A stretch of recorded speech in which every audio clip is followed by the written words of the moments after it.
curtain call, lights, camera, action.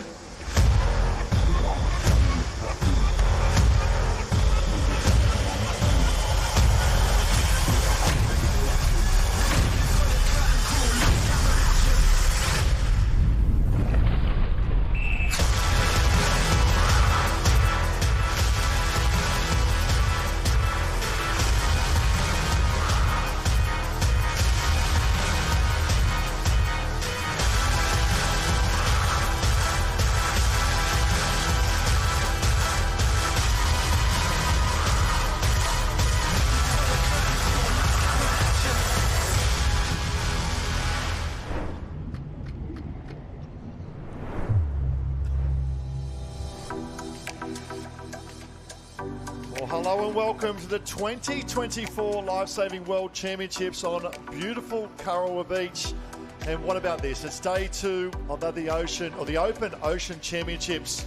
And we have an absolute smorgasbord of events after a phenomenal day 1 yesterday. Ty Dowker here with that of Courtney Hancock. And Courtney, you were in this position, going back a few years ago in that of the World Championships. It's a great event, it's a big stage, and today the cream will come with a 4 as well. It is a massive stage, isn't it? And there's so many World Championships on offer. Yesterday we saw that, we've also got it today as well, and we've still got tomorrow, so much on offer. Ty, I'm excited to be here commentating all the events and looking at those beautiful drone shots. Yeah, it's day 14 of a total of 15 days of the World Lifesaving Championships, and I'll tell you what, the big man upstairs looked after it. It's another Bluebird Day, the golden sands of the beach as well. We can see the events coming up. We've got the men's surf ski race, the women's beach sprint. We're looking forward to that one in the golden sands of Kurrawa. The men's surf race, the women's board race. Oh, wow, look out. The sparks will fly there. The Ocean Man Relay, the women's surf race, the men's beach sprint, and wrapping up with the Ocean Woman Relay as well. Plenty of events going on, plenty on the beach as well. Let's go down for a surf and weather update with Josh Minogue. Thanks, guys. A big day too, a huge program and almost perfect conditions here this morning. Bluebird Day, like you said, Ty, not a cloud in the sky. The surf conditions are a little bit bigger than yesterday, and that wind hasn't hit yet this morning, but the expectation is it will come through later this afternoon. The tide coming in for just a little bit, and then it will start to head out later in the day. Those runs will get longer and longer and longer. And with those Ocean Man and Ocean Woman relays later in the afternoon, those beach legs are really going to come into play.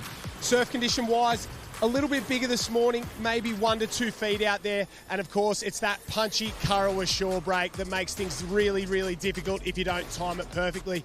The athletes, a few of them looking a little bit tired after a big finals package yesterday afternoon. And then a lot of guys and girls really fired up for a couple of these events coming up. We're in for a huge day. Yeah, huge day coming up, and we'll cross the Josh throughout the morning as well and this afternoon. Courtney, the stage is set, and we can see, look at this, the athletes. What's going through their mind? Obviously, it's been a big program. We've had those that have come off the national teams last weekend as well. But yesterday was a big day, and Josh hit the nail on the heads as well but about the conditions. But let's have a look at yesterday. And drama aplenty, top of screen here, Carly Nervin, one from your stable as well, went so close. I know your coach has done a lot of time. But Olivia Corrin, what about that shot out of a gun at the end of that event to come over the top and take the win? And watch this in particular, so the girls, a little congestion there on the right-hand side. We thought Lizzie Wellborn had it. And look out for Olivia Corrin, the pink ski coming through. And that was the difference, taking that away from one of your girls, Carly Nervin. What an event involving the girls. It was dramatic, wasn't it? It was just see the board, the men's board on screen there. Matt Bevilacqua, he was just too good, too strong. He had all the young guns coming behind him, but you just see Matt Bevilacqua, he's won Molokai back to back to back, and you just saw all that paddling really came into the charge because he just really goes down those runs so beautifully and really set himself up. It was Bella, the Molokai boys, left-hand side. Charlie Verco just took out Molokai in a matter of a few weeks ago, but I love the green cap there from Sorrento, Apache Eli as well. He had a phenomenal paddle, just got boxed out a little bit, but it was all about the old man of the sea, Matt Bevilacqua, and I'll tell you what, he back-to-back world champion. You see what it means to him to go back-to-back. The excitement, knowing he can still mix it with the young boys. And he's very good mates with Josh, as you see that beautiful shot there. Brielle, his fiancée, coming there at the end. And it's crazy when you say the old man of the sea, Matt Bev. Like, I still remember him being, the little blondie coming from Tasmania. And so much happening yesterday, wasn't it, Ty? We saw the women's rescue tube rescue. We just see Half Moon Bay there on screen. So they've got a wonderful club. And it was fantastic. Yeah, that event, it's grueling, isn't it? You think the swim legs are bad enough, then you've got to go the drag. But the A final coming up here, and it was the dominance of BMD Northcliffe in particular. You see Burleigh Heads Mowbray Park finished second in that event yesterday, the Rescue Tube Rescue. But the dominance of that of BMD Northcliffe really come to the fore. Yeah, absolutely. We just saw even potentially as Gemma Smith out there as well. She can really do it all, but BMD Northcliffe, they were too good, too strong, and yeah, phenomenal team there. They have had a very busy program. You see the girls. Burleigh, beautiful hugs all round. Very happy to have runner-up there. Yeah, Northcliffe had a day out in the sun yesterday. They took out, I think, 5 events in total, and it was a dominant performance. And we're great to see that's Bay Ritz in France, I believe, heading out as well in the B final, the males. And once again, the females delivered and the males delivered as well. The Frenchman up and about with a moustache as well. And they had a great interview post-race with down the beach with Josh as well. But it's great to see the international flavour here throughout the last week and a half. Yeah, they are right in there, and they're not feeling intimidated by any of the Australian clubs out there. Been doing very, very. I love the fact that they have stuck around as well for this next weekend. I was down there on the beach just listening to all the coaches. Oh, we've had a few of those happening. I'll tell you what, they're heavy boys out there, and they just said this tube rescue is going to be so tough because of such the long run. Yeah, that's a very good point. The tide drops this afternoon as well, and I think if you don't have the leg fitness, you'll be digging deep this afternoon. Then the A final stepped up, another great performance. You can see Trig there as well. The mighty Vikings finished second. What a great performance, but it was Northcliffe once again. And look out for the dragger in the North. We might not have the dragger there, but Riley Fitz picked up a silver medal, the Olympian. And then we headed over to the girls' events as well. It was a great day of competition throughout the whole of yesterday. And you see that wind in the background. We expect that again this afternoon to pick up, and it adds an extra element, doesn't it, to that of racing? Yeah, it certainly does. You see the Maroochydore girls, they also won the Australian title, so they've been right in form. And as we spoke earlier, so good. These ones are so hard to win, and when you win one, you're winning it with one of your best friends, which is amazing. Yeah, team events especially. See the girls there from the Black Swans and the excitement in particular. The little pocket rocket, Tiani Massey. Really looking forward to see her in the Ocean Woman event lining up tomorrow. She's been in scintillating form throughout the last summer as well. And this does a wonderful thing. The confidence ball gets up and running. We saw Matt Bevilacqua yesterday, took out the board race, and I had a chat to him this morning. And he said, I was just so confident and relaxed. And that then led into this event, the board rescue. That's the B final that lined up yesterday.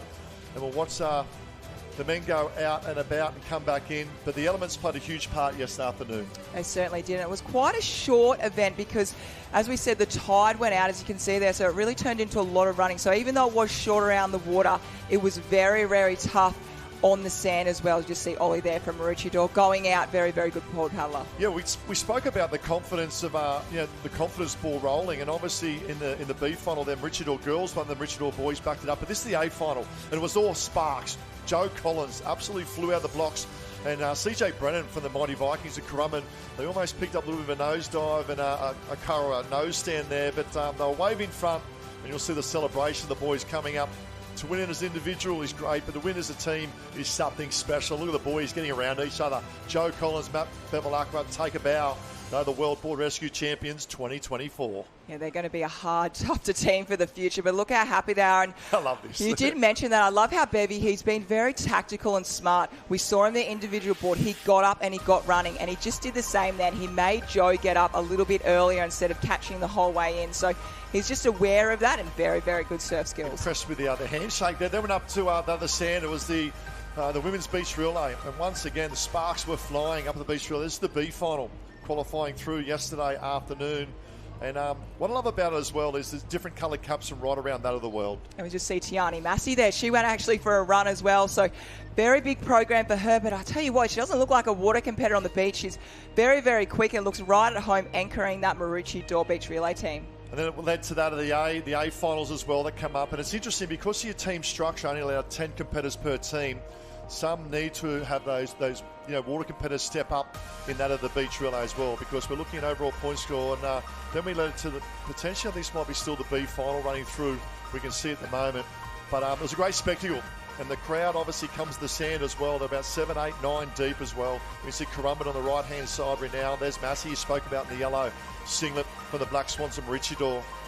She motored, doesn't she, across the sand, and it's a good indication of the form she's in at the moment as well. if I was a beach sprinter and I had Tiani Massey in my team, I would be very happy about that. I tell you what, she's definitely wouldn't be the weakest one in that team coming from the water. She's very quick and great form as well. She's been training for the Coolangatta Gold, so hasn't been doing probably as much sprinting as she's like, but a really great change up as well as for Matt Bevilacqua. Coming from that Coolangatta Gold, it's only 6 weeks to go. So I think it's actually 5 weeks from this weekend. So 5 weeks till the Coolangatta Gold. So for the endurance athletes to come in here and to be a part of Worlds, it just changes that whole program up for them. Yeah, I follow Bevy's progress, and been doing a lot of work, a lot of base work, but obviously he's been putting a bit of speed into that as well. And he seems to be really enjoying this season as he comes about. Lining up now, it looks like we've got the World Interclub Championship of the Open Men's Surf Ski. Looks like heat number 1 lining up. And just a shout out to the beach relays, to the A beach relays as well, to the local club Curraway Beach. Took out the female beach relay yesterday on home soil, or home sand I might add, but what a phenomenal performance from that of the 4 ladies. And Mollymook, congratulations, being the world champions in the Open Men's Relay as well. So it looks like heat number 1, round 1 lining up at the moment. I expect 8 to be the magic number going through.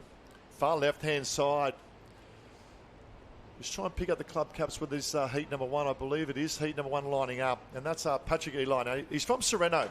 Very unlucky in the board race yesterday. He was on that lead wave at 3. And a little whisper tells him this morning he's actually a better ski paddler than board paddler. So look out. And up and about the moment, Lockie Tame. Talk about Olympians. Talk about fast twitch fibres. He took out that of the double ski at the Aussie titles. He's won many a open ski as well, but he's renowned for his starts. But Lockie Tame is up and about for the Burleigh Club. Yeah, he is up and about. He knows how to win. He's won, could be potentially 3 Australian ski titles. It might be more, but he has gone back to back to back. And as I look at the names through this first heat of the men's ski, we see we've got Riley Fitz in there. We've got Jordan Wood. We obviously just spoke about Lockie Tame. We have multiple kayakers out there. So you can see that beautiful stroke. And we have to say, Riley Fitz coming straight fresh off the plane from Paris, a silver medal over there. He's getting married not too far away. I think it's only another month away. So he is just high on life. And I feel we talk about happy athletes. Happy athletes, they're the dangerous athletes. Yeah, most definitely. And you can see, we go back a matter of 7, 8 years ago. They were club mates down in the Evoca way as well. So Riley Fitz now sneaks up on the inside. But the older statesman of Lockie Tame, Sam Fuller, got a good start from that at the fried eggs of Southport on the left-hand side as well. And we can see now also that of another Northcliffe Cup, probably Mitch Morris making his presence felt. So Riley Fitz goes around in 1. What a great man, what a great role model he is. 3-time Olympian, and having a chat last week. Had his medal here as well last weekend it was, and you see he really enjoyed the Olympic experience this time. He bottled the nerves up a little bit better, and I think that showed his performance as well as an older statesman of the team. Round he goes in 1. Riley Fitz. Lockie Tame back in the 3. Sam Fuller, very impressed from that of Southport. Tucked up now on the inside of Lockie Tame in 2. But you look at the quality lining up, I'd probably say this is one event in particular today, finals this afternoon there, of course, that we're really looking forward to it because the quality is unbelievable. The men's ski is terrifying. How fast they go, the speed they put in is incredible. And we've obviously got a strong performance from the Burleigh boys out there. Will Savage is out there. Also saw Hayden Cotter just a little bit onto the south. So he's finding his way moving through this race. But Riley Fitz looking the goods out in front. He only looks like he's really in first gear at the moment. He knows how to lead. He was that front runner in his team in the Olympics. He led them through to that silver medal. But all the boys coming through and just making their way. Remember, 8 are going through. Yeah, look at this. Look at this. It just shows the quality of this Lifesaving World Championships and what it means to get through not only the next round, but potentially try and make the final. But Riley Fitz, he's done enough for me. Dictated the race around the cans just in front of Lockie Tame. Big move as well now. Bottom of screen. That's from Sorrento, Western Australia. Pat, what a day yesterday he had. We see Lockie Tame, Will Savage making his presence felt as well. Now the big Miss Morris is in there as well. 8 is the magic number. Let's have a look. 1, 2, 3, 4, 5, 6, 7, 8. Well, there you have it. There's the 8 going through. Looks like that of Jared Campbell. Potentially there of Alex, top of screen as well, qualifying. But I tell you what, gets the heart rate up. How difficult is it? Obviously, you go through your warm-up as well, but first race, especially this quality, to get that heart rate up and go and clean the system out ready for another day of racing. Yeah, you're spot on, Ty. It feels a little bit yucky and the nerves are a little bit... I was talking to some of the girls and they were a little bit shaky yesterday morning. Haven't raced for a little while as well. Remember, it's September. A lot of these athletes haven't raced from their championships, their Australian championships, New Zealand championships, whatever it might be. And that's back in the start of the year. So it's been a little while. So when you have that first race, and especially in the morning, you just need to, as you said, get rid of that out of the system, blow out the cobwebs, and this was a really good one. But I felt like heat number 1 for the men's ski, we are looking like an absolute blinder, and it's going to be really, really challenging because the final, we're only taking 16. So really when we come to that semi-final, I really think potentially once this wind picks up, as Josh said, we could lose some big names. Yeah, most definitely. Look at the replay coming through. So we've got 8 heats coming up. It was all about the start. Lockie Tame, look at him go. The man, the mountain, father as well. Bit of dad strength there coming through, and now he's made room for his old club mate Riley Fitz up on the inside. Sam Fuller, look to see he would have qualified through as well in that top 8. Tucked from that of the fried eggs of Southport, only a matter of probably 3-4 kilometres up the road as well. Mitch Morris made his presence felt. A little bit of argy-bargy of the boys coming through. And great performance. Looks like Tommy Gunay there as well from Seacliff, South Australia, the Black Cap. He actually led the ski league 2 years ago off the Coolangatta Gold in front of Ali Day and Matt Bevilacqua. So super quality field lining up. You see the comfort of Riley Fitz coming through the qualify comfortably. And that man on the screen, we've actually got Josh Minogue with him down on the sand at the moment. Thanks, Courtney. Yeah, from Paris to Broadbeach, Riley, welcome back to Australia, first of all. Congratulations on the silver medal. Talk to us about your Paris experience. Just how special was that? Oh, it was amazing. Time of my life. Memories I'll have forever. But, yeah, it's nice to get the feet sandy again. Well, we saw the photo from the closing ceremony over there. 20 Olympians that have started in surf sports. How much does it mean to you come back and race these World Championships? Yeah, it's incredible. It's where we've all started out, so it's awesome to come back to the sport we all love and have fun and join our teams. And, I'm here competing for BMD Northcliffe this weekend. We're a little bit behind on the points, so we're trying to chase down that total point score, and hopefully we can do it by Sunday. Talk to me about the first jump start this morning. Was it a little wobbly? Yeah, a few more nerves than the Olympic final, maybe. No, but it's nice to jump back in the ski. It's a little bit heavier, but yeah, it's going all right. And you're obviously not going to have it all your own way. I think I counted maybe 6 Olympic medalists in this ski race going around. It's truly world class, but they're all going to be coming from every direction in that final this afternoon, aren't they? Yeah, the depth is crazy at the moment, so it's just about making each round and hopefully making that final later this Arvo. And yeah, it's all bets are off once we get to the final. And then I think in a couple of weeks you've got something a little bit more important coming up. How's the wedding planning going? Yeah, it's going good. I can't say I've been doing all that much. I think Georgia up in the women's water area has been doing it all, but I just got to turn up. Have you got a time and a date? Yeah, I sure do. Lock it in. You'll be sweet, mate. Good luck, congratulations, and good luck for the next couple of rounds. Cheers. Thanks, Mina. Yeah, great interview with the great man, Riley Fitz, and obviously he's got a big program, not only today, but also, as mentioned, next few months coming up. But spoke about today, Courts, about processes, about just getting through each round. Obviously, he's one of the favourites for this event later on this afternoon, but that's important, isn't it? The stepping stones, the processes to eventually get to that outcome at the end. Definitely. You can be the favourite going into any event, but that doesn't mean you get a sealed book ticket for the final. So Riley knows, he's a professional Olympian, as we spoke about. He'll be doing all the processes, but we've just got, it looks like Jet Kenny got his hand up in the air for this heat number 2. Jet Kenny loves putting his hand up. I tell you something else we just saw. Not sure if we can pick it up on the camera. Far left-hand side, that is the favourite cap, the Ladybug. The Ladybug from the German club of Holzerwinkel. And a huge shout-out to those joining us on YouTube and the live stream right around the world, and in particular that of Germany, because the Ladybug is one of the favourite caps on the beach. It certainly is. It is a favourite by far. And this heat number 2, they are off for a start. And as you can see, Karaway, it's just not quite even the whole way across. So you've got to really be aware, really be onto things. And we look like the men are out and about. Yeah, Jack Kenny, great start. And also right next to him from Great Britain, and that's Piran Phillips. He was probably one of the unluckiest. There he's on the inside, sneaking up to that Jet Kenny. He led the national team's ski race for Great Britain and went oh so close. And I know that the family and friends are in Great Britain. They're awake. It's midnight over there at the moment. And a huge shout out to our Great Britain team over there, because one of your own are in the heat here and leading their way up on the inside. That's the Red Nose Ski. He's the poster boy of the Great Britain team, and he's a great young man coming through the ranks as well. He went so close. And having a chat after national teams, he said, you know what? that surf. I was so close to winning that World National Teams Championships, but here he is, reset, ready to go again. Yeah, that's what I really noticed about the internationals. Very, very humble, very grateful to be here.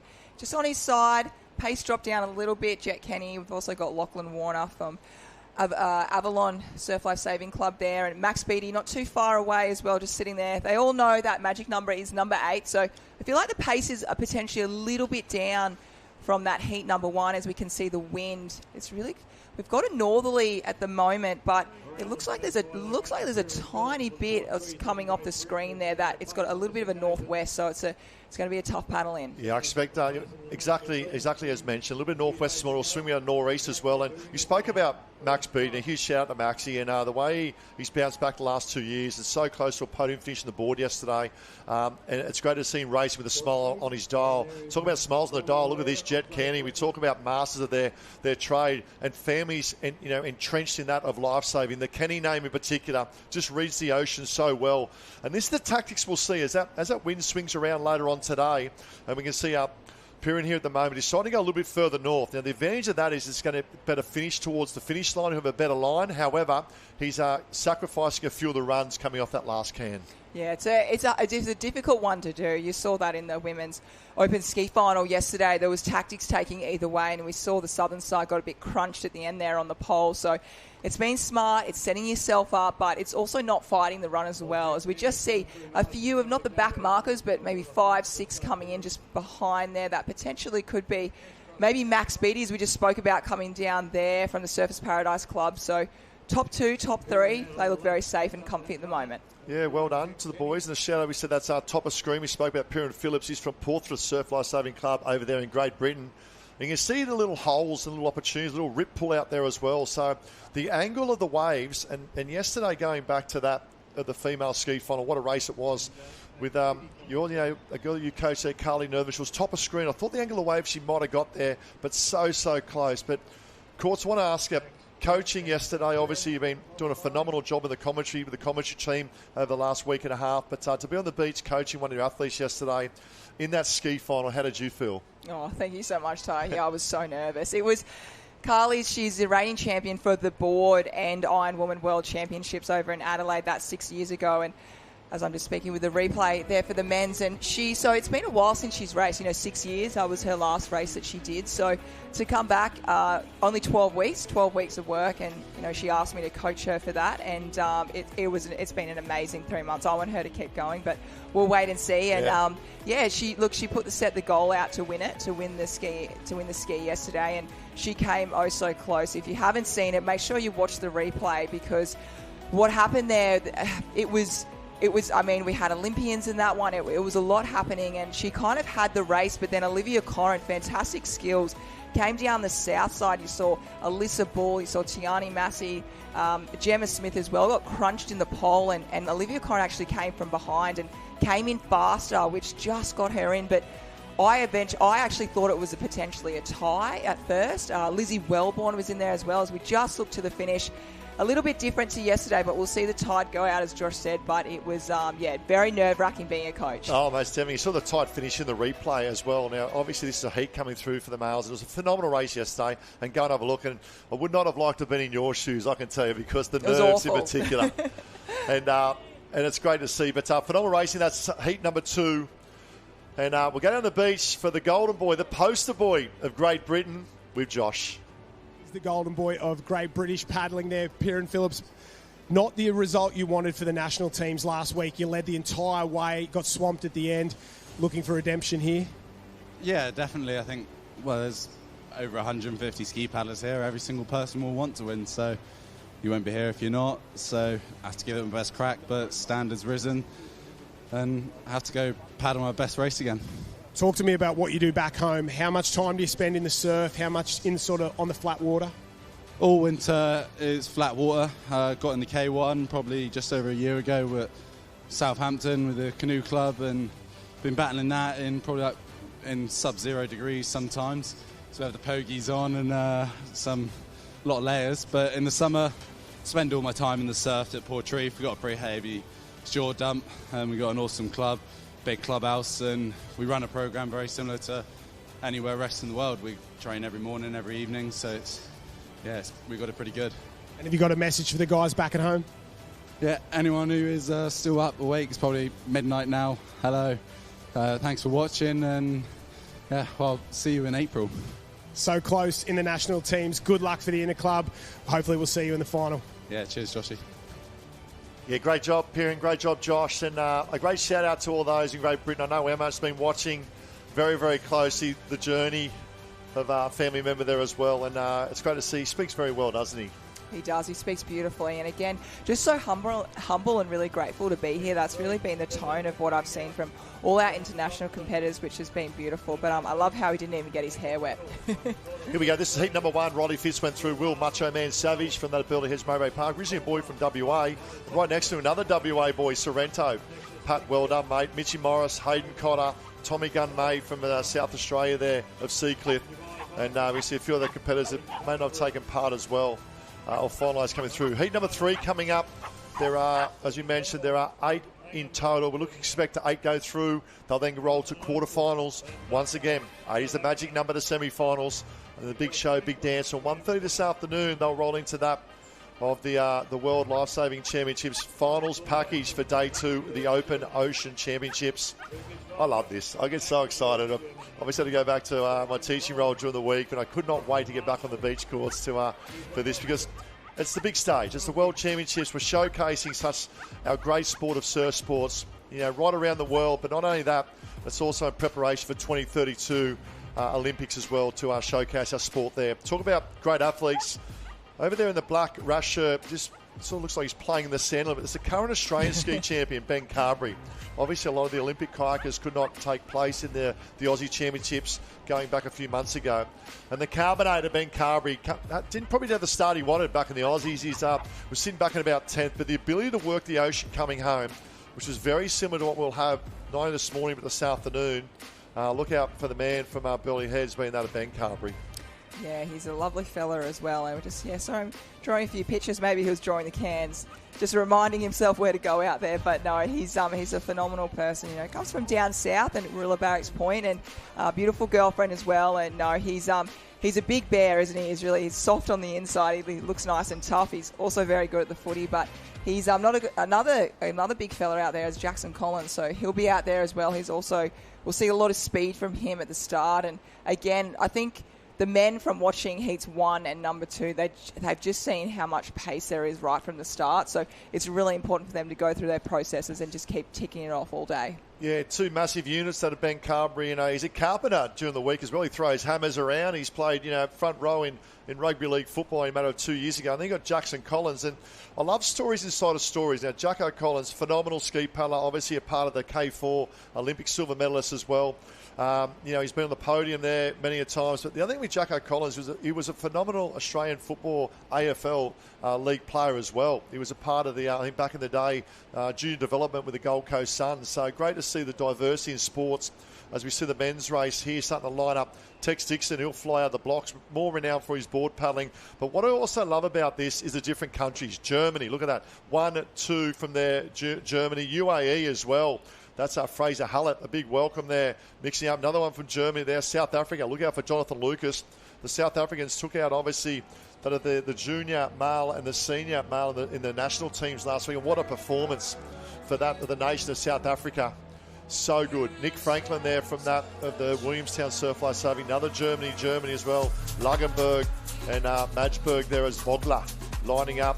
We then go down to the bottom of Johnny Wilkie, representing probably one of the most northern clubs in New South Wales here in Australia, of Coogin Headland as well. So another quality field lining up. It is 3, but I think the 2 big guns will come out to play here. In particular, look out for Action Jackson Collins. Yeah, definitely.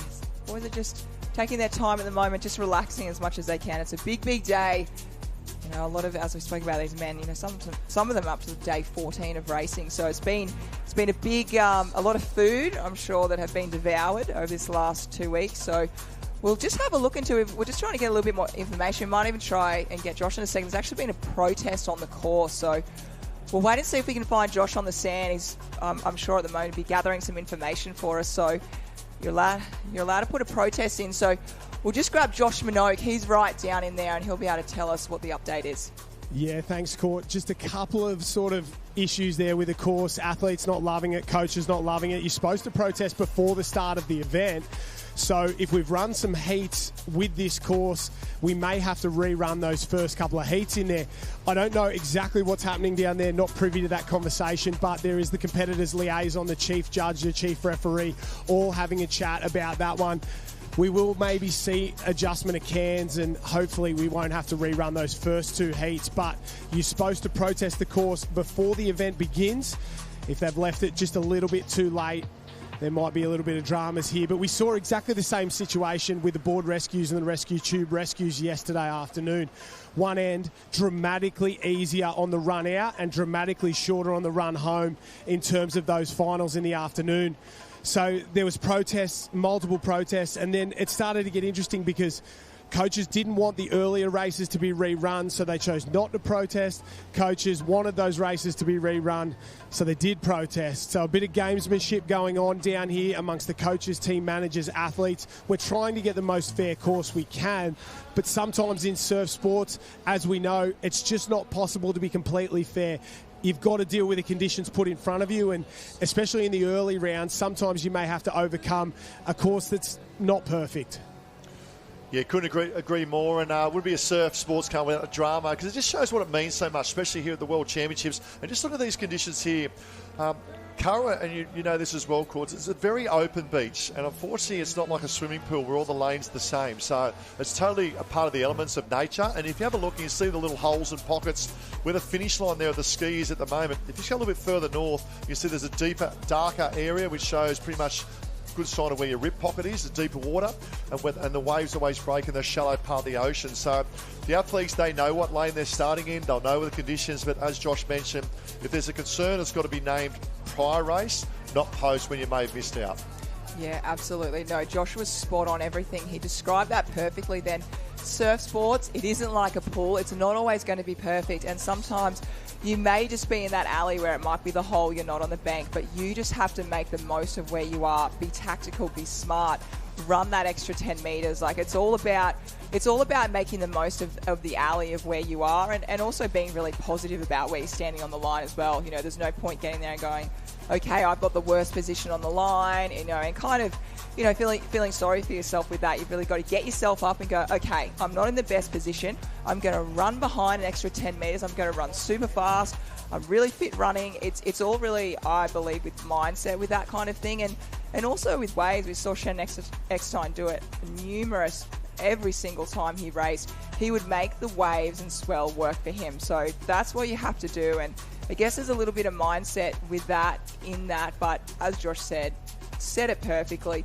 You have to make the most of where you are, and it isn't always just straight along. So we can just see our surf rescue, our IRB out there at the moment. It looks like they may be changing that course tie. Yeah, just probably to line up more to the start line as they go. And I always talk about, through a coaching context, a smart racer will always be a fast racer. You know, it's not a closed environment, which is pure speed. You have a bit of nous about you as well. And depending on your position means where you need to go. And at the end of the day, you find a way. You find a way to adjust to the position you have. And they're just resetting the cans now, so we're ready to go as well. The boys are lining up. This is heat number 3 coming up. Great diversity in international teams lining up. I think we've got 3 or 4 from Germany in here as well. We had an Italian ski paddling earlier as well. South Africa's lining up, which is really, really great to see. So I expect to see a fair bit of action from the centre here of Ben Carberry, along with that of Jackson Collins. He's a man mountain. And the other thing I love about Jackson Collins, he's on his home beach of Parawa.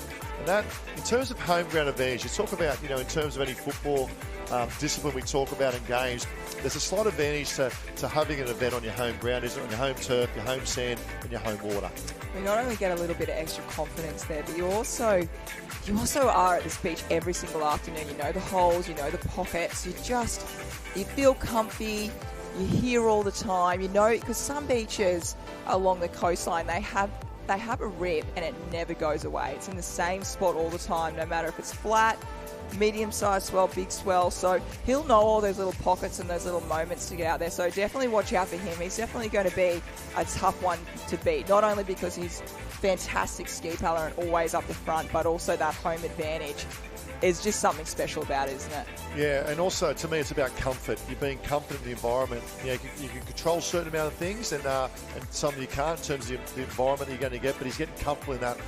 The South Africans in an interview last week also spoke about their comfort in the ability to catch that of wind swells, because they spend a lot of time chasing runners, and also those from Western Australia. They do a lot of downwind paddling as well. I know the Sorrento boys in particular, and the Trig boys, they do a lot of ocean racing, and they're used to the wind swells. And that's what we'll have this afternoon. Look at the flags top of screen that just disappeared there. You can see the movement at the moment is a little bit northwest, as you mentioned, course, but that'll swing round. So top of screen now, you can see the flags sort of pointing directly to that of the camera. Come this afternoon, they'll be pointing more towards the beach track, and we'll see the wind swells and the white caps really come to play. Heat 3 lining up. What a spectacle we have here at Coral Beach. And for those on live stream with us on YouTube as well, around that of the globe, it's the golden sands of Coral, I like to call it, of the Gold Coast, Queensland, Australia, but also the ocean. You see the athletes, they're having a wonderful time. Might even get a big yawn because it's been a big few week and a half of competition as well. But nerves as well starting to come into play for these athletes. Yeah, they are. You can see this heat number 3, the men have been waiting for a little while. They're all looking out. They're just trying to get their heads around, okay, the course has changed a bit. Let's try and, make sure we know exactly where we are, where we're going. So just having a little chat there, and the officials just trying to keep them updated. You can see them pointing out there. The sun is very hard to see also at this time of the day. So we talk about it being a little bit sparkly out there, and it is quite tough. It's definitely more difficult in the surf swimming, but certainly also in the ski paddling as well, because you're out there racing. When you're racing, it's really hard to kind of take a moment to stop, breathe, and look where you're going. Yeah, quite interesting as well. Guys, obviously another German competitors here. Lucas Herbert, we saw there in the dark blue and the yellow sort of semi-half cap there lined up, and he was looking at the sea, and they're probably not used to conditions changing all the time as well with these conditions. So they've got the ability to reset mentally. There he is there, top of screen at the moment. Lucas lining up, the ability to reset mentally, but also physically. All right, here we go. Heat 3 lining up. 8 is the magic number. The big boys will come out to play. The blue and white ski, that's to me probably the favourite going to this one. That's Action Jackson Collins. Look at the size of him. The man mountain, not only the upper body, but also look at the quads on him as well. His dad was an Olympian as well. Danny Collins, phenomenal athlete back in the late 90s as well. I think he was a medalist back in the late 90s as well, in that potentially the K2. And what is he, 4 from the bottom. Well, look for the fireworks to explode. And the other thing with Jackson is he's in peak performance. Just come out of the Olympics. And I'm sure that in terms of he might have had 1 or 2 weeks recovery and play time, but he's in absolute peak performance coming to this event today. Yeah, I think it's fantastic. We've had a fair few of the Olympians come. I thought they might have been off in Europe, kind of traveling, but they've come straight here, and it's just incredible that they have. Everyone loves to see them here, and as you said, spot on. They are in peak fitness at the moment. And we saw the girls yesterday with Wood and Ali Bull, but what about Lani Palliser as well coming up today, the surf race? We're really looking forward to that one. I love how Lani Palliser races. Obviously picked up the gold medal in the relay over there in Paris. Had a bit of, obviously had a bit of illness leading into that, had to miss the 800. But one thing I love about Lani, she loves wearing the Alexander Headland cap. And she loves surf sports. Obviously, we talk about families entrenched in that. Mum being a Commonwealth Games Olympic swimmer, and Dad being heavily involved with that, Rick, with that of triathlon and surf lifesaving as well. So here we go. Heat number 3 lining up. Plenty of colours. Look out for the man in the golden cap with a blue and white stripe on top. Action Jackson Collins. If I was next to him, I'd jump in my boat and try and grab a ride. Yeah, absolutely. Especially for these early rounds as well. It's nice if you can, if someone's faster, to grab onto their wash and let them pull you through. And it's only 8 going through, and here we go. The men are off for a great start. Yeah, I think you'll find he was setting himself up nice and early, then probably just knocked the gas off a little bit as well. And it was a really good start from that at Dicky Beach, Cooper Bessel down the bottom. And you can see Bessel at the moment, and you can see that just the brawn strength. There's Carberry from Belly Heads, Mowbray Park, current Australian ski champion, making his way out as well. A little bit of drama there, looks like that from Jacob Babel from Nordenstedt of Germany as well. So it's Bessel on the inside of that, of Jackson Collins on the outside. Carberry just tucks up and sits an armchair ride on Collins at the moment. But the big 5 looking very comfortable out in front. Yeah, and as you said, if you were next to Jackson Collins, you'd go right beside him, which you can see that's happening at the moment. Ben Carberry had to do a little bit of work being over more to that northern side, but he's definitely found himself in a good position. We just see Tex Dixon. He's just trying to come up on that top 5 there to try and get a little wash. So he's found himself kind of by himself there, and then we move back to the next pack. But remember, we are taking 8 through, so we've got top 6 there, and then we want 2 from that next pack. Yep, 8 is the magic number. Jackson Collins out in front, number 1. Bessel from Dicky Beach. Good move up on the inside. On the outside of Collins, we have that of Ben Carberry, current Australian ski champion. Now Wilkie from Coogin makes his move up on the red tip ski. He wants to get that nose in and about, because for some of these competitors, they know that it's a little bit more challenging to get through each round. He sort of clashed a little bit with Bessel as well. And love the work back in, I think it's probably 6 there. The Half Mooners, Tex Dixon, he obviously trains at Burleigh Hesmero Bay Park with Kingy. But I love how they're racing for other clubs at the World Championships, because to me it's all about opportunity. It is, and Burleigh, Kingy's got a really tough, job there, because it's only 4 per an event. So, and also in the team-wise, so it's really challenging. So I think it's fantastic that Tex has been able to go back to a club that he's been a part of and in Victoria there. So I love that many competitors are doing that, and they have that opportunity to race for potentially it might have been their first club. So we just see out in the front there, he's the man on screen, Jackson Collins, and looking very, very good. Look at that technique. You can definitely see a kayaker's technique when you see them in the ocean. It's a little bit effortless, isn't it, when you look at the work that he does as well. It could be Dylan Thompson from Mermaid. A little swell starting to build now. You can see Wilkie from Coogin. Here we go. Looks like Mermaid coming over the top. That's the man I just spoke about, Dylan Thompson. So there's a 5 there. This is the danger, getting caught up and clashing paddles, isn't it? Bottom of screen. It's probably the bookends at the moment. Carberry at top. And Jackson Collins there tucked down the bottom as well. Bessel makes his presence felt back in the squeeze box between that of the 2 man mountains. But they look very comfortable, don't they? But he's quite effortless, isn't he, Jackson Collins out in front? It's a true exhibition of ski paddling by the great man. Yes, I think he just made that from on screen. A lot of people watching thought that was a wave. That wasn't a wave. He was just actually making a wave out of nothing there himself, as well as Ben Carberry the same. So these men are so powerful, so strong, and you'll see a lot more push and shove out around the cans when we get to the semi-finals and the finals. But I'll wait for the finals package. Wait for that. There's going to be paddles swinging everywhere. There'll be UFC on cam 1, 2 and 3. You'll see fireworks. There'll be sparks, especially over that first 100 metres. And they'll go from about 130. Talk about the carnies. Look at this. This is just the heat. And you can see the 3 of the boys come together here, coming in at the moment. And every position counts. You can see trying to master their craft to get in and make that top 8 as well. Keep it straight, boys. But that's a position you don't want to be in. Also being the position that one of our competitors was as well.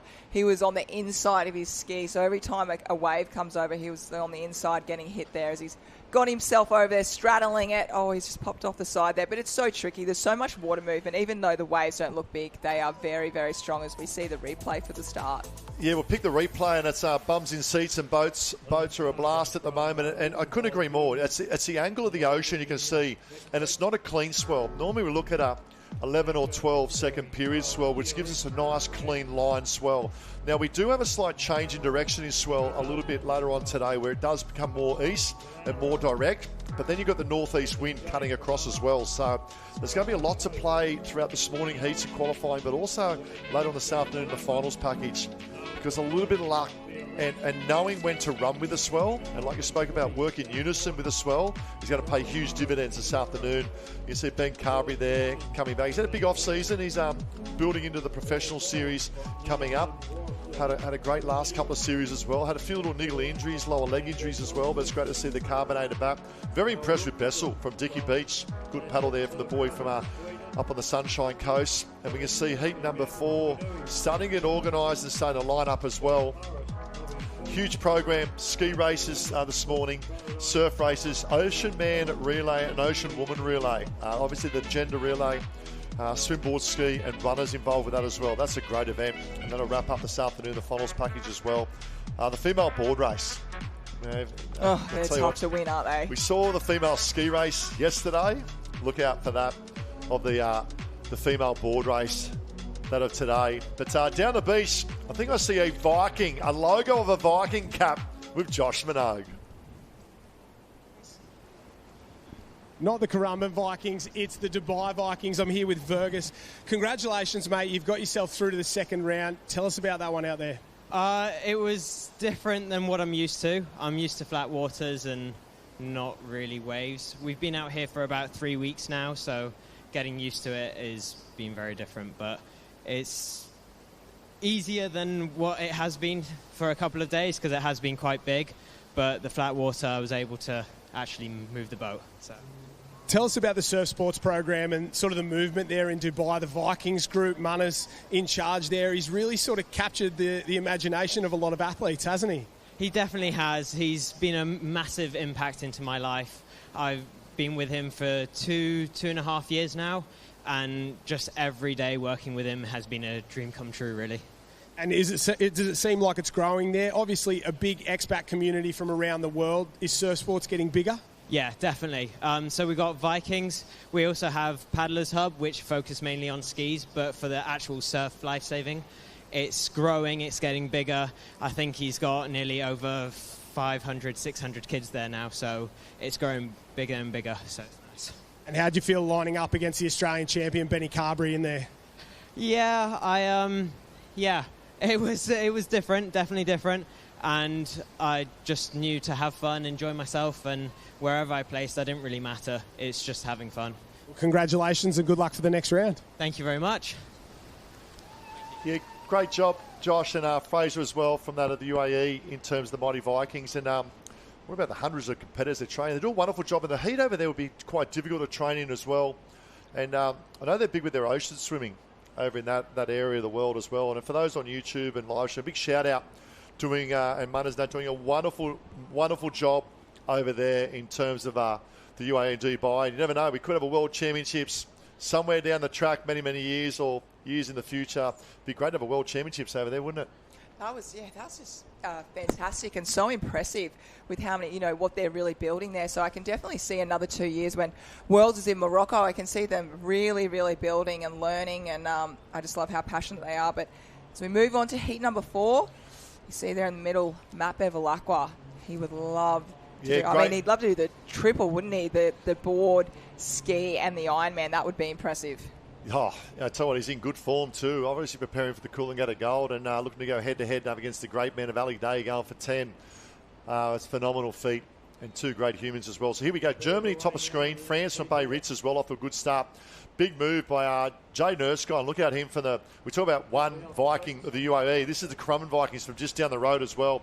He's off to a very good start. And then we'll try and pick up the other caps off to another good start too. Looks like we'll try and see there with Erskine. Looks like we know Wemmen's in there as well. Charlie Morris from that of Allura. But the boys and the Sparks are flying at the moment. Bevilacqua, you mentioned, is this one. Jaden Murphy representing Mount Maunganui for New Zealand. He's a New Zealand Ironman champion as well. Trains over here with Michael King at Burley Edge Mobank Park. Hamish Miller, another one for Mount Maunganui. But the boys are up and about at the moment. 8 is the magic number. We'll try and pick that cap off to a good start there. We know that we do have potentially George Wemman in the mix there as well. Jay Nurskine tucked out there. Bevy sitting comfortable. And the boys just looking to do enough to qualify through at the moment. And this heat number 4 looks quick, doesn't it? We've seen a little bit of different pacing, but this one looks like everyone's kind of scratching around there, trying to get into that top 8. This one's definitely I feel like the pace as we go back to more that heat number 1 we saw. It's definitely on at the moment, so we can see them about to hit that first can. Yeah, a lot more congested, isn't it? As Wemman goes round, obviously from the Mermaid Club, he trains on the great guidance of Kai Hurst there as well. He'll go round, we pick up there at the moment, and we'll go back to, looks like, Bevilacqua tucked in there. Erskine making his presence felt, tucked on the outside as well. So let's get the numbers. So 1, 2, 3, 4, 5. That's 6 going through, 7 and 8. We expect these 6 to start to really make their move now, coming back to the beach and really start to open up and work the swell. In particular, the red ski. Look at this from Bevilacqua. He's a man full of confidence at the moment, but out in front looks like that of our Mermaid, still leading comfortably. Yeah, he wants it, doesn't he? He's very good on the run, as we spoke before, doing that Molokai for years after years there. And it just really teaches you how to really go with the swell and not fight it, go with it, but also set yourself up. Yeah, don't fight it, run with it. And look at Bevilacqua down the bottom. That's what we spoke about. He pushed left foot down, left rudder down, and really worked the ocean there. Wemman will go with him as well, but Bevilacqua, the last probably 4 to 5 years in board paddling, he's been the quickest coming home. And now he's displaying that on the craft of the ski. He's been doing a lot of ski paddling in the open water, preparing for the Coolangatta Gold, a lot of Ks and a lot of work in the wind swells as well. Women's got to work a little bit to get over top of this one, but Bevilacqua looks very comfortable. He does look very comfortable. And we move back to Perth for the Australian titles. Matt Bevilacqua actually got a 4th there, and that was dead flat. And he was up against the best of the best Olympians, and so he's been there and he knows how to be right up the front of those ski races. So we just see them coming through, and as we see the tide changing, we're about to get into our biggest swell of the day. So in about another hour or so, we'll see that swell pick up, and we'll run through the numbers now, Ty. Yeah, it's Mermaid tucks in 1, and obviously the guidance of Kai Hurst doing a wonderful job there at the Mermaid Mayhems, I think they call themselves, the crew there, and they've got good supporters club as well. Bevilacqua will go through as well. Erskine I expect to be in the mix, but it's the pointy end down here. That 8 is the magic number. And it's a question there of Jaden Murphy getting through. Jake Morris was in the mix there as well. Saxon Coates sort of tucked a little bit further back. 8 is the magic number. Then we've got Santox from that of France, Germany of Karga in the mix as well. But look at the replay. It was all the action, and the boy from Mermaid down the road, up and about.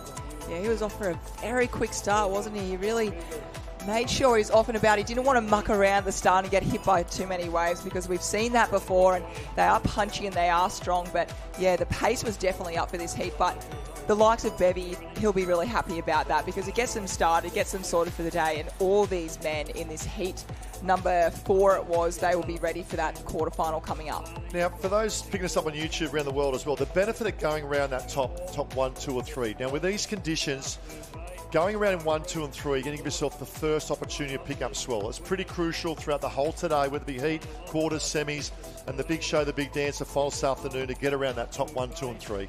You want to be up the front, because you can get, as you spoke about before, the UFC, around 1, 2 and 3 can. You don't want to be in that getting mucked around and hit there and, potentially getting your craft damage. You want to make sure you're nice and safe and comfy, because these runners can turn and click and join together and turn into waves very, very quickly with one blink of an eye. So you want to be up there, and if you're not, you've really got to you're going to have to work a little bit harder to get yourself to that position. So it's all about that start, making sure you're ready to go, setting yourself up, being really aware of the starter there. So we just see the boys on screen, some of the officials talking, and I love the debriefs. I love when we come to you can just see them. I can't lip read very well, but you can kind of see the guys. I think he was talking about maybe my paddle flicked and turned a bit. Yeah, that's the Mount Maunganui boys of Jaden Murphy that we had there as well, and Hamish Miller.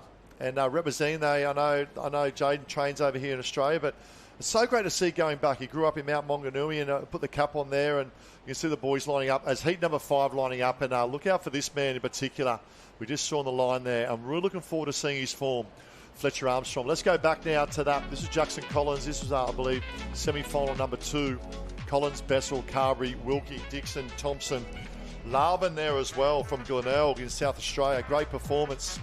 And Fraser Hallop, we spoke about the Viking boy with the Viking logo on the cap.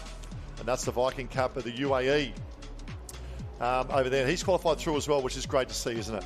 That is great to see. He'd be really happy about it. And I just can't wait to see them in 2 years' time. Just they look like they're building, and being over in Dubai, they're really a determined area, aren't they? They really set goals and make it happen. We're moving to that heat number 5. So I know we've got 2 phenomenal paddlers here from that of Newport, in particular Maguire Reid, but Fletcher Armstrong. And Fletcher Armstrong, you go back to Aussie titles only a few months ago, and I'll tell you, it almost shed a tear for that young man. He did everything he could possibly control to take out that Aussie ski race final just to fall short, and he left no stone unturned. It was just the luck of the surf.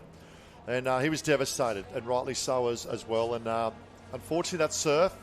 But what I love about surf, no matter where you are around the world, it also builds resilience. And it's an opportunity now to Fletcher to come out and put that behind on the big stage of the World Championships, qualify through here in the heat. He's got Maguire Reid, a club mate in this one as well. Todd Lamb-Malulabar as well. From France as well, Damien Mazat, great to see. From the Netherlands, Seth Van Hoften. He'll be on the far right-hand side as well. So, we've got a great representation here from Spain. Max Kuba there from Germany. Munro from Australia. All the way from Singapore. Mohammed Hispan bin Kassani, What about that all the way from that of Singapore? So great to see all different coloured cups and so many different clubs from around our world. Yeah, I absolutely love it. And they're all the men off for a start at the moment, so the officials just trying to line that up. We have a few of the competitors just creeping forward. They've just been asked to come back a little bit. So that's one rule. The officials, they try and get that line as straight as they can. And, you know, some of the competitors have really itchy feet moving forward. Everyone's a little bit nervous. Everyone wants to just get going. And they're kind of like they're jelly beans in a packet, aren't they? Yes. They're about to be open and let go and be free. I tell you what, and what I love about this is there's so much international flavour in heat number 5, this one here, and Nayor Lombard from South Africa, Clifton Surf Lifesaving Club there in South Africa as well. We know how strong they are in ocean, race and ski paddling as well. This is a good quality field. Now, we obviously know how strong the Australians are, but look out, would not be surprised to see some international flavour qualifying through this one in particular. Toddy Lamb there, that's the maroon and white cap, Lombard. Very strong in that of ski paddling fraternity for many, many years. The Dutchman, Seth Van Hoften, closest to camera as well, right next to the Czech starter, doing a wonderful job. They should get paid danger money, these Czech starters as well. Look at this. So great to see him doing a wonderful job to our officials and volunteers. Here we go, up and about, 8 go through. Bottom of camera, that's the man I spoke about, Fletcher Armstrong, off to a flyer. He is coming back with a vengeance, isn't he, after that Australian titles where he was heartbreaking, but that is incredible. And we spoke about that before, being up the front, being in top 3, but at the moment just looking so powerful. And now when you're out the front like this, you can really control the race and go to your comfort zone, which we just see that stroke rate just go down just a tiny bit slower at the moment. What I love about Fletch, he's like a little toy. They just wind him up before the race, hit the switch, and then when the gun goes, bang, the big spring up he goes. Love the way he goes about his business. And you look at all the great ski paddlers over the years, you've got to dominate that first 50 to 100 metres, but then also have the bit of luck and the back-end speed. Half Moon Bay looks like Campbell Bohan coming through as well. Now the boys will start now. Now, let me tell you, he's probably sitting about a 5 or a 6 out of 10 at the moment, that of Fletcher Armstrong. Just dictating the race. He'll control the inside. I don't expect these boys on the outside. They'll try and push up, but you'll see Fletcher just pick the cadence up, pick the rating at the moment. But there we are, 5 abreast at the moment, going around the cans, and inside is where you want to be. Yeah, inside up the front, you can't think of a better position than that. But as a wind comes up a little bit as we get to the finals, you actually really want to make sure you hold your own out there, because when you're on the inside and you've got a northerly hitting very hard, competitors can come across and not know how much distance there is from you to the can. So got to really make sure you hold your own. But yeah, he's certainly doing that at the moment. Yeah, like the work of Fletcher. He just made his way up just the last 10 metres from the can, just put a bit of extra gas on just to give him a little bit more clean water going around. And great example there. He'll go around there in one at the moment, just trying to pick up the cup there of 2 coming through. And I see Kudjan back there in 3 at the moment as well. But the ability to work the ocean now, you see Fletch starting to go to some form here, but the swells are starting to build behind. Yeah, they definitely are. This is the moment where, and here we go, Fletcher just working so well. He looks in great form at the moment, I have to say. He looks like he hasn't even put up a sweat out there, and connecting those runners very well. Beautiful stroke, nice and high and nice and strong as well, and only in that really first gear there at the moment. Yeah, love the paddler in second place at the moment. We'll just try and pick that cap up from second place. But good effort around the cans. Now working the ocean as well. You can see the boys. The benefit of that is you get clean water out in front. You can see the congestion tucked in behind. And there's our leader pulling over the top now. Maybe leave this one all the way to shore. But also this shore break. It's a little bit of a guillotine here, isn't it, in terms of Currawa as that tide comes in. But as it runs out this afternoon, be a little bit more critical as well. Yeah, absolutely. We're just trying to pick that cap up. It does look like Clifton from South Africa, but I can't see a Clifton competitor at the moment on the line. That is Lombard. Yeah, I thought it might have been Lombard coming through. That's Nayor Lombard. We spoke about the strength of the South Africans.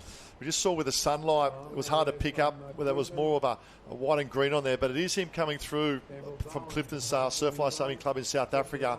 A comfortable win in a quality field there with Fletch Armstrong as well.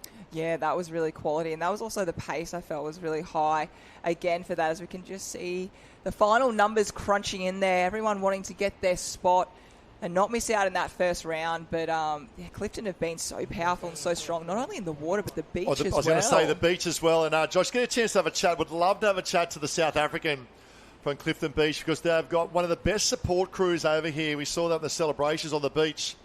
and also on the water as well. But love to know the breakdown of their training over there, the team that's over here as well. I really enjoy going about their business here at Currawa Beach. Here's a replay. Good start from Kudjin. Top end of screen, got off to a really good start there as well. So that was Josh Jones, old JJ, but it was all about, we said, Fletch Armstrong. Now, I think it's just good practice to set that race up the first third, controlled a little bit there as well. And then the boy from Clifton, love the tactics here, just sat back on Fletcher Armstrong there and then really worked the ocean. And we spoke about this earlier, about the ability of the South Africans to pick up the wind swell back to shore. Look out for them, because they'll be up and about this afternoon. They spoke about that early in the week. They absolutely love the wind and they train in it all the time. We spoke about just how comfortable they are out there, and we've really seen that throughout that whole week. And here we go, and we're lucky enough Josh is on the beach with our man that we just saw out in the ocean before. I am down here with Noah. Congratulations on that ski race paddle. It was a great paddle. Obviously Fletcher Armstrong, super quick, but you stuck with him the entire way. I just I was off to a good start, which didn't really get the start my way at Nationals, and I was off to a good start, and then I just stayed on slip and then kind of pushed hard on the way home. Yeah. Talk to me about the level of competition. Obviously, South African ski paddling, it's famous around the world for just how good you are. You're feeling pretty at home here with the Australians? Oh, yeah, I know the level of competition. Wow. Sure, it was definitely a wake-up call yesterday doing board. The first heat that I did was basically a final for what we have back in South Africa, you know. It's a lot more competition here, but that's what I'm here for, you know. Your clubmate or your teammate got the win at the national teams competition earlier in the week. Obviously, you're looking to get this one done here. What are the expectations, obviously, to be in that final? Oh, yeah, but we'd love to be in the final. Definitely just here for experience, but I'm a big dreamer, so hopefully that can come true. Let's talk about big dreams. Coolangatta Gold in a couple of weeks. I know you've spent a bit of time out here in the past. You work pretty hard, but you were saying you do most of your work on your own?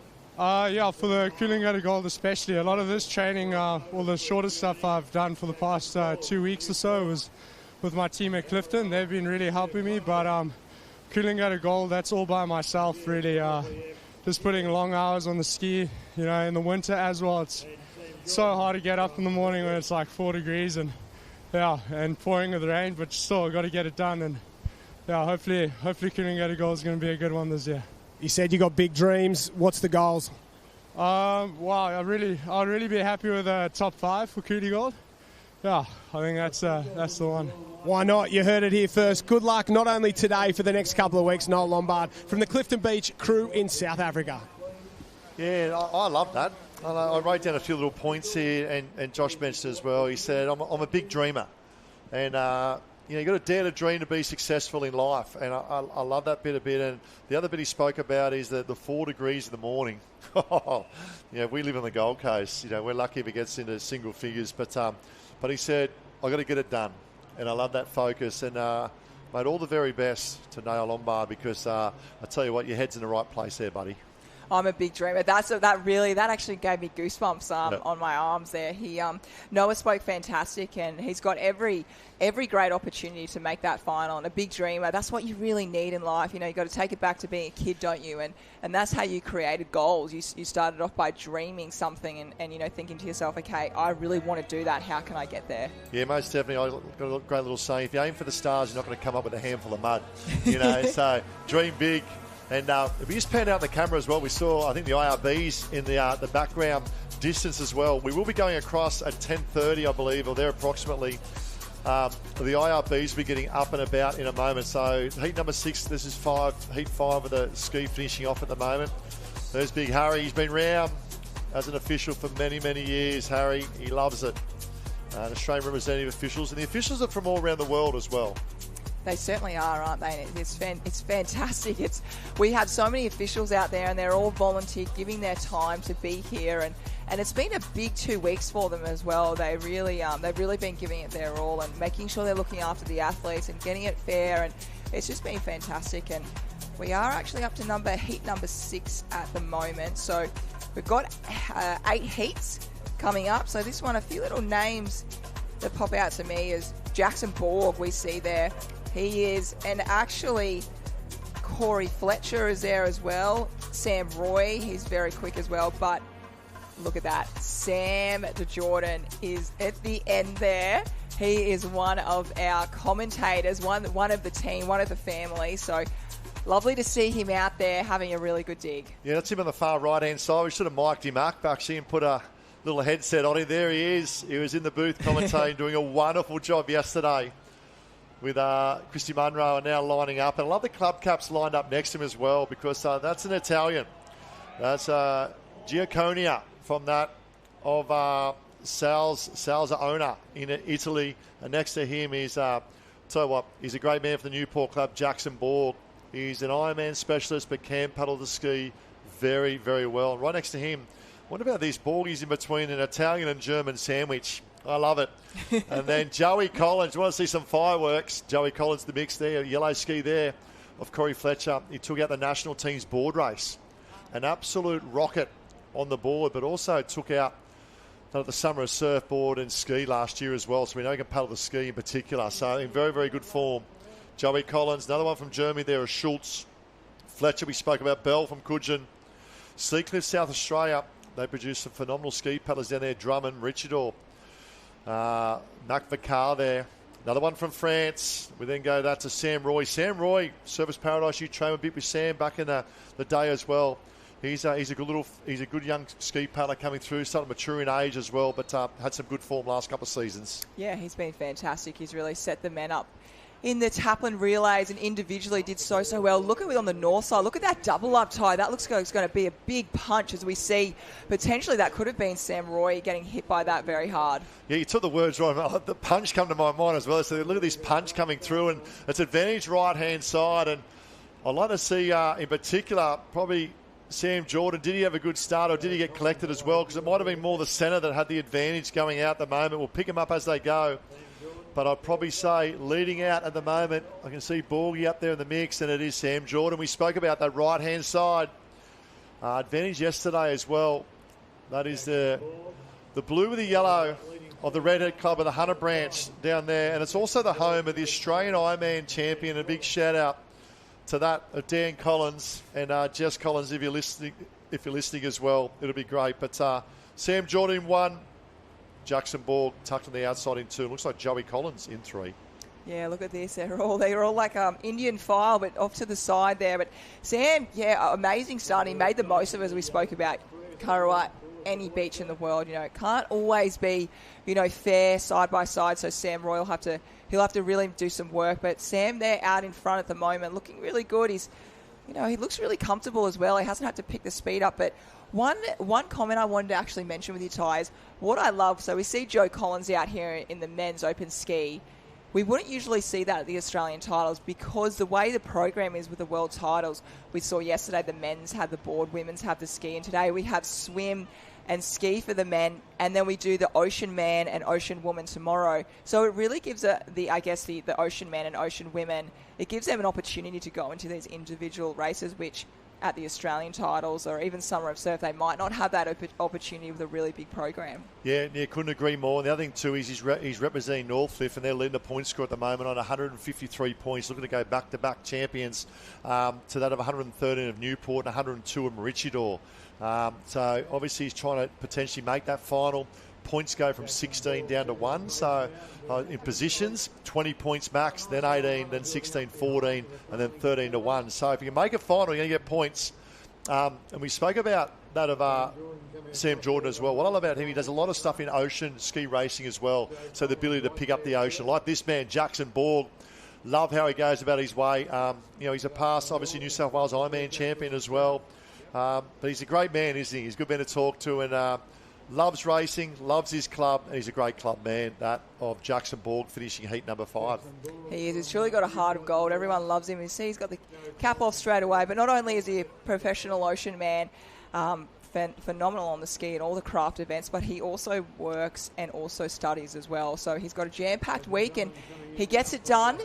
Just see Joe Collins He's had a massive program. I was just looking at the what did you say? What did you call him about doing the flags? Was he the sand crab? No, the sand crab. The sand crab. I think I've heard he's been picking up some sponsors for beach events, so they're trying to take him away from the water. He's that talented, Joey Collins. You saw the start of the board rescue yesterday. As Josh Minogue like to use, he shot out of a gun, and I tell you what, he was absolutely flying. CJ Brennan went with him. And you see the boys having a bit of trouble on the shore. There we go. Sam Roy as well qualifying through. Seacliff, South Australia there in the mix. But you see, it's the angle of the ocean near the shore. And that, you know, the tide's pushing at the moment. This afternoon, that tide pulls out. Angle of the ocean. The wind picks up as well. The potholes come into play. There are so many elements in this afternoon leading into not only the ski but also boards. And surf swim in particular, because it may shorten the course up, which won't play in the favour of Lani Palliser as well. So much to play this afternoon. More drama being unfolded. But that's what we love about surf sports. As you can see, Sam John for the Redhead Club. It's a great club in the Hunter branch. I've got a soft spot for the old Redhead. I grew up in that branch myself, just about 45 minutes north at Fingal Beach. And the Newcastle branch used to be called, but now the Hunter branch. And Jacko Borg, this comes in, just ticking the boxes to qualify through the next round. Yeah, he's got that powerful ski start. We'll also see him in the Ocean Man as well. But you're right, when you've got a lot going on in the surf there, as we just make up the extra numbers there. And yeah, that's tight in. That's probably 5 on that one, 6. There's some Roy coming through. That's 7 Borgie. This is position 8 we just saw there. Sorry to cut in, but Newport, the strength of Newport, their ski paddling fraternity, not only with the men, but yesterday, and a shout out to Gemma Smith. Oh, so close yesterday. Probably deserved better, Gemma, and she's a lovely, lovely lady as well. But so close yesterday. But qualifying is what I was all about down the beach from our surface paradise of SP Love, Sam Roy. Yeah, I'm here with Sam Roy. Sam, you said you've been working a lot. Obviously, you're a doctor. Your moonlight as a ski paddler, a pretty damn good one as well. How was that? Yeah, that was good. I had a good start, and in the winter I needed that, and then got hit by a wave. But the boys are fast, so I had to work my way up, and I'm happy with it. It wasn't pretty. It's not what I wanted in the heat, but hey, we made it through, so that's all right. Sometimes it's just about survival, isn't it, mate? I reckon you were the most improved ski paddler last summer. What have you been doing over the last sort of 12 to 18 months? You've always been good, but now you're in that top 1%. Thanks, Joshy. I was really happy with last summer, really proud. I think just being grateful being at the beach every time I could go training, it was great. Being with Ali, Max and all those boys at Surfers has been great. We don't have a big ski squad, but train with the Ironman, they're so fit, and that's what I needed, just get that fitness up. So it's worked well, but different year this year, so hopefully I can keep going. How do you balance work, life, everything else, and paddling the way you do? Yeah, it's difficult. I've given up a few things the last sort of 12 months to be able to do it, and it's worked a lot better. Still trying to find the balance, but it's just so lucky to be down here every day. There's worse places to be, so I'm very happy. First or eighth, you through to the next round. That's all that matters. Good luck. Thanks, mate. Appreciate it. I love this. So many great chats on the beach. Doing a wonderful job, Joshy, and so many great stories. And Balling, obviously, he's a smart boy and, finishing off his degree there as well. And so many good stories from right around the world. And that typifies surf sports, doesn't it? Whether it's a surf club or on the beach of a carnival as well. Here we go. Heat number 6 lining up. We've got a very special interview coming up very shortly. But heat number 7, I should say, coming up 7 of 8. And top of screen, we've got 2 of the Spanish team members next to each other, Miguel and Mario. And then we go to the Netherlands, Australia from Clifton Beach. Obviously 2 Cliftons when we look at that, of South Africa as well. Tanner Baxter of New Zealand. Looks like Switzerland in this one as well. Lockie Merchant there, Jack Defer from New Zealand. Dan Mull, look out for him on his home beach here. He's had a great couple of seasons of ski paddling. Dan Mull, and he's a great young man. Josh Patterson from the Southport Club. Murray Stewart, talk about Olympians. Look out for him for the MB Pride of North Burleigh. And another German there, a Buck. Dottie from all the way from Trigg. Neil Allura. Johnson from that, JJ Johnson from that of the Mighty Vikings of Currumbin. Magdeburg, Germany will be represented by Gunay. And then we have Wilson from Marangi Bay there in New Zealand as well. Quality field, but I expect to see the pointy end come from Mull and that of Stewart. Yeah, absolutely. See that? Yeah, definitely a lot of pace is going to come from that middle section. I was just waiting for the starters there on the line, and I just look back, heat number 6, Samuel Roy, he actually got 8th. So he got the last spot into that. So that northern side, you can see what the damage is doing when you really get that, as we spoke, we love that word punch at the moment, get that hit in your chest and you almost feel like you're winded. So you can see the damage that it's done. So he would have been a little bit nervous just knowing that he got that last spot moving to the quarterfinal. And whether it's 8, whether it's 5, whether it's 1, it doesn't matter in the heat. It's about qualifying. It's about staying alive. And he's done that. But let's get on the beach now with Josh. He was up in the box here yesterday. Well done, Sam Jordan. You're spot on. From the booth to the beach. Sam, is it easier commentating or out there paddling? No, it's a lot harder down here. I'm barely struggling to get my words out, and it's been about 5 minutes since we finished racing. Talk to us about that one out there. Obviously, super quick heat. A lot of really, really good paddlers. We'd expect to go close to the final.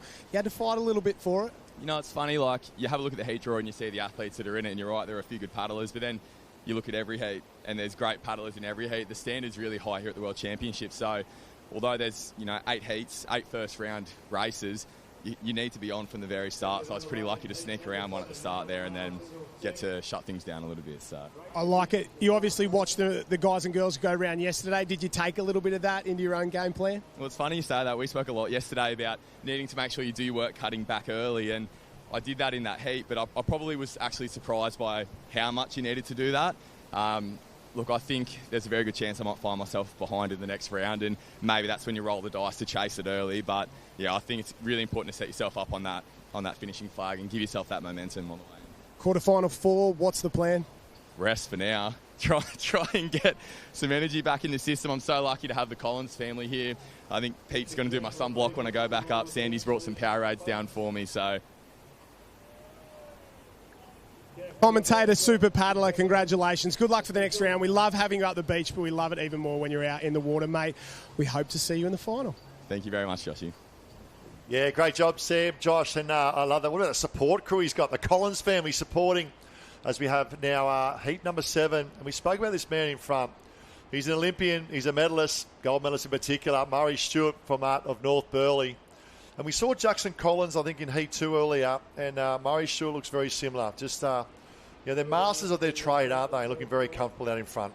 They are. That is the best way to put it. They just looks really relaxed, isn't he? He's kind of having a little look around, maybe a little peek over the shoulder just to see where that top 8 is. So how much work do I have to do off this third can? So as Sam said before, do you go left, do you go right? See Murray, he's just cutting back a little bit to the north, and that's smart because he found a runner that took him that way, and we know the wind's coming from the north, so very experienced, and I certainly, if I was one of the rookies out there, I wouldn't mind following his lead. Yeah, it's very interesting, isn't it? Because you've got to tack back, and the big thing for me is it's where the huge bit of luck's going to play, because if you go too early and there's no dominant wind swells there, you might fall a bit short. If you go too late and they've already gone past, the back mark's going to come through. So, that's what we love about surf sports. It is the elements of the ocean, but it's the ability to look back, not necessarily at the wind swell behind you, but if you've got a chance to see 2 or 3 behind, knowing with that bigger swell, and there's one coming through behind these guys at the moment, and we'll see potentially some back markers who have come back from about 7th and 8th. There they are now, coming in the shot. They've come back from 7th or 8th position, and that's the ability to know when, similar to know when to hold them, know when to fold them, know when they're coming and know when to go. And it's a bit of a gamble for these guys as they come through. But Murray Stewart out in front, he'll qualify comfortably. Yeah, he was too good then, even though he came back on that with not a lot of speed because he was out in front by so far. But it was super messy. It was really holy, that wave. It wasn't quite neat. So, but too good. Came through with the goods, and hopefully we'll get an interview after this. But that top 8 might be quite close for this one. We'll see how we go. Actually, he's probably if you get a chance, Josh, it'd be a great interview, actually, talking about, he's in the twilight of his career as well, and that might have been Lockie Merchant that might have come through from, Dan Mull, there he is, local boy, local. He's been ski paddling phenomenally well in the last, he took out a Queensland Ski Relay Championships as a state event here in Australia, 18 months ago as well, and his home beach as well, and goes about his business, obviously trains day in, day out here under the great Ironman of Guy Andrews, so doing a wonderful job as well. So looks like Patterson there coming up for the fried eggs of Southport. Not sure if we got through. Let's do a replay here, and all the action was in the centre. That's Allura there, and that also of Currumbin that got off to a very good start. That's JJ Johnson, but the blue ski there, black tip, up and over, and that's just a raw strength, isn't it? of Murray Stewart. Yeah, the raw strength indeed, and a little bit of that little spice of experience is there as well. As we can see, everyone's enjoying the beach at the moment. We've got Why wouldn't you? Why wouldn't you? Look at the It's a little place to dogs be. out there. And isn't it funny when you see dogs hit the sand, their paws, they just absolutely, I know my dog goes absolutely wild on the beach. So it's lovely to see everyone enjoying it, having a great time. It is a beautiful weekend. And Kurrawa on the Gold Coast, it is the place to be. Yeah, up and about. Let's say we see Murray Stewart coming through, looking very, very comfortable. Just try and pick up the other caps they come through. Look like Clifton Cup in the mix there as well. And coming through, just trying to pull over the top, because 8 is the magic number. So it's all about qualifying. We obviously had a great representation from all international countries there. A couple from Spain, Netherlands, New Zealand, Switzerland in this event as well. And a big shout out to those in Switzerland watching us on live stream and that of YouTube. And a big shout out to the boys as well, putting this production together, the Big Voice team. Mate, it has been a great production over the last 13 days. The graphics, as you can see here, beautiful Kurrawa Beach. And it's interesting because, our primarily job is to protect our ocean. Vigilance as service, protecting the waters and keep everyone safe. And, look, no matter where you are, whether in Europe, the USA, Brazil, or here in Australia, we all have a beach, we all have the ocean, and protecting that. And we're very lucky and fortunate in Australia to showcase one here in Queensland, but also our surf clubs. You saw the Kurrawa Surf Club in the background there. That surf club there is where all the resources, beautiful restaurant upstairs as well, kiosk down the bottom, but filled with all great rescue equipment, from rescue tubes to IRBs to that of rescue boards as well. Speaking of IRBs, not that far away from the IRBs, coming up in approximately about an hour and a half for all the IRB action. But we just finished plenty of action there in Heat 7. We've got our winner on the beach with Josh Minogue. Very, very good paddlers on the beach, but not very many of them have been to the absolute top of the tree at the Olympic Games. Murray, how does this compare to going to the Olympics? A few years past now, you're obviously a gold medalist there. Not as tough, but definitely very difficult out there. Oh, it's equally as tough in some ways. Back then I was more of an athlete. Now I'm sort of a part-time athlete. So it's you got to race the best in the world here, and there's some really, really good athletes. So not expecting too much, but I'll give it a crack. I think I was saying to Rizza before on 5 Olympic medalists lining up in this one. It's probably the best ski field we've seen in a long, long time. You've had a bit of a renaissance over the last couple of years, come back to paddling. Where's that come from? Just enjoying your time on the water, or is it a more competitive sort of aspect? No, it's when you're racing in the kayaks, sometimes you don't get an opportunity to race as much in the surf. I had a lot of injuries towards the end of my kayaking career, so it's been nice to come back to surf without pressure and just go out there and have a good time. I'm also doing some coaching at North Burleigh, so it's great to see that young enthusiasm coming through. So it's a little bit infectious. So I wouldn't say it's a renaissance, but I'm having a good time. We're loving it as well, having you on the start line and seeing how well you're paddling. How long does it go for? Obviously, the North Burleigh crew keeping you young. You'll race this summer? That's the plan. Yeah, I'll have a crack at Aussies, stay in Aussies, but who knows? Well, it's a long time yet. I'm almost 40 now. You don't look it, that's for sure. Final thoughts. Paris, super successful for the men's and women's paddling. What were your thoughts on the boys? Oh, so close in the K4. You've been there, you've experienced how tough it is. Obviously, very impressive effort. Yeah, no, they did so well. I mean, to have, particularly in the men's, to have 6 guys representing the country and they all come away with medals is, I don't think that's been done before. So it just shows how strong they are across the board, the girls as well.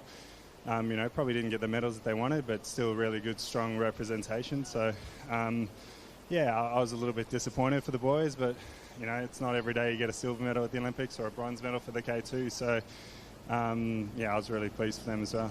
Murray, congratulations. Good luck for the next couple of rounds. Good luck for the summer with the North Burleigh crew, mate. We hope you do a fantastic job there. Cheers. Thanks, mate.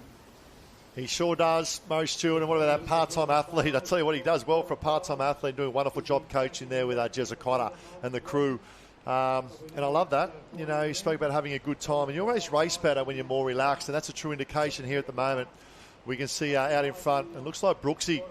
Is it for the Newport Club, Charlie Brooks? Probably didn't have the summer he wanted here in Australia. Last had a few injuries and made the Professional Iron Series as well. But looking comfortable as Palmer goes around, and looks like Noah Steiner from another Wander Club under the guidance of the Smith dog, Nathan Smith. And a shout out to you, Smitty, doing a wonderful job with the Wanda crew, but it's all Brooksy at the moment. We spoke about the depth of that ski fraternity at Newport, and this typifies that, doesn't it? I don't think I can't pick top 16 at the moment. That is just going to be... This is good. Oh, it's going to be so hard to get to that final. And Charlie Brooks looking so good out in front. He's so good on his craft. And I just said an Ocean man as well. And we've got the Steiner brothers in there as well, both from Wanda, Noah and Joel. We've got the local Angus Mackay from Kurrawa, who's not too far away as well. So they're all popping their heads up now, knowing that this is 8, and this is also heat number 8. So heat number 8 through. It's really good because you talk about the Steiner boys. You got Noah Steiner, the older statesman of the brothers, and Joel there as well. But then you got Nathan Dad. And I tell you what, he loves the ski paddle as well. I'd love to see a ski session with all three together. You talk about competitiveness as Brooksy now goes to chase the swell back to the beach. Nice little run there for Brooksy. But it looks like a big move. Bottom of screen, just trying to pick that cap up coming through. Not sure if that's another mermaid cap coming through. Could be Breakbush there. Is it Kalen Breakbush? No, it's not. It's one of the Steiner boys actually from that Awanda. And that is, we spoke about Noah Steiner coming through. So they're used to competing against each other. That of Noah Steiner and that of Brooksy as well, obviously in the same state, same sort of close opposite branches, but very close to each other. But I love this bit of Brooksy just gets the nose in front, says, I'll take the heat win. Yeah, why not? You also get an interview with Josh, so, you know. Does he? That's a question. Maybe a cuddle from Josh as well. So they're all up for grabs and yeah, plenty to fight for in the end. But we also spoke about it's so nice to as well get that win and get that confidence. So just making up the numbers, we've had 2 through. So 4, 6, we've got 8. It looks like we've got 8 through now. Let me roll through the top 2 of the heat winners so far. This is the quality that's going to be lining up. Now, remember, we've got quarterfinals coming up very shortly, so stay with us. As well as we've got plenty of the female races coming up, and the female board heats will be there as well as surf races. So heat 1 was Riley Fitz and Savage. Heat 2 then went to that of Piran Phillips, the Great Britain boy, and Jet Kenny. Heat 3 was Jackson Collins and Cooper Bessels. He paddled well, Bessels. Bevel Aqua and Wenman for Mermaid was the next one. Lombard from South Africa, Onley from Coogin. Then we go back to that of Jackson Ball, Joe Collins. Then we go to Dan Mull, Nathan Neal. So that now wrapping up. In this heat, we spoke of Brooksy and Steiner. So, see Brooksy set himself up nice and early, dictated around the can. Steiner pushed up there as well. We then go back to, you see, just pulling over the top there, which is really, really good. So, the boys coming through. Newport and Wanda. Noah Steiner, right-hand side.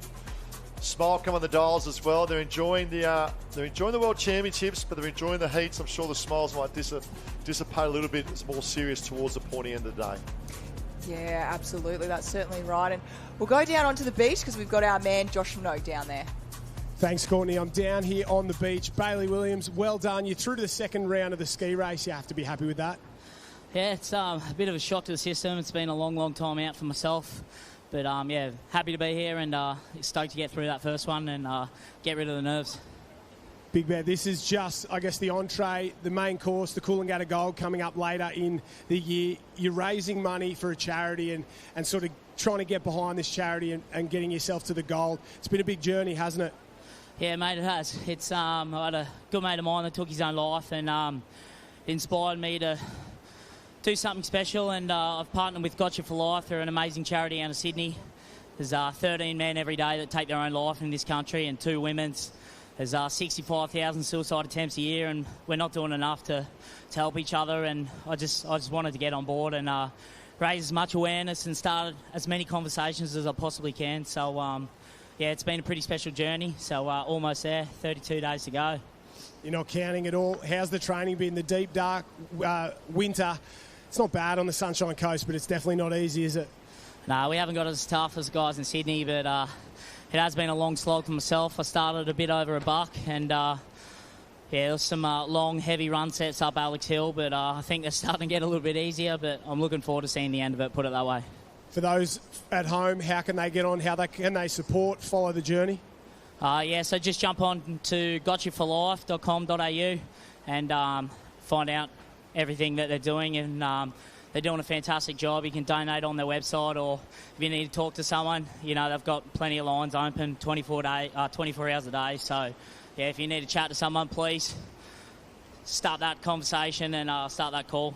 You're a good man. 32 days to go, raising money and awareness. Congratulations. Good luck for the gold and good luck for the rest of the day, mate. Yeah, thanks, guys. Cheers. Yeah, great job and a great story as well. And the Gotcha for Life and Gus Wallen doing a wonderful job driving that as well. And so many great stories and giving back. It's good to see as well. He spoke about the early mornings and dark mornings up there on the Sunshine Coast. What about a boy from South Africa? 4 degrees. You got nothing, Bailey Boyle, on that young man from South Africa. But board heats now coming through. That we wrapped up the 8th of the ski heats.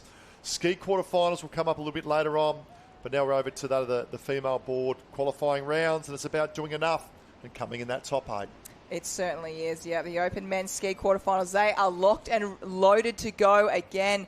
So we just see Electra Outram. She's out in the front of this one, and potentially that could be Grace Gillett as well. So we'll have a little look and we'll find that heat for you right now. So it's the women's board, a little bit like the men's ski. It's really close, and the swell's picking up a little bit. So we'll go into that section where the tide's changing, and we'll hit that kind of mid-tide where the swell is the biggest. So Electra Outram, we've seen her in a lot of pressure zones when she was a part of Noosa Headlands with that Taplin team there. So she certainly knows how to get it done, and at the moment leading the way and doing very well.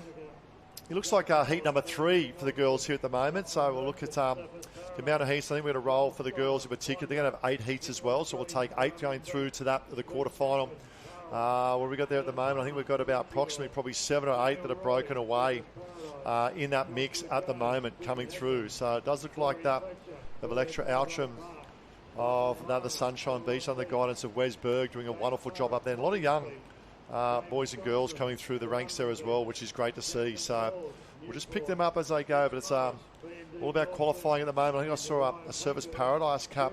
Grace Gillett out in front at the moment. She won the under-19 Queensland board event at the state championship. So she's a very good board paddler, and she's come from the sunny coast and really improved under Zane Hemmel as her coach there. And top 3 girls out in front, they can have a little armchair ride and looking for that top 8 again that'll move through to the quarterfinal. It'll be a little bit of relief for the girls coming through, saying, we'll just tick the box there and we'll get through in that one, which is great to see. So 1, 2, 3 will go through. Just going to see it might be heat number 1, is it coming through? Just trying to see the difference. No, it looks like heat number 3. The girls coming through. So great job to the girls. 8 is the magic number. You see, as we look on screen there, it's going to be a little bit of a sprint finish to see the girls up and ready, and they see all the girls in front of them, so they'll be wanting to make that top 8. 1, 2, 3, 4, 5, 6, 7. 1 was going to miss out, so we'll have to wait. Hurts. Yes, it does, doesn't it? A sprint finish to get that last spot. It is heartbreaking. Yeah, so looking at 8 heats going through, they would have crunched the numbers in terms of qualifying coming through, but good numbers as well for the girls lining up. It just shows the depth and quality. Look at quantity and quality lining up for the girls. So looks like heat going through another heat starting to line up on the line. And I know we have the omission of Harriet Brown, who's travelling over in Mexico at the moment. Looks like the most amazing trip ever. I tell you what a wonderful job she's doing. But let's go back to 2018 because there's the girl at the moment for yesterday in the silver in the ski, Carly Nervin, took out that of the board race and the Ocean Woman event at the World Titles. And looks like the girls coming through. I think that might have been heat number 1. I'll just see, trying to pick up there. Charlotte Cross, I see crossing the line now. So they might be running 2 ward areas. I'm just trying to pick up. Looks like we've got 2 ward areas running at the moment. So I think we visuals of heat number 3, but Charlotte Cross taking out heat number 1 there, just crossing the line as well. So we're going to roll between both ward areas from the Belliers Mowbray Park. Great young athlete coming through the ranks. Charlotte Cross. So we'll run you through qualifications at the moment. We've got odds and evens water arenas at the moment. But looks like a good win to Charlotte Cross there from heat 1. As we now have potentially that could be heat 5 lining up. It's definitely a big board paddle as well as the girls we see set for a start there. And they really have to have a lot of fitness, especially moving into the day. Board paddling, you use a lot on your legs, so you can really get that lactic acid can really fill up. And it's an awful feeling when you don't feel too good when you turn that last can coming around. But the girls, they'll be nice and fit, nice and ready as we have a look. We're going up to that northern side, and Yeah, here we go. The ski paddlers are already up and ready to go. We spoke about a smorgasbord of events this morning, and we can see bottom of screen now. That looks like the quarterfinals of the male ski. Top right-hand side of screen will be that of the heats of the qualifying rounds, 8 heats of the female board race. Oh, I love this. It's the Lifesaving World Championships. It's all about qualification this morning. 1:30 today is the big dance. That's Australian time, Queensland time. It is now coming up to 9:30 in the morning. And a big thanks to those joining us right around the globe on live stream and YouTube. And this event does not go ahead without the phenomenal support, in particular to the chair and project director, Ron Rankin AM. Graham Ford, the president, International Lifesaving. He's a great man, Graham Ford, AO. Dave Wimpy, CEO of Surf Lifesaving Queensland. And to obviously to Tom Tate, Gold Coast City Mayor and Minister of Tourism and Sport, the Honourable Michael Healy MP. A big thanks to this awesome event on the Gold Coast showcasing our great surf sports. And the sponsors, Tourism and Events Queensland, Australia's Gold Coast, Queensland Government, Risk Intelligence, the Currawa Surf Club, Ampol, Race One and the Event Co. This is it. We're just feeling the intensity just starting to build a little bit. We just have the heats of the skis, the quarterfinals are coming up. The heats of the girls are now in the water as well after an awesome day of racing yesterday for the females. Oh, I love this. This is good. It's only going to get better. It's only going to get better and better. It's just amazing, these shots. Look at how fit and healthy the athletes are. It's an incredible sport to be a part of your life, you know, all the way through, right through to, you know, well, you can just keep going for the rest of your life. But I have to mention for that quarterfinal number 1 for the open men's ski, Noah Steiner, Joel Steiner, and also Adam Palmer, just to name a few, actually they were heat number 8, reset. And now they are quarterfinal number 1. So we talk about fitness, and the Steiner brothers and also Adam Palmer, they have to flick the switch and go, okay, we're straight out of the water and on the line again. So it's a tough ask. And that's why they are the fittest and fastest surf sports athletes, if not athletes in the world. We see another head of females lining up. Heat 1 went to Charlotte Cross. It was Isabella Wolfie Davies from Southport up the road, second. Chloe Jones was third. And all the way from the USA, Holly Main. She's an LA County lifeguard, trains over here with Michael King at the moment. And great to see USA qualifying through in heat number 1. Heat number 2 was Kirsty Hardstaff. So Burley Heads taking out heat 1 and heat 2. Millie Derbyshire, she's in good form too. Freya Wilson there as well. That was heat number 2. Heat number 3 is in the water. So we thought it was Electra Outram earlier. It was actually Freya Wilson. So we do apologise there. We had didn't have our info with us there and pick up the graphics with the coloured cap. So well done to Kirsty Hardstaff, Millie Derbyshire and Freya Wilson. Millie Derbyshire, you know, some might say she's the shadow of a sister, but she paddled phenomenally.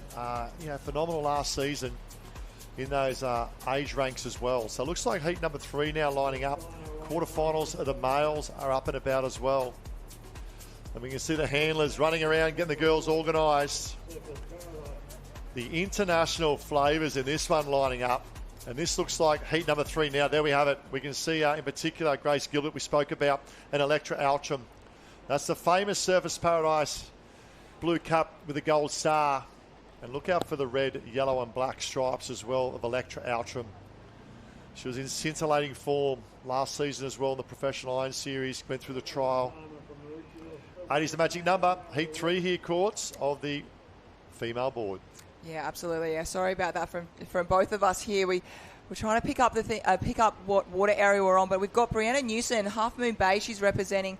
So just have a look at her. She's definitely got a very, very strong start. So she'll be looking out to be taking that out from the front. Georgia Singleton from Manly. She's been very, very strong over a lot of years. We've got Christina. Look out from the Clifton. Look out for the Clifton competitors and everything every single leg that you go into. But certainly, as you mentioned before, Electra Outram and also Grace Giblet, very, very strong board paddlers. Yeah, love the international flavour here as well. USA, New Zealand, Germany, Canada there as well. And I'm not sure it's that Bulgaria mixed in there as well. It might be Belgium or Bulgaria they're mixed in there as well, which is great to see. In South Africa, Malian, all the way from South Africa. So the paces are up and on. And that's the thing too, they haven't had the opportunity to race against each other at an international level. So going into a heat, you know you've done the work, you know you should be on the money and on the pace, but you never know what's going to pop up internationally. Absolutely, that is so true. You might look side by side, thought, okay, I don't know this competitor and all of a sudden they're out there, really going side by side. So fantastic internationals. We've spoken about the improvement, but on the screen at the moment, we spoke about Electra Outram, Grace Giblett, and Brianna Newsom. Brianna Newsom actually trains alongside Grace Giblett there at Surfers Paradise. So Brianna Newsom, she had a few years off, a little bit like Carly Nerthen, about 6 years off. So she's very, very good, very speedy on the board, and she's going to take the inside. Electra Outram wants to get that inside, so she's just picked the pace up. No one's going with her at the moment, so she'll look to hit that can first. Yeah, I love the work of Brianna Newsom you spoke about. Half Moon Bay, they've done some homework, haven't they? Done some recruiting, which is great to see. It's a great club there down the bay. I've got my sister-in-law lives just around the corner, actually, so I spent a bit of time there myself during holidays visiting, and I love how they go about their business. And when she goes, Brianna there in third. Electra Outram just want to stamp her authority, but also we spoke about getting that clean water going around the cans that come home. So let's have a look at the numbers we've got there at the moment, their course. I think that's a breakaway of 8, so they'll be quite comfortable knowing Electra will go around, sort of turn the head a little bit, do a little bit of a number count, and go, yeah, I'm seeing comfortable to go through and qualify the next round. It's a nice place to be, isn't it, when you're in the top 8 and you've got a little bit of a gap between that 9th competitor, but still, if you're going around 8th at the moment, might be Coogin Headland going around there, Sophie Boyd. You want to keep moving because you're only in by 1, so Electra Outram. And Electra, we saw her in the series last year. She was so good. She did have a bit of a breakout year. This is an athlete we are still yet to see the best of, with Wesberg obviously doing wonderful things there, and fantastic competitor. And she's nice and long and lean and long and runs fast, and she really doesn't have a weakness. So we'll see a lot from Electra, and she's got a great ocean woman name, doesn't she, Electra? I love it. I love it. One of the best names in the business. And I'm trying to mention about Wesberg. One thing I know about Wes, loves the S&C of the sport as well. And I can actually see the strength, just the ignition and the ignitement of that body just locking into the stroke as she comes over the top of the stroke. Driving from those of the legs over the top. And she looks stronger this season. We spoke about her leg fitness. She was probably one of the fittest in terms of leg fitness running around, and we saw that in the professional series in the specialist with the run legs as well. So good to see Electra Outram back in good form and good shape as well. And we spoke about also coming through. We just picked up some of the back marker caps there coming through as well. So there's plenty of colours. Like Giblett we saw from Surfers Paradise. She's sitting comfortably as well. It was an 8 breakaway that we saw coming through. Singleton from Manly was in the mix, looking very, very comfortable. And Brown and Newsom was the other one. But it's all about Electra Outram out in front. She'll, still the nerves a little bit. How important is it here, Courts, not to use too much when you're sitting comfortable like that? Yeah, at the moment, Electra can have a look and count how many numbers there are on the wave. And, she can just sit back, let the girls catch up to her. And as you said before, top 8, it doesn't matter whether you're first or 8. As long as you get yourself through. And these girls in front, we've got that little breakaway of 3 at the moment. We see Grace Giblett training very, very well, racing very well, should I say, at the moment. I think this could be her first year of Opens coming up from the under-19s. So we'll get that top 8 and they'll move through the quarterfinal. Yeah, it's all about qualifying through. And the other thing, too, is that the nature of the year of this competition. So leading in here, obviously it's the start of spring, start of September. And the way I look at it is a lot of the athletes have come in train fit, but a lot of athletes haven't come in race fit. The ability to have carnival. And you can train, you got your great trainers, but then you got your great racers. So I think this weekend in particular, and we sort of saw it yesterday as well, and the opportunity for that Liv coming through as well and taking out the board race. She raced last week, had a little bit of extra race fitness, have an extra week of top competition, just to fine-tune those race tactics as well. So I think that's going to play a huge part, which also goes back to experience of racing as well. We saw with Bevy in the board race yesterday. So plenty of big racing events coming up, big days as well. You see the girls coming through and qualifying. Ticking the box. The male quarterfinals, I believe, are in action. And once again, a big shout-out to international flavours. All could be potentials. The old double-arm finisher. I love this to finish off this event. And we'll have more of the female heats coming through the board race. If we just go over the male skis, we'll see if the quarterfinals.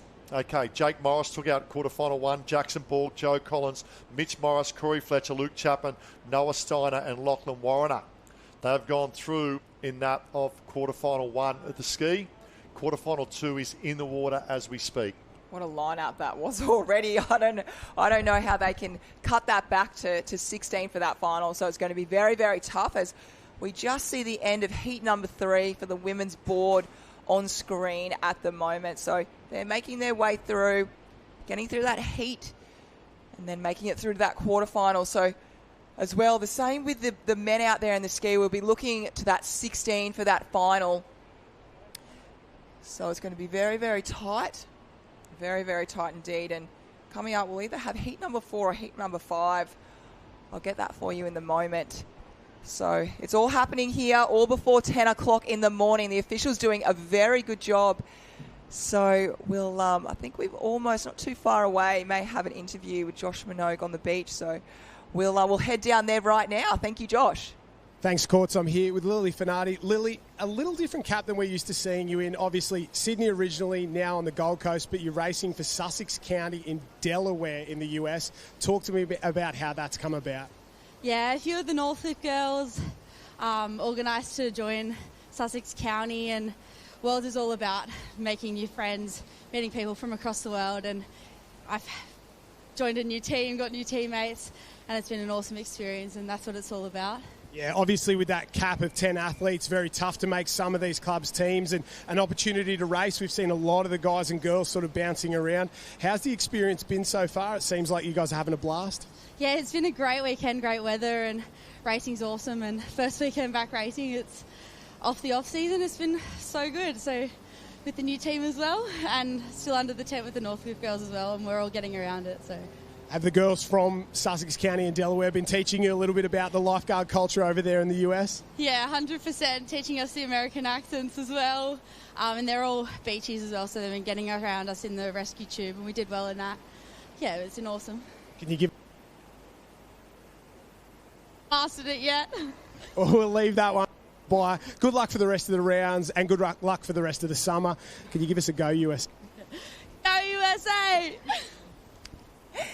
Thank you, Josh, and thank you, Lily, for that wonderful interview. That's just fantastic. It is all about making friends out there and having a really good time. So well done to those girls from BMD Northcliffe and Lily, getting themselves and making those new friends and joining a new club for a little while. So we move forward. It looks like it's going to be the Open Women's Board heat number 5. So out in front, it looks like it could be Ella Garrett and also Hannah Scully. Hannah Scully obviously being phenomenal board paddler. She's won the Australian titles.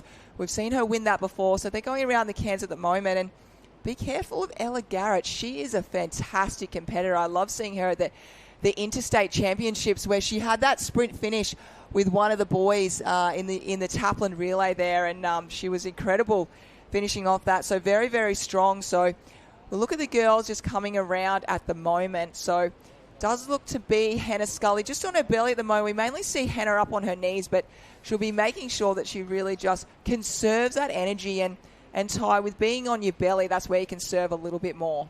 Yeah, I love the work of Hannah Scully. She's, go back the last 12 months, probably one of the best board paddlers going around, mixing with the likes of a couple of the other, I would say, Northcliffe girls in the mix as well. But it's pure quality at the moment, Hannah Scully. She's a true racer. I mean, I spoke about those, about training and racing. She's doing a teaching degree as well coming through. Looks like that of a Manly club, Lifesaving club coming through the mix as well. Could be Ella Garrett, probably more known for a ski paddling. Ella Garrett, great ski paddler as well. But the girls really starting to make their presence felt. And I can tell you one thing, she's like a switch, that of Hannah Scully. When she's on, she's on. Yes, she certainly is. And we've also got Zoe Longhurst from Maroochydore. She's only a young gun, but coming through. But look at that on the north side. The fried eggs, Brody Trinker. She is the current Australian board Open champion. Talk about form paddlers. I spoke about the Northcliffe girls, but up the road there, and I love the way Brody Trinker races. She's been pound for pound the fastest starter in board paddling. I'd probably go the last 4 or 5 years. Could have won more than probably one of the national championships as well. But to win that for the fried eggs at Southport, an unbelievable performance. And you can see her making her presence felt. Top of screen under the guidance of Pierce Leonard, 2-time Australian Ironman champion as well, and an all-round top bloke. Yeah, absolutely. I loved. It was a fantastic round. I think hearts were split there, weren't they?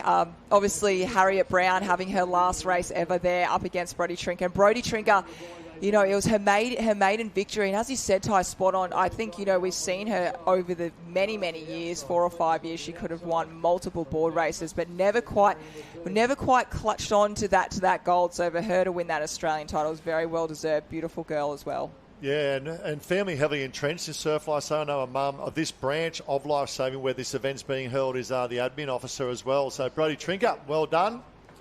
And always has a smile on the dial. Probably a good chance for an interview. The fried eggs of Southport, if you get a chance there, Joshy. And looks like Ella Garrett coming through. We spoke about Hannah Scully. Seems to be on there as well. And Zoe Longhurst from Richardall. We see her to qualify through. She paddled there. She's paddled really well as well. And I love also seeing there of Brittany Hooton. That's her, looks like, coming now from all the way of Emu Park. Jen Parry territory back in the day. And she had another great year last year. The Hootons up there and also picked up an Aussie ski relay medal, if I remember right. So great representation right across as well. But good quality field. Probably the two best board paddlers in the last 12 months there are Trinker and that, as we said, of Hannah Scully coming through. But it's an event this afternoon. It's going to be absolutely red hot. And we thought that the male final was quick yesterday. Look out for the females today. Yeah, that is going to be an absolute cracker later on this afternoon. Oh. And as you're saying all these names, these clubs, internationally as well, so many beautiful parts all over the world. But also when you travelled around Australia, you would know a lot of these clubs and places, and it's incredible. Look at Carnage, this swell too, the back for these back markers. Oh, there is the Currow and O stand. The Currow and O stand. We've all done it. Oh, yeah. That's not a good sight. No, it's I've done it. I've done it on a ski and a board before. So Brody Trinker taking out that one, and we'll grab Josh Minogue soon. She had a fantastic year, and looking forward to seeing Brody. So I actually have to say, little shout out to my board. She actually paddled that for the Australian titles about 6 weeks before. So it was nice to see my little pink board out there. But Brody is down the beach with Josh Minogue. I just said to Brody there that Courtney was talking about how it was all her board, you have her to thank for your Australian board title, but it was a special paddle. Do you feel a little bit of pressure coming here as the Australian champion and probably the favourite? I mean, there is a little bit of pressure always, but it's really early days in the season. I have to keep reminding myself of that. So whatever happens, happens. I'm keen to just get the work done early, get through the rounds, and then whatever in the final. I'll be happy with the win, obviously, but no pressure. Ty said as well that he really enjoys the way you race. It's aggressive from the start. You like to get out in front. Is that a conscious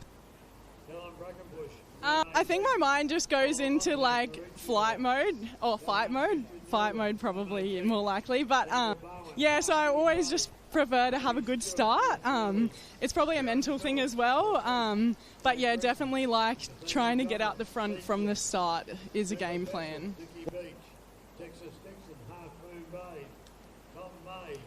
Might be just losing comms there with Josh, with Brody on the beach. But she spoke about that, about the importance of the start. And a good little motto I used many years of coaching is be first the first can. Keep things simple. Just try and be first the first can. And you're looking at Hannah Scully in that same heat that was with Brody. They're probably two of the quickest starters going around in board paddling. So another heat coming up now. Once again, quality coming to the fore. And it's going to be an absolute cracking final this afternoon. From 1:30, those joining us, the finals package will get underway. And this is heat number 7. Up and about. And there's a young girl in here from Coogin Headland called Neve Sharp. And she's a good little young board paddler coming through the ranks as well. Still very, very young, still an age grouper, but can mix it with the older states, guys and girls as well. So lining up at the moment, we'll pick up the girls as they go out and about. And I'd probably say that is the Coogin Cup I'm talking about. That's out on the left-hand side leading. He's young Sharp there as well. So this is great. Out they go and about. And what have we got there? Courts, we're at 7 at the moment in a breakaway pack. Off to a very good start.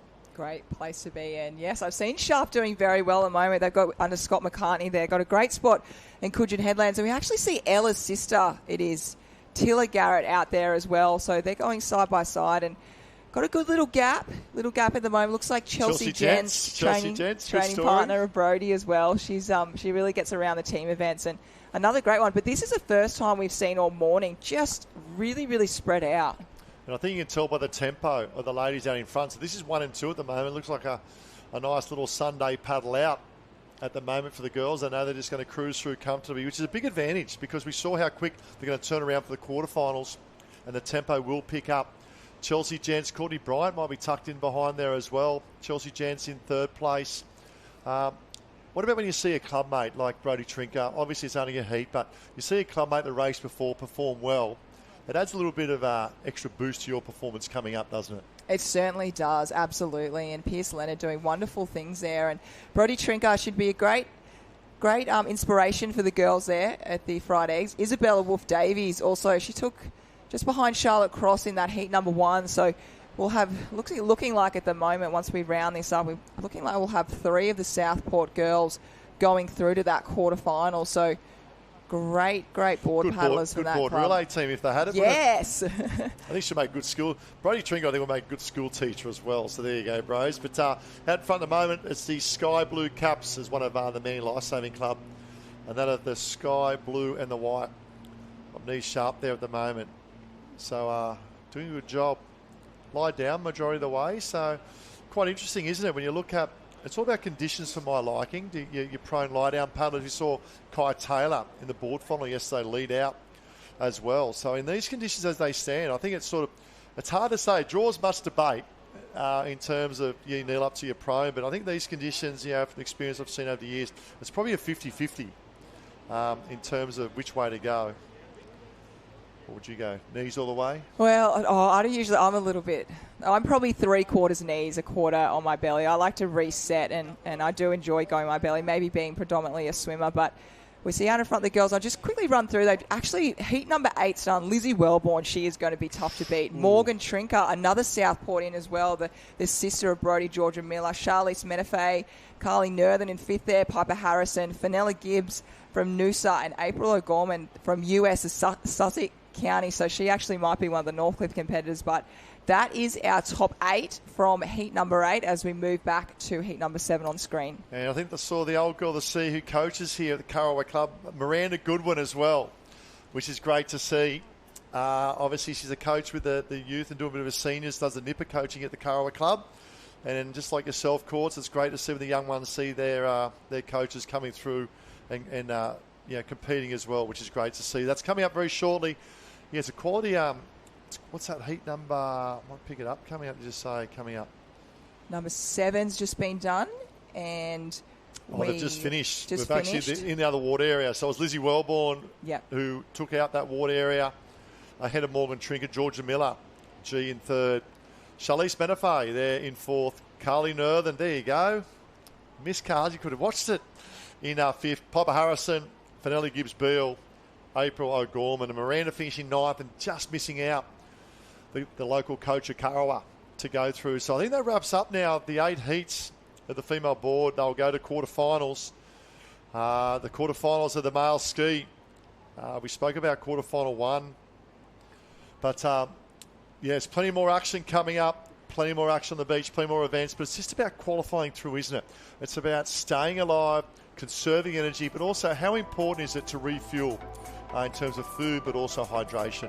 Yeah, absolutely. Just look at the replay. These girls were fortunate, but worked hard to get themselves out in front to make sure they can, relax a little bit, as you just spoke about being on the knees and being on the belly. Just trying to really save that energy, but hydration and food, this is so important this whole week. It's, when we had that little break from the heats to the quarters, I was speaking to Carly yesterday. I was like, okay, this is where you're going to get your lunch in right now and carve up a little bit and have that good food to give you that energy. Well, put this in context. They warm up around 6:37 this morning, start racing at 8. And the big show and big dance of their finals throughout the journey of today is not till around 2 or 3 o'clock this afternoon. You're looking at 7 hours of competition. And throughout the day, the intensity lifts. And ladies and gentlemen, it's quarterfinal ski time coming up. And the sparks will start to fly. We've already had quarterfinal number 1 go through. Quarterfinal number 2 is now in the water. And Jake Morris went through in quarterfinal 1. Borgie, Joe Collins, Mitch Morris, Corey Fletcher, Luke Chapman, Noah Steiner, and Lachlan Warrener. Quarterfinal number 2. And we'll just try and pick up. It is quarterfinal number 2 is just finished. So we're now in quarterfinal number 3 in the water on screen. Quarterfinal 2 saw Charlie Brooks, Dan Mole, Jackson Collins, Max Beattie, Fletcher Armstrong, Neil Wilkie, and that of Chris Bolt qualify through. Now, quarterfinal number 3, lining up there, the green cap, look out for this boy, all the way from Great Britain, Piran Phillips, And those joining us, I know they will be with us on live stream and YouTube. A huge shout out to Emma, all the crew over there in Great Britain. We're on the bus of Piran and the Great Britain boy at the moment. Right next to him on the left-hand side, and that's Murray Stewart. He's an Olympic gold medalist from the K4. He's the elder statesman. He was interviewed a little bit earlier, and he said it's quite interesting. He said, I'm a part-time athlete now. He's back coaching the club down the road. Actually, Piran, this is interesting because Piran, who's representing Portsmouth there in Great Britain, is actually joining Murray Stewart's club of North Burleigh for the rest of this season. So these two here are going to become club mates in the white and green cap. So interesting little setup and draw a position on the quarterfinal number 3 coming up. And then we look at the other quality field lining up in here. We saw Wenman for Mermaid. Erskine will be right up the top. Looks like Tommy Gunay from Seacliff. That's the black cap. Ben Carberry, second from the bottom. Expect fireworks from Carbs, current Australian ski champion as well. And away we go. And that looks like Bessel, who had a great heat as well from that of Dicky Beach. So Bessel off to a fly. Erskine, top of screen at the moment as well. Looks like Monaghan from Maroochydore. And they are up and about at the moment, but it is now that of Murray Stewart coming to the fore. Top end, Erskine with him. Tommy Gunay down the bottom. Bessel there as well. Carberry needs a move. Then we go back to Piran. The tempo is up and about as the Olympic gold medalist. We're going back probably about 10 years ago or 8 years ago. That of Murray Stewart from North Burleigh. He's the ski coach there. Along with Jeremy Cotter. Looking to dictate the race. Tommy Gunay on the inside from Seacliff, South Australia. Erskine for the mighty Vikings of Currumbin. Only a matter of about 10 kilometres down the road as well. Then we go back to the current Australian ski champion, that of Ben Carberry. We got Piran, the man from Portsmouth there, of Great Britain, tucked in 5th, but Stewart out in front and looking comfortable. May needs to keep his nose up on the inside, the black tip. But these three now broken away. See the tempo's really started to pick up. Carberry we expect to come home, guns blazing. Top 8 is the magic number to go through the semi-final. It's a position they want to be in. Stewart goes round, looks composed. Looks good, looks strong. Right pedal down. Scampers around. Erskine on the outside now from the mighty Vikings of Currumbin with the moustache. Moves up on the outside of Stewart. The big boys come out of the play now. Tommy Gunay just labouring a little bit. Carberry up on the inside in 3rd with a pink tip of his race 1 craft. Negotiates that last can. Mastercraft manoeuvre of Carberry. Now Carberry saw this at the Australian titles. Carberry now moves up in a 2nd. Tucks in behind Stewart. It's probably a planned move of Ben Carberry to sit there going out, dragged around, knowing, work the ocean, coming home. 4 is the magic number. If we pan out on camera 1, we can see the spread of competitors from tip to toe at the moment as Stewart now leads. Carberry in 2. Work in the ocean, coming back. Tommy Gunay, 4th now, moves up to Erskine in 3rd. But Stewart looking comfortable out in front. He's a master of his trade I mentioned earlier. He's a builder. Actually, this is an interesting fact. 1st and 2nd here at the moment, that of Murray Stewart and Ben Carberry are both carpenters. They throw hammers around during days, ladders on the shoulders, and builders by trade, masters of their craft by weekend as Carberry comes through. Current Australian champion Murray Stewart, Olympian Tommy Gunay let out that 2 years ago of the Coolangatta Gold Ski first leg. We know from the base. There's the man, Piran from Portsmouth there in Great Britain will come through. Erskine as well, Bessel. They're the big 6. They come out to play and they book their spot in the semi-final later on today. Oh, isn't it a good feeling once you start ticking through the rounds, ticking through the numbers, semi-final, best 32 men in the world. It's I tell you what, it's not an easy feat. So they'll be looking good. Ben Carberry hasn't even looked like he's done anything, does he? He looked very relaxed and very fit. I love the way the tactics of that race. He sort of got dragged around. So you see the work here early. Bessel started well. Tommy Gunay, Murray Stewart, then dictate the race. That's the blue with the black tip. Now Carberry's down the bottom here. So that's the pink tip of Carberry. Cop's on the lap here. Just checks him a little bit. And he says, you know what, no worries. There he's there. I'll just sit in behind the boys. I'll do a bit of work, come up behind Tommy May. Let them do the work around, knowing that as soon as I turn that 3rd cam, I can start to run the ocean. It was a great pedal by Stewart out in front. But but I was really impressed by our third place. Now, I don't know how much work he's been doing in the off-season, Tommy Gunay of Seacliff, South Australia. But we've seen them finish off this replay at the moment, and then we'll shoot down the beach with Josh. But this is where Carberry made his move. Very similar to what we saw in the Australian titles. He was back in 10th, 11th around the cans and just worked the ocean. And that unison of working in the ocean as one. And Stewart and that also of Carberry come through in this replay. And down the bottom of the screen was the black and white ski with the black cap for the man from Seacliff, South Australia. Matter of fact, I think we've got him on the beach right now. Tommy, performance in that one, you've got to be happy with that quarterfinal. Yeah, thanks, Joshy. I was really pleased. I think you go into them, it's it doesn't matter where you come as long as you get through and into the semi, so pleased with that. You were saying as well, the heats. It's difficult at this level, isn't it? There's no easy rounds. No, you're right. I was looking across in that heat and I was like, bloody hell, there's a few Olympians here and a few gun paddlers, but I don't know, you just got to do what you can do and see how long you can last. Seacliff in South Australia, obviously very, very strong ski paddling group for a long time, but I want to talk about the line throw in the pool. World champions, world record holders, you guys are on fire. Yeah, Tajo set us off in the pool. He ripped in with that line throw. He's pretty pumped about it, as he should be. And we're just riding his coattails at the moment. We're seeing how we can go. And this ski squad, obviously fantastic. There's a big history of fantastic ski paddlers out of Seacliff. Yeah, 100%. We got some great paddlers and sort of led by sort of Jonesy and Kingy and Maury down our way. And, yeah, we're really lucky to have a great crew. Well, good luck in the semi. Thanks, Joshy. Cheers, mate.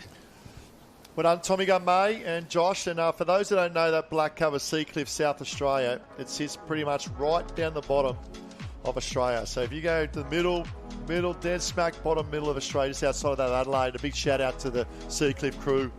Managed to spend a bit of time there when I travelled around Australia 18 months ago to have 2 weeks there with my kids training, and it's a great club. Like all surf life, that's what I love about surf lifesaving clubs. No matter around the world where you go, you know, I mentioned Europe before, USA, Brazil, South Africa, no, Italy. No matter where you go, it's the community connectiveness, and it's so special. If you are a surf club member, you have a family in every spot all over the world. So it is fantastic to see. As we can see the distance, the girls are still out there on the board going hammer and tongs to try and get through those next rounds. I think they'll be quarterfinals too. I'd have to say, do you know what? You're spot on, because I looked over and it looks like the pace for the girls was up that next notch from what we saw through the heats, just like the men in the ski. And it's better to be sitting up here when the pace picks up, isn't it? Absolutely. Oh my goodness. And it's good. It's great. You know, you put the work in, hard work gives results, and you see the girls who probably top of the screen come through in a moment. But lining up here we go now. This is our quarterfinal number 4, the 4th and last quarterfinal. And the UAE, we interviewed this young man from the Vikings, Fraser Hallett. All the very best. We have Richard or Jet Kenny, look out for him. He's explosive in position 3 as well. Then we'll make our way down. Toddy Lamb there from Lombard, Redhead. Sam, Jordan, Kenny qualified through. Half Moon Bay, Jesse Colson as well. Did a great job in the heats. Bevilacqua, Maguire Reid, Paku Eli, Fitzy and Murphy. To me, all the speed is on the right-hand side. Definitely, yeah. We've seen Riley Fitz. He's in such good form at the moment. Maguire Reid as well. And don't forget Looks that focused, man, doesn't he, Bevy? Matt Bevilacqua. You just saw him look at the starter, and it wasn't quite a death stare. It was more so just he's focused. He's in race mode. And so put the smile away for the moment, Bevy. And we'll see him put that smile back on when he finishes. But it's all focused at the moment. We spoke about that. You want to have a good start. You want to get ready. And this is where the big boys come out to play. Yeah, second, I should say close to camera from Mount Maunganui there. That's Jade Murphy. He's the New Zealand Ironman champion as well. Right next to him is Riley Fitz. It's amazing, isn't it? Like, yeah, back 3-4 weeks ago, he's racing on the big stage of Olympics, Riley Fitz, to be pipped out by hundredths of a second for an Olympic gold medal in the K4. And so happy, and what a phenomenal effort. A big shout out to the boys in that K4 as well, picking up silver. And here he is on the big stage of the world life-saving stage here at Kurrawa Beach. And I know surf sport means so much to not only the males but also the female Olympians as well. We spoke about Wood yesterday, we spoke about Bull, we see Lani Pallister lining up as well. And then we got Pat there, what a board paddle he had yesterday, the boy from Sorrento. And I see a lot of speed on this right-hand side. Maguire Reid from Newport, Bevilacqua. Then at the other end, we've got Jet Kenny. Now, we know Jet is very explosive. His tail end at times can waver, but if he can get around clean as well, look at Murphy, look at the focus. He knows he needs to go because right next to him. How do you feel having an Olympian like Riley Fitz right next to you and you're starting that right-hand side? What would be going through your mind, Courts? Yeah, well, I can tell you what, because yesterday when Carly Netherland was lining up for her ski, she had Alyssa Ball and Elise Burnett Woods, should I say. Yep. So 2 Olympians side by side. She was bang sandwich in the middle. So it's really focusing about yourself. And here we are off for a start, and we just see out in front. Paddy Boy from 3 from the bottom. From we spoke about that from Sorrento. I might have said Somerset earlier, but it's Sorrento, the boy off and going. But also another great start. Tucked in the centre, there could be, I'm not sure if it's that Nathan J, or it might be cooler than Kai Onley. Looks like Kai Onley really dictating the pace, but watch the bottom of screen. Look at the work and the strength and the power of the cadence of Riley Fitzsimmons going to work for the Northcliffe Cup. Yeah, Riley didn't mind. He got hit there a little bit, but he certainly didn't take too long. As you can see, the big splashes off the paddles at the moment. Matt Bevilacqua there. He is on the middle of screen at the moment. Require Reid. He is very, very good form as well. We saw it in the Australian titles. Very good form. But Riley at the moment, I tell you what, he's going to be one that's going to be very hard to beat. Yeah, so Riley in 1. Maguire Reid, he had a great season last year as well. Obviously, we talk about that ski fraternity of the Newport crew. Bevy, I like the work of Bevy, just sitting comfortably in 3rd there at the moment on Maguire's wash. She'll go around 3 wide, then tucked up on the inside of him. That's Paddy Boy from Sorrento. He's been full of confidence after his racing yesterday. Jaden Murphy then back to him as well. A little bit spread out, those boys. And then you can see Jet Kenny on the outside. So we mentioned probably 6 names. They're all probably 1 to 6 at the moment.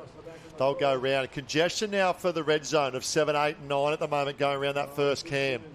And we see now Maguire Reid just makes his presence felt, tucks up on the outside. And I love that move of Maguire Reid because it gives himself room to pick up these swells coming home. Yeah, absolutely. We just see a very good move from Matt Bevilacqua. He's like, I'm not going to settle back here in 3rd and let anyone go past me. I'm going to get right up onto Riley Fitz if I can. So you don't want to be back a little bit further because, as you said before, Ty, there's not a clear 8 at the moment. And Sam Jordan, he's out there. He's actually going to be those ones who's going to really have to fight for the end. Yeah, look at Jesse Colson there from Half Moon Bay. We spoke about Sam as well there as well. Tanner Baxter. Manu there in Surf Lights Cup in New Zealand as well. Jet Kenny making his presence felt coming through. Nathan J was in the mix there as well. But it's Riley Fitzsimmons at the moment in 1 for the Northcliffe Cup. And I tell you what, they had a huge day yesterday. I think they took out 5 of potential 6 major war events yesterday. And it's a 1-2 punch at the moment for the Northcliffe boys qualifying. Maguire Reid trying to pick one up there in 3rd place. Bevy looking over his shoulder, trying to pick something up in the ocean.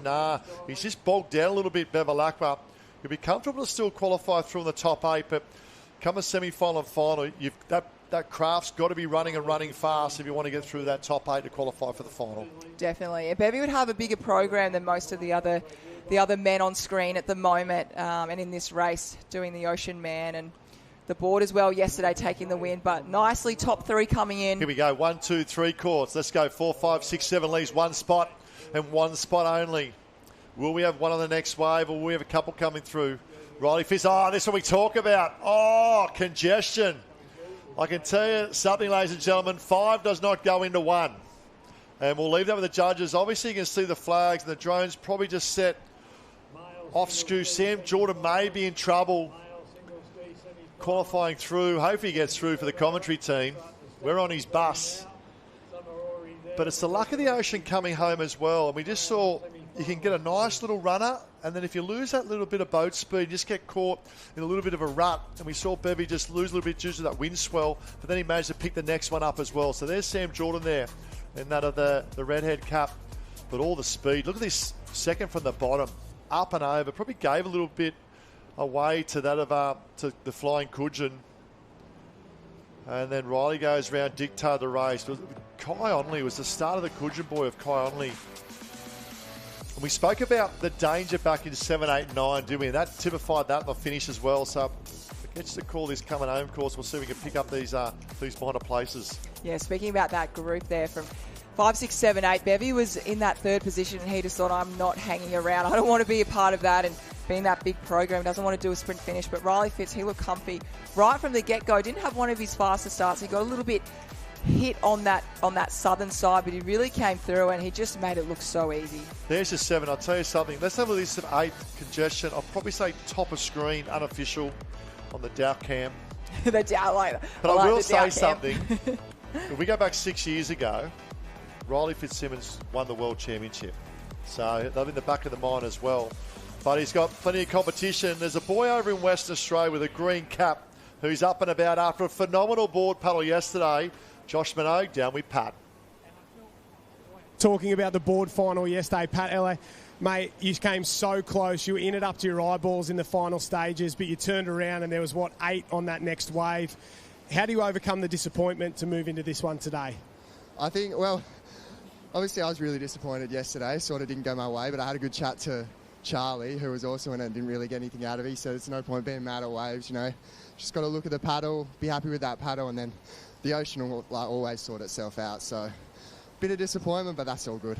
We're a little light on in terms of the West Australians over here. Yourself from Sorrento, but you've spent a bit of time out here with the Burleigh crew. How's that experience been? Yeah, it's been awesome. Obviously, Kingy was nice enough to sort of take me on, and he's given me like a super opportunity. So, got a good group of boys down there, all working really hard. We had a good winter, so excited to see how we all go as the summer progresses. What's the expectation for this ski race? To be honest, for me, it was more just getting to the final. In the past, I've had sort of more of an emphasis on the ski, but as I've come over here, wanted to be more of an Ironman. We sort of cut back on the ski stuff and focusing on other things, but if I can make the final, I'll be really happy. Well, good luck. You get into the next round, you got a shot. Thank you. Cheers, mate. Mate, the way he's paddling, he's in good form and definitely got a shot in it.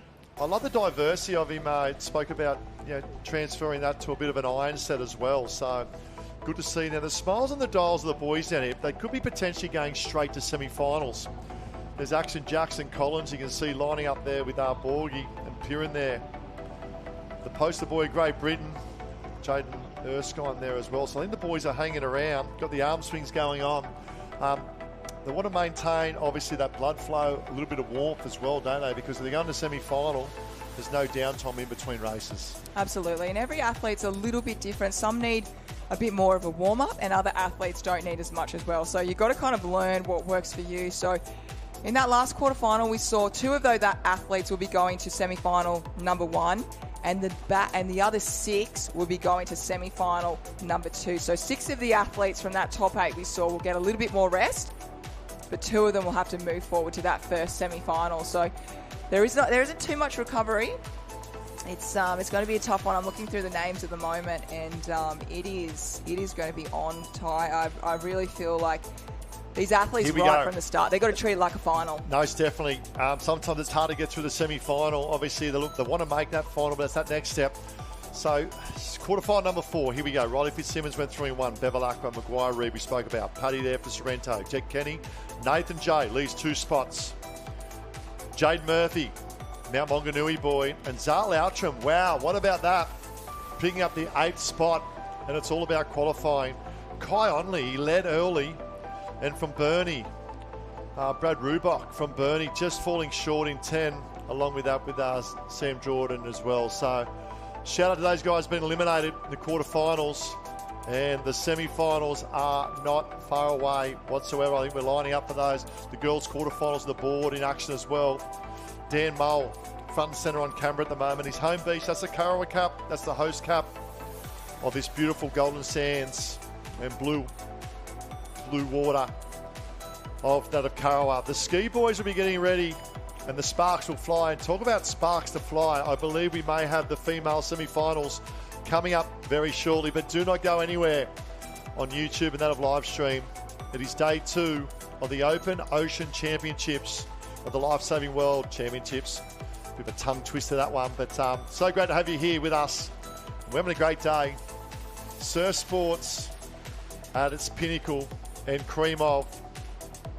And so much at stake of the girls' board coming up. I didn't see Lana Rogers do the board. I thought that's interesting. Reason being, not only she's a phenomenal board paddler, but she's also going for a 4 to 5-peat that I believe never been done before. In 12 months, she's taken out the Coolangatta goal. You've been there, Courts. You know what that's like as a grueling endurance event. Took out the Professional Iron Series over a number of 6 rounds. Took out that of the Australian Iron Woman Championship. Can she take out that of the World Championship? And she also took out the Summer Surf Series. You know, the Shaw Partner Summer Surf Series. So it could be potential of 12 months to win those 5. Now, you've been there. You've raced at the top and been at the top for many, many years. Cream of the crop. How difficult is it for someone to potentially win all 5 like that? Oh, you know, Lana's been incredible. She's really, it hasn't been her breakout season. She's been very, very successful time and time again years before this as well. So I think the hardest thing to put in perspective, Coolangatta Gold is 4.5 hours roughly for the women's. Moving down to the Australian titles, 10 minutes. So she has been able to execute every single race and series upon series where, you know, in the Summer of Surf we saw Tiani Massey, she broke her rudder. So those little intricate things could have happened to Lana, but she made it all happen. She made it work. And the one thing I think for the girls that Lana's doing so well across these years, and a big strength for her is not actually everything in the water is a strength, but also her transitions. They've been the fastest over the years, and you just see, and it doesn't hurt her as well. So you see how much she makes up. But I believe the reason she's missing out on the board is she represented Australia last week, and it was a huge, huge program. So I feel that's the way to go. But I certainly would not be surprised if Lana takes out this Ocean woman at the World Titles. Yeah, I've made a little comment I wrote down during the week. She's absolutely flying. And the other thing you spoke about, you spoke about the distance, the difference in different concepts of races, endurance, obviously energy systems there as well. But also the elements. Now, it's not all flat racing. You know, I know we had some races down there in Sydney where you spoke about Tiani with a run-up. You've got to perform with your skill set as well. So there's one, you can get yourself physically fit as you possibly can. You've got to have that skill set, which she's improved. She's improved a lot over last couple of years as well. And then you have that bit of lady luck on your side as well, which comes and goes and ebbs and flows. And the other thing too is she's racing confident. And I know under the stable there of Finady has given her a big boost. And surround yourself with good people like yourself, Quartz, over the years. Surround yourself with good people makes a huge difference. And you look at the success of the highlights that we've had. They've come from people that have had, of here the ski highlights, and we might have some boards as well, but the ski, you see Riley's fits, you surround yourself with good people. Look at his Olympic Paris we spoke about. The team, they looked happy. They looked, really happy, and when you're happy, you race well. I totally agree with you, Ty. The team look like they're really united, look really close, really good friends, kind of a, I guess, brothers out there on the water, didn't they? So he's going to be a brothers on the water, brothers of the sea, or brothers of the kayaking, but Riley Fitz has really stood out to me for being one of those really going from strength to strength in every single paddle. I love to see this young boy who led round with him, Piran, obviously representing Great Britain. Now, for those who didn't see the national teams last, he actually led the race right until, I would say, only a matter of, and also to Evie Wong in the open female ski representing Great Britain. She led to all but 3-4 metres of the race. To that Naomi Scott. So obviously not everyone could race last week, being the national teams. To me, it's a more quality field. What we're seeing here, you see Jackson Collins on the right-hand side there. He's a man mountain. There's the Australian ski champion. The quality coming up, not only that of the ski semi-finals, but also the female board semi-finals is second to none, and that's why it is. The cream of the crop, it is the World Lifesaving Championships. And you see the replays here coming through. Carberry, he's done enough to qualify through. And we're starting to lift the tempo in a moment. Another semi-final went through. It was a great start. We saw Morris down the bottom there as well.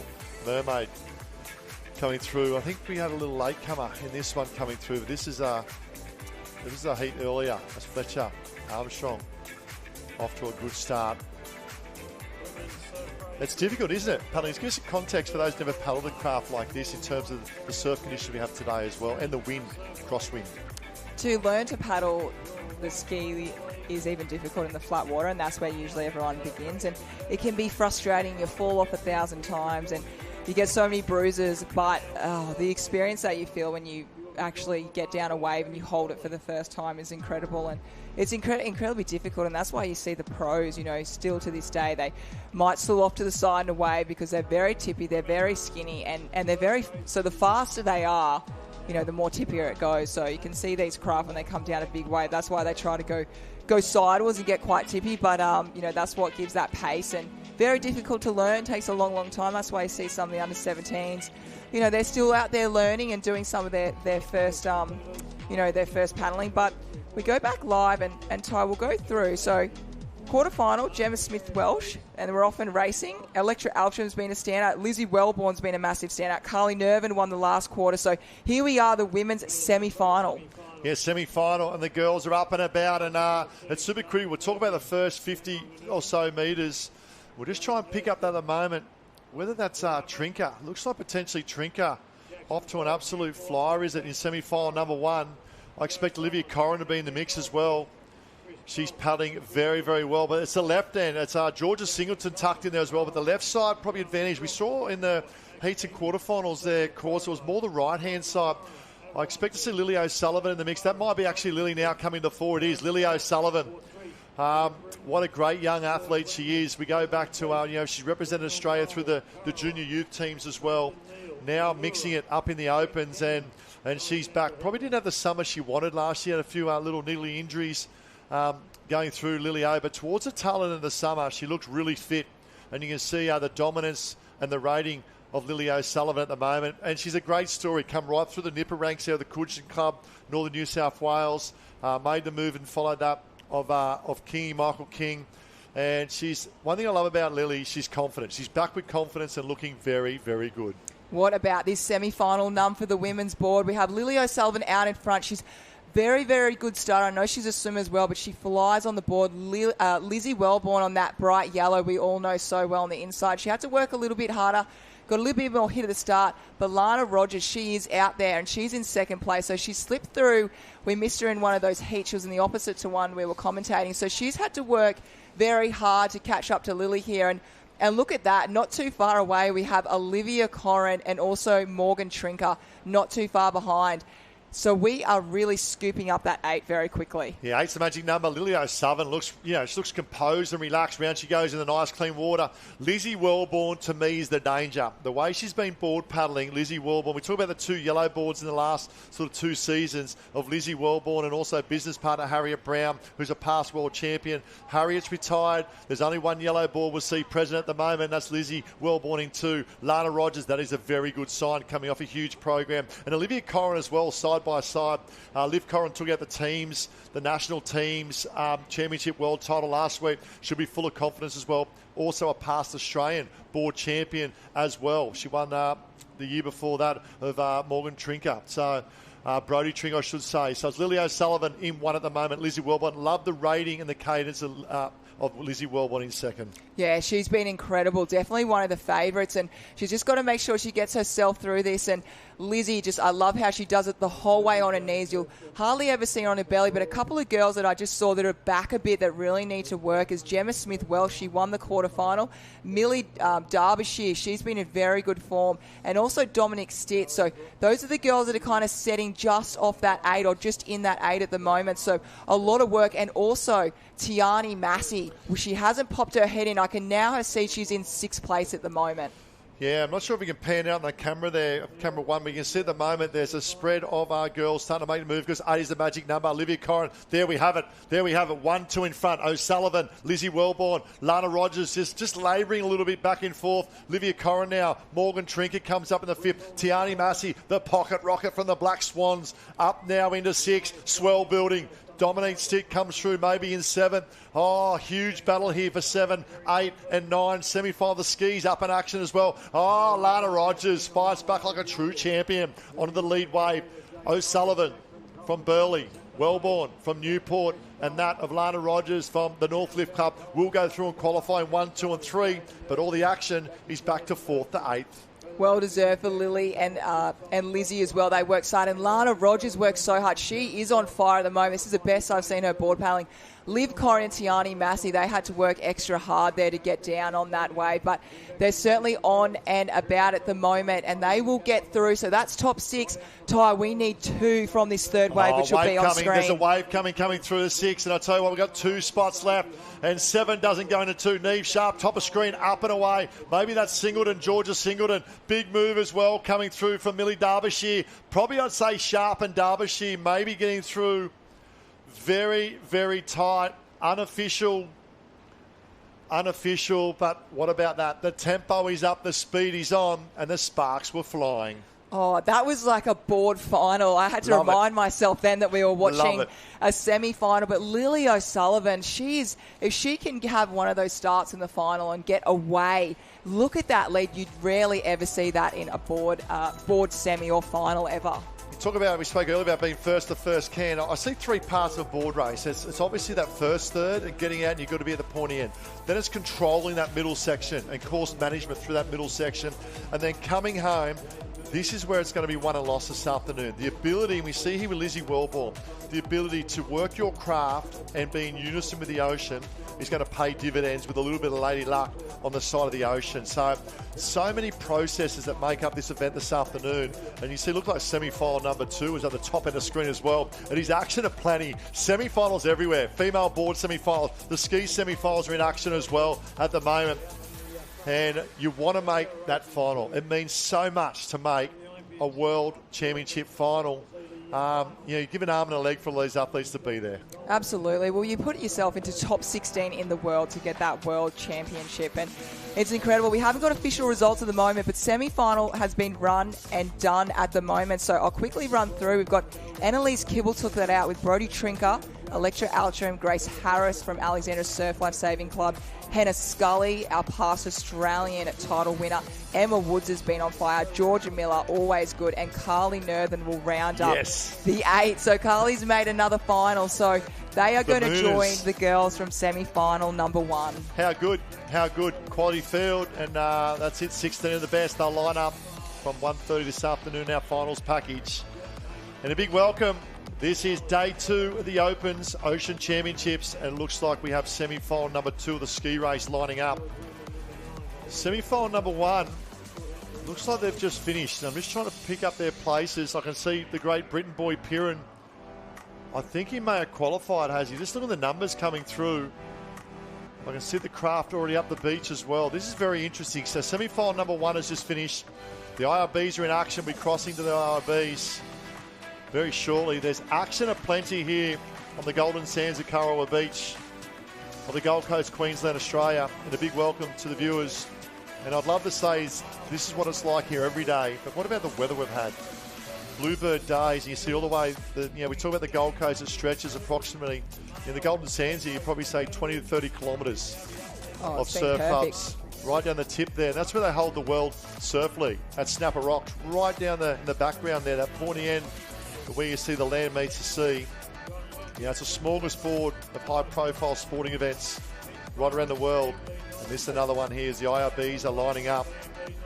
And they do well, don't they? They really, really do. We've just got, quickly before we move to the IRBs, just official results of that semi-final number 1 that Ty and I just commentated.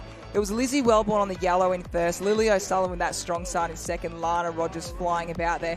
Morgan Trinker was fourth, Olivia Corrin, Tiani Massey, Nia Sharp, and Millie Derbyshire got that last spot. So that was that sprint finish over Gemma Smith-Welsh and Ella Garrett. So she'll be extremely excited. The rookie there doing very, very well. So that will be our final coming up later today for our finals package. So run and done, the semi-finals for the women's board. And we've got the IRB on screen. Yeah, what a great craft they are, the IRBs. And they've had a big day racing. And basically IRB racing, it simulates a rescue race, which requires a number of skills to successfully perform a rescue. The team's put in a number of hours of training, just like we see up the road. And it's only a matter of probably 300-400 metres difference to that of the surf sports water disciplines as well. And they train for hours. Obviously, it's a motorcraft sport as well. And the backbone, they are the backbone and the fastest form of rescuing equipment. And we'll go back to the IRBs, and we're going to cover some of the IRBs as they get towards the pointy end a little bit later on. But now it is semi-final number 2 of the ski. We'll try and pick up semi-final number 1. Results are still coming in. It's a massive day, massive program. A big shout out those on live stream. Look at this. Bevel Aqua and that of Riley Fitz lining up with, looks like Mitchie Morris as well. And they're going to be side by side. The boys from Northcliffe side by side. The female semi-finals just been done. And what a quality field we'll have lining up for the finals package. Beach sprints to come as well. So if you love your beach arena, do not go away because there's plenty of beach action coming up. Semi-final number 2. And let's run through from top of screen to the bottom. Tommy Gunn May, Seacliff, South Australia. Wilkie, Kuchin Edland. Steiner, Wanda. Then we go Northcliffe, Mitch Morris, Bevilacqua, Riley Fitzsimmons, Ollie Monahan from Richie-Dore. Mate, he's going to be jumping on to Riz's little wash there as he goes out. Nathan J from Cronulla, Zal Outram, Murray Stewart, phenomenal form in heat and quarterfinal. Next to him, the Newport juggernauts of ski paddling, Reed and Armstrong. Patrick Eli there from that of Sorrento in phenomenal form. Then we go to some speed, plenty of speed down this end as well. We spoke about Sorrento. Corey Fletcher, look out for the yellow ski. Australian champion Carberry. And Cooper Bessel, be far right-hand side, but Murray Stewart on camera. What a semi-final. The sparks will fly. 8 positions up for that of the World Championship ski final later on today. This is going to be good. This is going to be good. We just saw Ben Carberry just put his hand up in the air and point to his ear and said, I can't hear you. So I just want to make sure, because this is a World Championship final they want to get to. The amount of work they put into, you don't want to miss the start. So Jackson Collins, he won that first semi-final. Definitely no surprise with that one. Yeah, they're lined up. I'm not sure if Josh is just on audio with us, because if you are, Josh, how are the nerves down there, and who are you liking leading this semi-final? Yeah, very, very nervous down here in the IRB area. We've gotten through all the semis. It's finals time. The crowd is building. They're absolutely doing a fantastic job here. Point score on the line as well. The Kiwis and the home club of Kurrawa, Sunset Beach from New Zealand, have done a fantastic job. They've got a lot of teams in finals. Kurrawa, they have come out in force as well. 2 clubs that know each other very, very well down here in the IRB competition. But are we going to see some upsets? Lane draws super important down here as well. And we're not too far away from the first final. I think the tube race will be first up down here. The teams are fired up and ready to go. Thanks, mate. Plenty of action in the IBs, and it's the semi-final now lining up. It's probably the last water event in the disciplines here before we head down to those IRB finals, and really looking forward to that as well. But here's the update. Monahan here lined up at the moment. I like the position of Ollie Monahan right next to that of Rizzo, Riley Fitzsimmons as well. He's got to go with him. But the speed, there's going to be some serious speed on the bookends of this one as well, and in the centre. You can see the boys lining up and they're creeping forward. What's happening on this line in terms of competitors? They're trying to get a little bit of edge forward. You don't want to go too deep. You don't want to put your ski behind those of others. There's so much at stake here, isn't there? And you want to stay relaxed as well. You want to keep your arms not too tight, not too tense. But one thing that I'm really noticing, which will be interesting, is Mitch Morris, Matt Bevilacqua, Riley Fitzsimmons, all from Northcliffe, should I say, all together, bang, bang, bang. Macquarie, Reed and Fletcher Armstrong, bang, bang, they're together as well. And then we move it to the southern side, Corey Fletcher and Ben Carberry from Burleigh Heads, bang, bang together as well. So We've got teammates side by side there, as you said just before, Ty. So be really interesting. And we spoke this morning, look at these waves. This is the biggest it'll get today, because later on this afternoon for the finals package, the tide will go out and we'll see the swell drop. But at the moment, this is our peak swell for Kurrawa.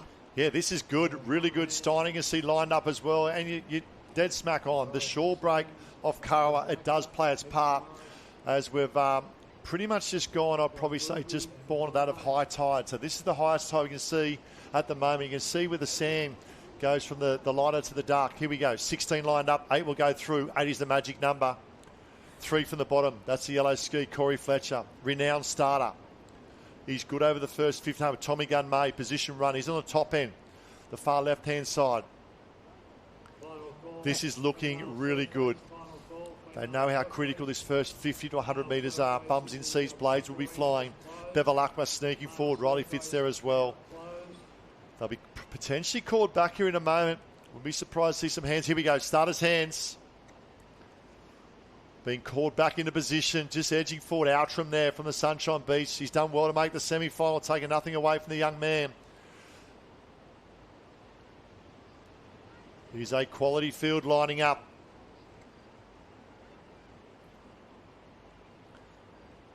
Bevilacqua. Here we go. We're away.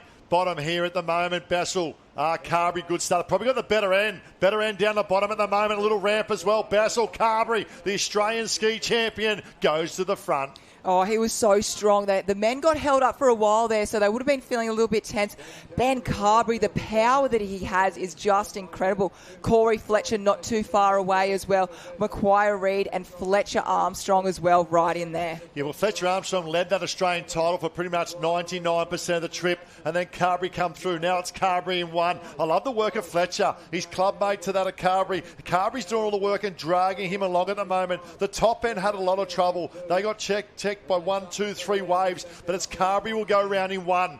Fletcher Armstrong in two. We then go back to that. Corey, Wills, Fletcher. Murray, Stewart. Love the move of Stewart. Look at it. He looks so composed on the blue ski with a black tip on the outside as well. Bassel hang in there. Look for the move of the Olympians here of Stewart and Riley Fitzsimmons. Yeah, Murray Stewart looks so relaxed there, but he's got to get moving. He's actually got Riley Fitz coming up, and Riley Fitz, Matt Bevilacqua, Mitch Morris. They got absolutely slammed at the start there. So Riley's done incredibly well to make that massive move. But congestion. Sorry, Cords. No, congestion right. round. Fletcher got bogged in. Bessel's been moved from third back to about 6th or 7th at the moment. It opens the door for more of opportunity on the outside that you spoke about of Riley Fitzsimmons and that of Stewart. Yeah, you just see the door close on you, don't you? It didn't open for too long. Corey Fletcher, he got a really bad spot there as well. But Ben Carberry out in front. He knows that the likes of Riley Fitz are coming, so he wants to get out front and he wants his position in that final. Yeah, you just can't get your blades in. That's the problem. And you can't get your blades in. You've got no momentum and craft momentum. And the boys on the outside move. And the big boys come out to play. Carberry in one. Riley Fitz now moves up into two. Miles is good enough. I should say Miles. That's a Murray Stewart now in three. That's the experience of Stewart up there in three. You see, Rizzet's really starting to try and go. Carberry looks relaxed. What I love about Carberry, he's using the ocean to work as one. Yeah, they look so good together, don't they? Just see Riley Fitz just off the back of that. We might see something coming. He shook his head a little bit, Ty. We are on and about at the moment. I feel it, I see it. Oh, here we go. Here's the waves spoon on the right-hand side. Look at this. There's a great sort of landscape picture where the action is. You see Carberry, they'll come through now. Bevilacqua moves up on the outside of Carberry. Oh, Carberry's got to go. He needs momentum to get down this one as well. Stewart's going to miss it. Stewart has missed it. That could be a big drama for Stewart. Double up on the shore now. Tommy Gunay trying to come through as well, but I'd say Riley Fitz one. Bevilacqua there as well. Carberry. Is that May down bottom of screen? I think it is. Big question is, where's Fletcher Armstrong? Stewart will come through, composed. There's 6, there's 7, there's our 8. 8 should qualify through. Unofficial, it looks like Armstrong sneaking through. Missing out will be Morris. Top of screen as well, picking up cups as they come through. Probably Brooks. Jay miss out as well. Steiner, unfortunately, will be eliminated. Bessel also will miss out. Corey Fletcher, what about that? He went round in third. We spoke about getting caught up on that inside, not being able to get your blade in, unfortunately been eliminated and not progressing through the final. I wonder if something else happened out there as well with Corey Fletcher, because he was a long way back then at the end there and he was right up the front. So I think Joe Collins, he might have just missed out by one in that 9th position. So we'll definitely wait and no, it was Mitch Morris. You were right. Sorry, Joe was in the other one. So that was Mitch Morris, I think, might have got that 9th position. So I can't believe it. That felt like we were commentating a final then. It was a lot up and about. So we'll wait and see. But we haven't had those Fishers results. We'll come back to you. But we move down the beach just a little bit south. We're there at Miami, aren't we? So we are going to now look at the IRBs, and they are phenomenal. As you said before, they are so fast. Yeah, so it is final number 1 coming up, and what a race it is. It's the Interclub IRB Men's Rescue Tube IRB Rescue Event, and that's a Newport club. That's the goggles as well, because there's a rescue involved with this. So this is a great event. It typifies a complexity of rescue techniques of the IRB, and also that of the ability to rescue the partner as well. So the rescue tube. So here we go at the moment. Newport in position 1, lined up. A great race coming up. We spoke about Newport in position 1. Men's Rescue Tube, position 2, Sunset Beach. Probably the favourites going to this one as well. Sunset Beach had 2 teams represented here. Position 2 and position 3 shows the depth of the great club. Obviously they're drivers who are part of their national team that absolutely dominated. The Black Props, they call them, from New Zealand, the IRB talking terms. Point Lookout, position 4, Caves Beach, 5, Broadbeach, down the road as well, position 6. The local club of Curra in 7 and 8. So I'd say Sunset 2 teams, Curra with 2 teams, Newport closest to the camera as they go at the moment. And away they go. Motors are running. Craft are flying. Negotiating the break once again, similar to the skis we saw earlier. The ability to get this craft up and about at the moment. But we can see, looks like that of Sunset off to a very good start in positions 2 and 3 in the Curra down on the right-hand side. Oh, they are fantastic. And apologies before, I don't know why I said Miami there. I think I just got so excited. It was all happening. So they are just down the beach from our ocean competition that we just saw. But as you said, Ty, they go so incredibly fast, and the amount of training all these competitors do is exceptional. Wow, look at this. Here we go in the rescue tube. Rescue now. Then our swimmer comes into play. The opportunity to swim out to the patient. They'll secure the patient. IRB pickup and coming back. The complexity of this event, I love this in the IRB. Rescue tube rescue, the men's rescue tube, and away they go. Patient now swimming, connects the patient, swimming back now. Very similar to what we saw yesterday of the rescue tube rescue for the males and females, the swim ability, which is the bread and butter of a lot of rescue techniques of being a patrolling member of the beaches around our world. And away we go at the moment, and that is the Sunset Beach of New Zealand. Absolute dominance at the moment. Here's the pickup. This race is by no means over at the moment. Sunset 1 and 2, Curra, right-hand side looking good as well as they pick up. Here we go, rescue technique. He's up and away, and it's third from the bottom end. It could be that of Broadbeach. Oh, down the road, it could be Broadbeach. That the Black Caps of Broadbeach coming through. We know the strength of the Broadbeach club, along with Kira. I think they're two of the most dominant clubs in that of Australia. Broadbeach, the Black and Whites of Broadbeach, Newport in the mix, and coming home, New Zealand from Curra on the right-hand side flying. Bogged in a little bit, that of Broadbeach. That's the Black and White, with a white lightning bolt on top. Coming through at the moment, top end of screen, up and about. I think they got there. The Black and Whites of Broadbeach. What a performance of that. And we look at them at the moment. I could potentially say that could be Clemson, Wilson and Johnson. The driver of Ellie Clemson. Hard to pick up on the angle, but it's the Black and Whites of Broadbeach. And look at them get around them. The world champions. And it was just fantastic, wasn't it? When they ran off the IRB then, the transition was perfect. He was happy about it, and look at that. This is the best moment, that shot. The shot's right there. Oh, what a performance. And, you know, Broadbeach have always been a powerhouse, along that with Curra in surf life-saving. Even though Kira dominated the recent Australian Championships, they've stepped up to the big stage. And it's only a matter of less than a kilometre north of where we are at the moment. And a huge shout out. It means so much to their IRB fraternity, that of Broadbeach. What a performance. And I tell you what, we spoke about this morning, home ground advantage will help the locals. And they've stepped up and they have delivered. What an event it was. Away we go. Newport close to the camera. Sunset Beach, they were right in the mix there as well. 2 teams in this one for Sunset. They probably let out early. Sunset Beach from New Zealand. And the move we can see, look at them flying, Sunset Beach. A little bit of our teamwork heading out. Now this is what it all came down to. It is the rescue tube. The swimmer now comes in. What about these drone shots? Phenomenal drone shots. And it was the bookends, probably third from the top, Broadbeach, and also Newport. And this is it. You're relying on the motor to get you home. They've picked up their patient. And what an exhibition of rescue display on the beach of Curra. Newport down the bottom, just labours on the back of that wave. Broadbeach going, come on, pull over the top of this one. The driver. The streamline there as well. And finishing off this replay, up and about our driver. Arms go in the air. Our world champions are now on the beach with Josh Minogue. I'm here. First title of the day goes to Broadbeach. What's it feel like to claim this world championship 500 metres from where you train every day? Oh, mate, it's good. It's that tube race has been a little bit of a monkey on our back throughout the season, but Ryan did everything in that race. All I had to do was jump in the boat and get him a good start, and he did everything he needed to do. Swimmer in a tube race, you're a game man. What's it take to do that well? A little bit of hard work, a bit of work in the pool and work in the boats. This race means a lot to me, so I'm really happy to win it. Tell us about the final 50 metres there. You could see a couple of crews from down here, Sunset Beach coming, Newport, they were flying home. When did you know you had it? Oh, probably not until just hitting the beach, because you never know. All these boats are pooled boats, so you don't know which one's really actually going quick at the day. But yeah, just getting out of that can pick up first was a good start. So happy days. What's it like to be world champion? Yeah, something different. Haven't done it before, so we'll tick it off the bucket list and keep going.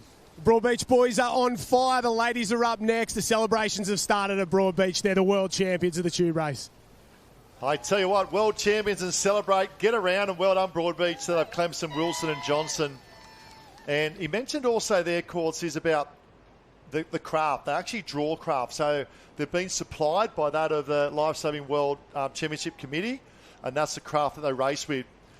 Looks like now coming up, we'll get an update of this next event coming up. We'll stay with the IRBs. Plenty of action in the motor arena. How good was that? You can hear the crowd in the background as well. I believe that was Broadbeach in 1, Caves Beach in 2. And a huge shout out to Cave Beach of Klein, Walmsley and Warsheka. I think that is Luke Warsheka. What a performance. We see the patience being dropped out here now. Great job by the support boat and that of the officials as well. How good. I tell you what, action aplenty. You see the conditions have sort of calmed down a little bit. I think that wind will swing round in a moment. But plenty of action there, Courts. Oh, there's plenty of action. I think my favourite part is that end bit when the driver jumps off to finish there and does a sprint finish. But they're very, very skillful, and you know, you've got to have a lot of skill and a lot of practice. You notice all the little intricate details when they got on. They, got the motor pumped, and then it's also the waves to contend with as well. So it's a lot of skills about, but we're moving not too far away. We think we've got the women's. Yeah, I think it's the Interclub IRB Women's Rescue Tube. Same discipline we saw. Let's have a look. We've got Earlwood. What about this? Earlwood Lifesaving Club. Karawa in the mix here as well. Ocean Grove. We'll just try and pick up. Looks like it might be trying to see, it might be at the moment. It is the final, the Women's Rescue Tube. Earlwood, Karawa, Ocean Grove, Kira, Sunset, Nobbies and that of Caves.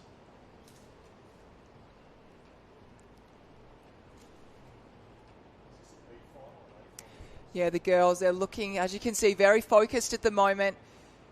Just getting ready for that start. Officials obviously waiting for those conditions to be even. We just see a little bit of... Here we are off for a start and ready to go. Off and racing, let's have a look. And the females are jumping. Obviously, we have the swim technique involved as well. We'll try and pick up the bench of the clubs at the moment. Looks like that of a Kira club coming through. We might just have the wrong start list with us at the moment. But the Karawa club out there, top end of screen, off and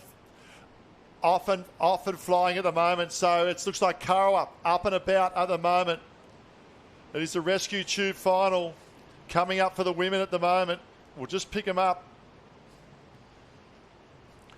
And it was Kira on the bottom end of screen. Our apologies for that with the start list. That's Kira bottom end of screen. We spoke about up at the top at the moment. Caves in the mix. Broadbeach top of screen. Can they go back to back? Swimmers are in action now. Bottom of screen as we roll. Kira in 1. Portsea. Barwon Heads. Great to see. Caves Beach. Karawa. Sunset. Caves and Broadbeach. Swimmers are in action. Kira up and about in position 1. Closes the camera. The work of the tube swimmer now. Let's pick them up, Courts, as they go in the pickup. And it looks like probably position probably 5 there at the moment, or position 6 after a very good start. Sunset from New Zealand, absolutely flying. And it's not too far. Karawa, the local team, they are not too far away as well, but we just see Kira, they are on screen, so looking very good. We see a bit of breaststroke kick as well at the back there, so anything to help that swimmer out, but the local team, very, very good. And Sunset Beach all the way from New Zealand. Yeah, look at New Zealand. Here we go, the pickup. They are up and about, circling round. Oh, a bit of congestion there with the IRBs, and I believe that's third from the top end. Sunshine Beach are flying home. Payson has been rescued in the tube scenario. This is a big, big lead. New Zealand, they took out the national teams with their champion drivers last week as well. A dominant performance. Here's second. They're the Australian champions of Kira Beach in second. I don't think they'll be close enough to the flying boats of New Zealand of Sunset Beach. What a performance. Sunset looks like in 1. Kira now flying home in 2. Up and over they go. What a performance from Sunset Beach. What a performance. Let's run through it. It's Edwards. It's Chapman. It's Shrimpton. And they'll come through in gold medal performance and our world champions on the IRB stage. Oh, that was fantastic there. It looks like it was Kira that came through, and we just want to have a look at whether it was Caves Beach or maybe Broadbeach that came in for that that third bronze medal to wrap up the medals for these World Championships. Sunset Beach, the dominance of the Kiwis. They call them the Black Props, is their national team. And they are a phenomenal team all the way. Males, females, all the formats of the IRB racing. And we can see the smiles on the dials of Edwards, the driver. Taylor Edwards take a bow. The crewy with a swim of Chapman. What a swim leg from Abigail Chapman. Hogan Shrimpton was the patient. It is action aplenty. The crowd is massive. Look at this. Here we go from the start, from top to toe. And that's Kira Beats, the current Australian champions, close to the camera. Great clean start. And to me, Courts, it was all about the swim and the tube rescue in the pickup that made the difference in this event. Absolutely, you're spot on there, Ty. The amount of distance that you can make up in that moment, so the swim and then also the clip up of the tube, that was where the money distance was really made. The Kurrawa Club right up there as well. The Kurrawa Club just got caught up and laboured a little bit in the pickup. We can see there from Kurrawa. But I tell you what, look at this cap, look at this colour, because you can talk about IRB racing around the world, ladies and gentlemen. They are the cream of the crop of New Zealand. And let's go down the beach with the cream of the crop from Sunset Beach with Josh. You spot on there, Ty. They are in the business. They won here in the win. Feels pretty good, ladies. Oh yeah, it's a great way to start. You want to get momentum and this helps build on it. So we're looking forward to the next couple of races. A difficult way to start out there. The swimmer, oh so important. You had an absolute blinder out there. That's got to feel very special.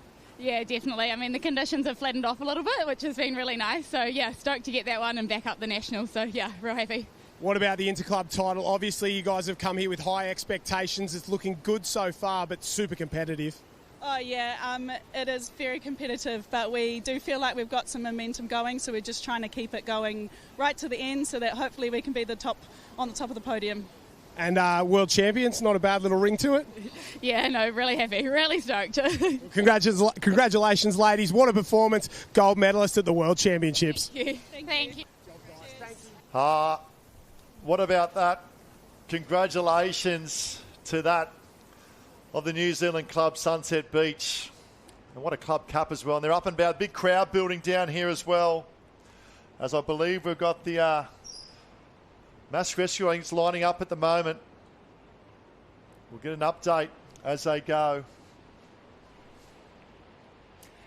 And not too far away. And I know all the competitors, they would definitely be stoked about this weather out there because we've seen how high the IRB fly up in the air. And they're incredible to watch. And as Ty mentioned before, incredible to have part of our rescue team. It's really fantastic watching this. So we'll have a look at the start list for our next final coming up. Yeah, it's the Interclub IRB men's teams rescue. So close to the camera, that's a Newport club.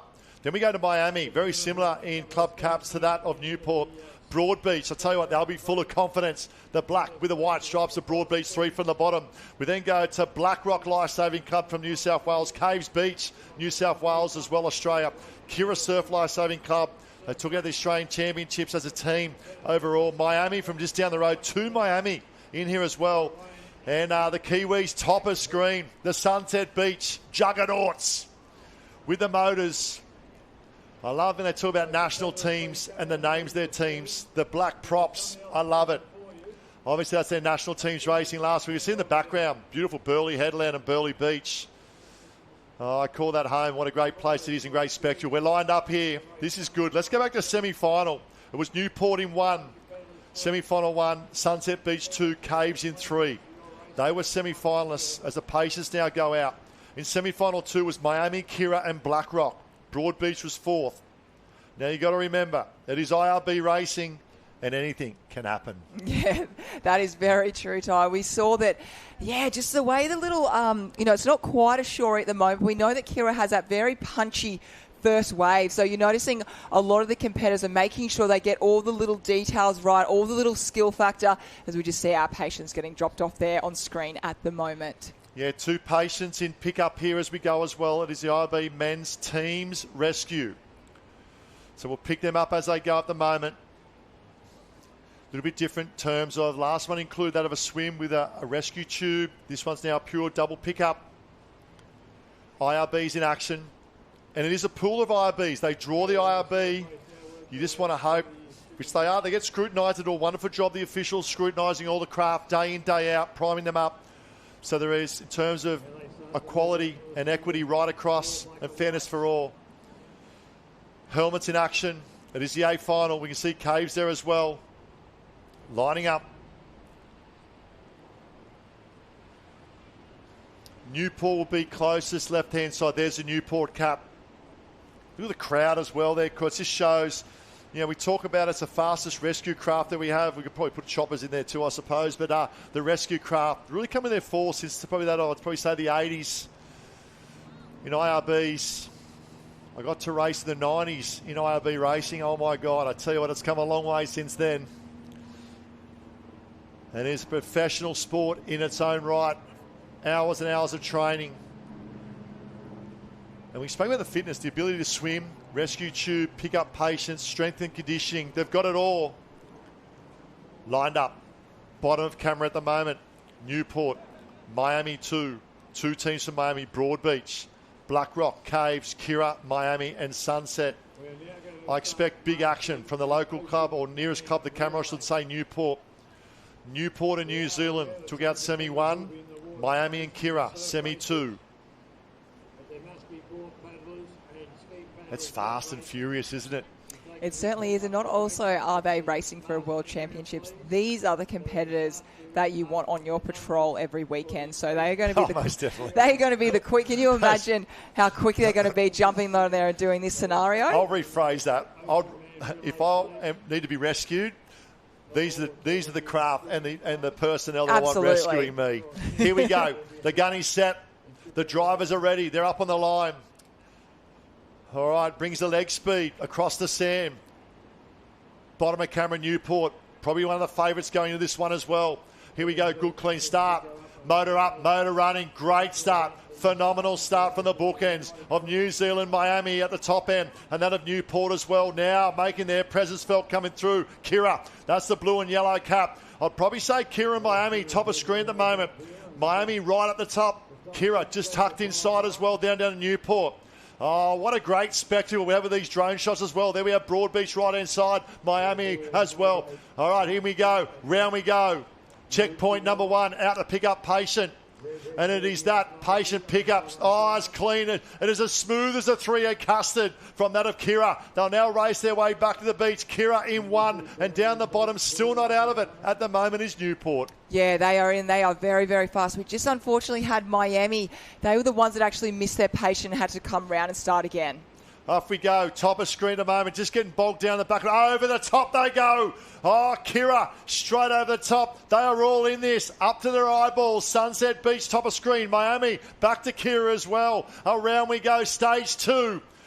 Driver goes up, comes back round. There's the tag. Tag over the driver, number 2. And away we go. We can see Broadbeach, Kira now making us Kira number 2 team. Number 1 team making their presence felt leading. They have led at the moment from start. We are now 3/4 of the way through this race. It's Kira in 1, looking very strong. And you just saw how much damage you could do. We saw Newport really drop back in that transition there. And we had the likes of, as you mentioned, Caves Beach and also Kira out there who were they were frighteningly quick. All right, looks like Sheldrick now coming round the driver. Sheldrick will go round along with that of, looks like Clemson. This is critical. Pickup needs to be smooth. Kira, but a massive pickup on the top end, and that's the Sunset Beach of New Zealand. It's Kira. It's New Zealand. It's Australia. It's a Trans-Tasman test happening here at the moment of New Zealand sunsets. I think Kira may do enough. It's Kira fighting. Kira in front. Sunset coming back. Kira's down the way. Sunset. It's down to a sprint finish. Who do you like?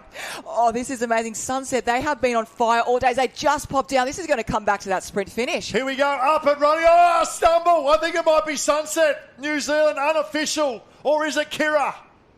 Oh, it's almost as close as the ski race of yesterday. There was this little stumble. And a little stumble just on that of Kira. The disappointment. Not sure. A low high five. I like a high five. That's confidence. A low high five could mean falling short from Kira. But I think it was the stumble. Josh, I don't know if we got you on audio. I think it is New Zealand back to back. The Sunset Beach juggernauts. Body language tells a million paints a picture of a million words.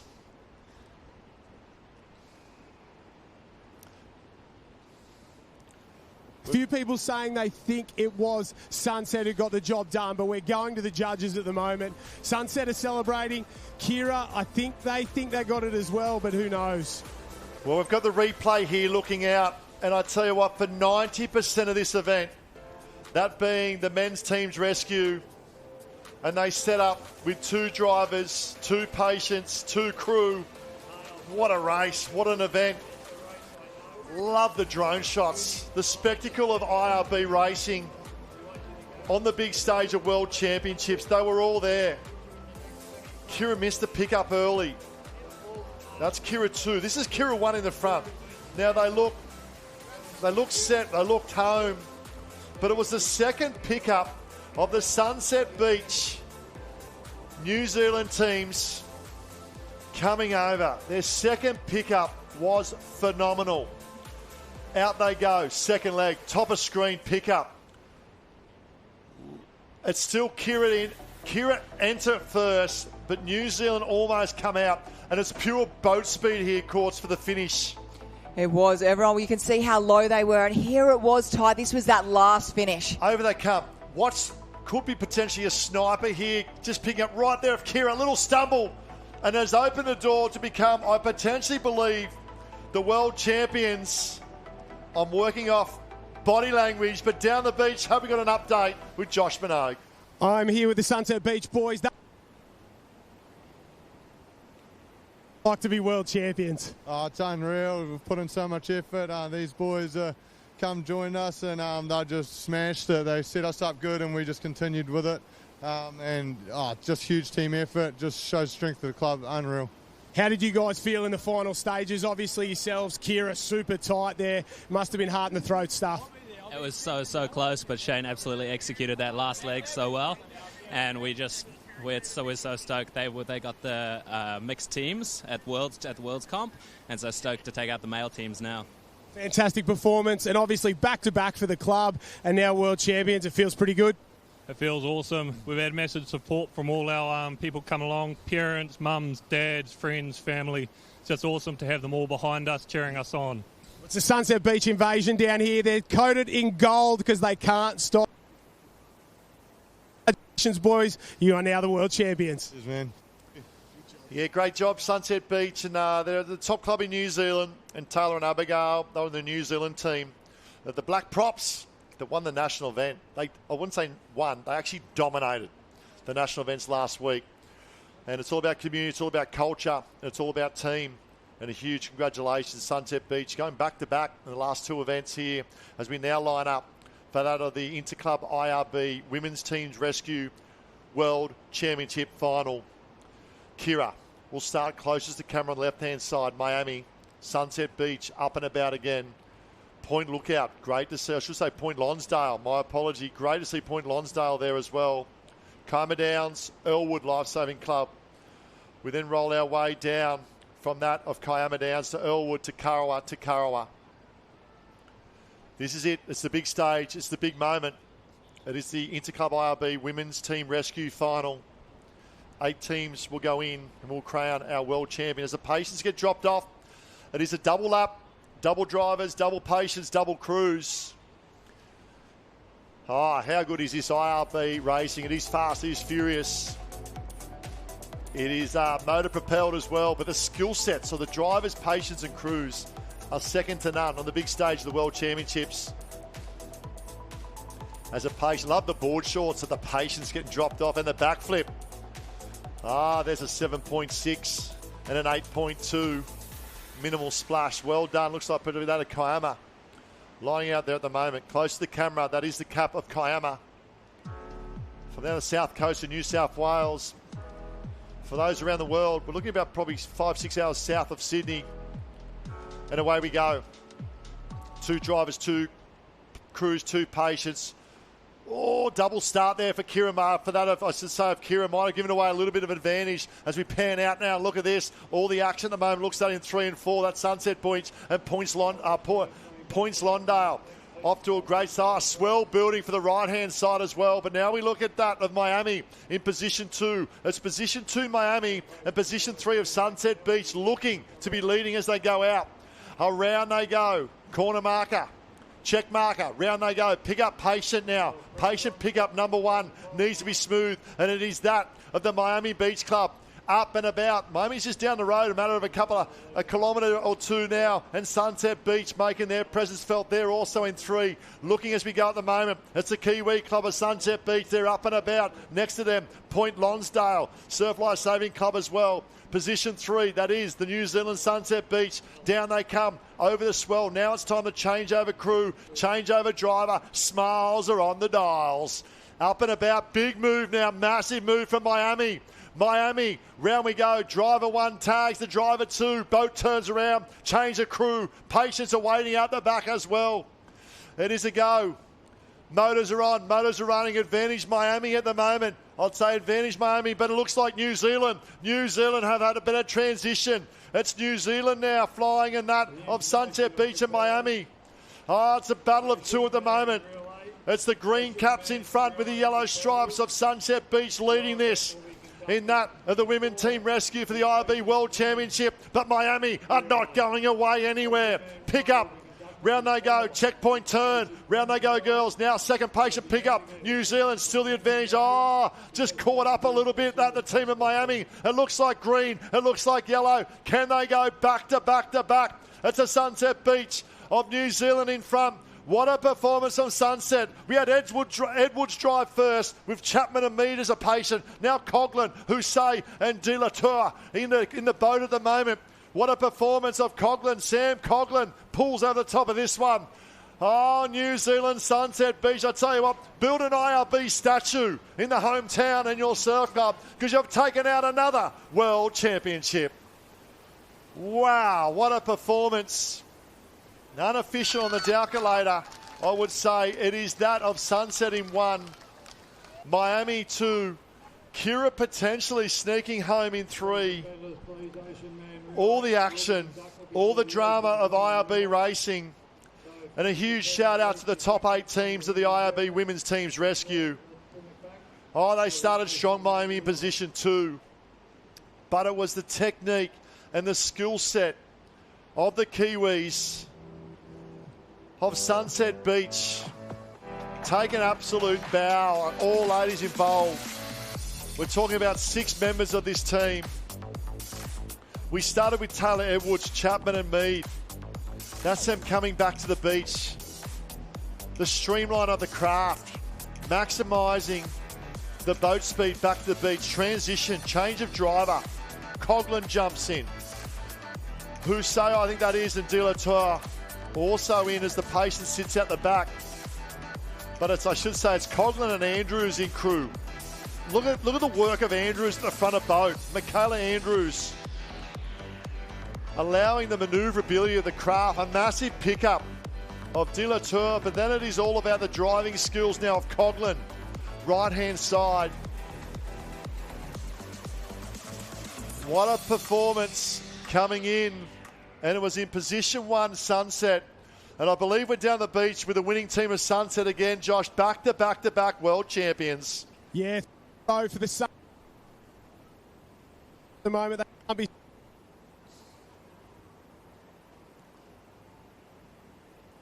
Just having a little bit of audio issues at the moment by the sounds of things down there. Might be just the distance. We do apologise to Team New Zealand, that of the Sunset Beach. I was doing Thanks, Ty. Maybe down here again. Sorry about that. I just asked about what to be this out there, and you. Effort for a good year now. We're training 6 times a week, long hours all through winter. So just all the hard work's paying off, which is really awesome to see, and it's just really great to be here. Really had to fight for that one, didn't you? A couple of the teams got off to a flyer, but you fought your way. Always nice to be able to put through a good first leg and then for the second girls to back it up. So, yeah, really, really proud of the girls. Couple more finals left, a few more races. Does this golden run continue? Let's hope so. And have you got a message to everybody back home live watching on the live stream? Just thanks everyone for all the support. We feel really loved and it's just an awesome atmosphere. So thank you. Sunset Beach on fire, 3 in a row down. Great job, Joshy, and well done, Sunset Beach. And shout out to their whole community, because I tell you what, they are putting on a masterclass display of IRB racing. We've had 4 Australian Championships so far, finals. 3 have been run by Team New Zealand. And it just shows the dominance they have at the moment. Looks like we're lining up now for another final with the Interclub IRB. Looks potentially to be that of the men's mass rescue. And we'll try and pick the teams as they line up. Looks like potentially a Karawa Cup left-hand screen. And that wind is starting to pick up a little bit. We expected this in the afternoon. Now, we had Team New Zealand, our world champions, but what about the runners-up from Miami? Down with you, Joshy. Yeah, I'm here with them. They said it's only their second medal in history. They won one in 2018 at the World Championships. They got a silver here today. That must feel pretty good. It feels absolutely incredible. I think you can tell from the smiles on everyone's faces here. We didn't come away with any medals from our Aussies as for the females, and to come away with something today, as words do not even describe it. Talk to me through the race. Obviously, that Sunset Beach crew, super good out there, but you led for a long, long time and you were in it up to your eyeballs. Tough to take the silver, but bittersweet. Yeah, it was. I mean, the Sunset girls have been incredible all season. They've come over to us, but actually coming in that second leg, my crew was like, oh my gosh, we're second. And I was like, we've still got so much race ahead of us. Let's not get ahead of ourselves. But seeing the team jumping on the line when we were coming in was something I'll never forget. And talk to me about the club. How important is this to everybody who's supported you? It's huge. Our club is so tiny here on the coast. We hosted Aussies this year. We won Club of the Year last year for the Queensland, and this is just unbelievable. The club is going to be so excited. We can't wait to show them our little shiny medals. Congratulations. The celebrations have started down here. Silver medalists at the World Championships. That's pretty good. Thank you so much. Go Miami! Miami. What about? I know the club personally. I go past it quite regularly, and it is a small club, but I tell you what, this will build culture, build a massive culture for that club, and a huge shout out to the girls. And I tell you what, they just spoke about the medals. Put them around your neck. Don't take them off for a week. It looks like some of those girls may still go to school. I think they've got a week of school left here in Queensland, and you take that medal to school, you can line up at the front of the line of the tuck shop any day with that one. What a performance, eh? Miami in second. It was all about Team New Zealand, Sunset Beach Surf Lifesaving Club. I tell you what, they're having a day out. Oh, they certainly are. They just look so happy. It was a wonderful, wonderful interviews all around, and they will definitely be partying up tonight, and they should do, because very, very well deserved. But we keep moving here in the IRB area. How good. I know. They're so fast. All right, let's go. This is good. This is the men's mass rescue coming up, and looks like we'll have Team Karawa. We've got Team Karawa will be in position 1, just out of the screen at the moment. We've got Team Miami, Sunset Beach. Don't tell me they can get another one. There's Team Karawa there lining up. Home beach, home ground advantage. I love the smiles. Look at this. And it's a team event as well. They're getting around each other. It looks like Seeley, Curtis Seeley. Then we've got Jack Lindsay, Courtney Quiche, and Dana Fewings there as well. So it looks like they're lining up here at the moment. There's a start. There we go. Miami, position 2. Sunset Beach, probably there. Let's go back to semi-finals, actually. Sunset Beach, Kira Kawana was semi-final number 1. And semi-final number 2 was Karawa, Caves, Miami. So I expect to see the Karawa Club close to camera. And then down the other end as well. Looks like we've got 9 teams going in this one. We've got Hampton. Just trying to pick up why we've got 9 teams going through. So might have been a potential, normally have 8, could have been potential protest to go through. But I expect to see probably a couple of the bookends. New Zealand, especially Sunset Beach, have 2 teams in this one. This will be very interesting to see as well. So we'll keep an eye on them at the moment. Sunset Beach position 3, Sunset Beach also in position 6, and Karawa position 1. Going off from watching the semi-final form that we saw, Courts, I think they'll be the teams to beat, that of Karawa and Sunset. Absolutely. We spoke about having the local knowledge, the comfortability of it, and also knowing the little pockets of where to go out. And Sunset, they are on a roll at the moment. So everyone, they will just be getting on a high from watching the race before that, the race before that. So I agree with you, 2 top teams to look out for. I'll tell you what, they're running that hot. If they were to walk across the road to the Broadbeach Casino, they're the top people we're going to sit with because they're running hot. Absolutely. Sunset Beach, New Zealand. And hard work gives results. And a shout out to all the IRB fraternity. obviously every club, just to make a final is a phenomenal effort on the world stage. And Courtney Hancock, Josh Minogue on the beach, and myself, Ty Dowg here, loving the IRBs on a great spectacle here. You can see them lining up. That's Team Miami there, lining up as well. Like the confidence they will have going to this one as well, which is great. You can see them getting dropped off. The patience at the moment getting dropped off there. Got Caves Beach. That's Hampton. We saw the black and white of Hampton getting dropped off as well. There's Team Miami. Oh, this is good. Double, obviously being that of a mass rescue, it's a double pickup. And great conditions too, Courts, for this event to showcase, not only talk about the weather conditions, but the surf as well. And the drone shots that we're seeing as they're heading out for that pickup is second to none. Oh, it's fantastic, and it's a wonderful way to learn as well. If you're a rookie getting into this competition, it's definitely a great one to watch the replay over and over again. And also, this is showing, what Surf Lifesavers do week in and week out. As you said, when you've got the IRB on the beach, that's the way you want to be rescued. And they've done a lot of mass rescues as well, the IRBs. You can fit a lot of humans into that IRB. Obviously, we're only doing 1 or 2 at the moment, but you can fit a lot of bodies in there, save a lot of people in that one go, and also the speed. So I love the fact that we race the IRBs. They are incredibly fast. And as you said, back in the day, Ty, racing them, what did you say, in the 90s? So you said it's changed a lot. Don't give my age away, please. It's changed a lot. And you know what? It's the skill set, the technique, but also the physical. Like the athletes that are in this, they are good athletes. And what makes me even more proud is they patrol our beach. They're volunteer, say lifeguards or volunteer life-saving members right around. Obviously there's a lot of Australian, New Zealand teams represented here. But it is a great sport. It's the motorsport racing of our surf sports. And the competitions, whether it be state titles, Australian titles, now here on the big stage, a world title. You're going to become world champion. This is massive in the context of your club and the effort and time you put in. Here we go.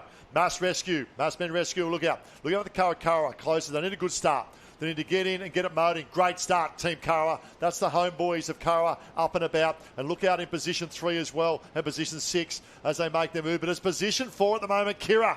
Up and about. They picked up a podium finish just before, and right next to them is Kawana as well. So probably advantage at the moment in the first part of this context, this race, is that of Kira to Kawana. Then we go back to that of Sunset, and also that in position 2 of Miami.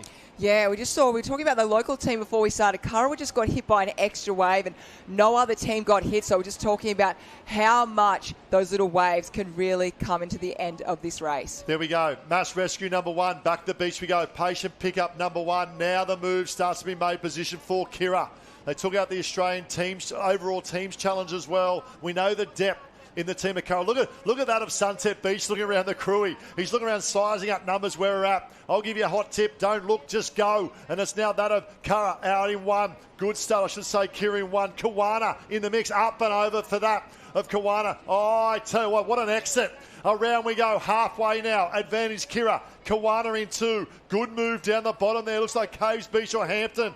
Say Cave Beach. Caves Beach have had the better of the transition. Caves Beach now lead in front of that of Kira. What a race we've got here. Oh, that was fantastic, that transition. I tell you what, and getting the boat to really spin around as quick as you can. They are on fire. They are the ones to beat at the moment. Caves Beach probably lacking a little bit of, I'd probably say, streamline and boat speed at the moment as they head out. It's still Kira in 1. Now we go to Caves Beach, second pickup. Here we go. Check turn. Round they go. Crewy digs in deep. Get the motor around as well. Oh, what about the pickup? 3 from the left-hand side, Miami. Absolutely flying in the pickup. Caves has a little bit of a bow peak. And around we go. Kira in 1. Caves in 2. Here they come. The local club of Karawa just bogging down a little bit. Leaves the door open for that of Sunset Beach. What about the battle for 3rd? Oh, it is on at the moment. Remember, this is a world championship title. So this is the best of the best. And they're about to come in for that sprint finish. Oh, they took out the overall point score in the national championships. And they're about to pick up a world championship as well. If he can keep his feet. Kira up and going. Oh, Caves fighting back. But it's all Kira.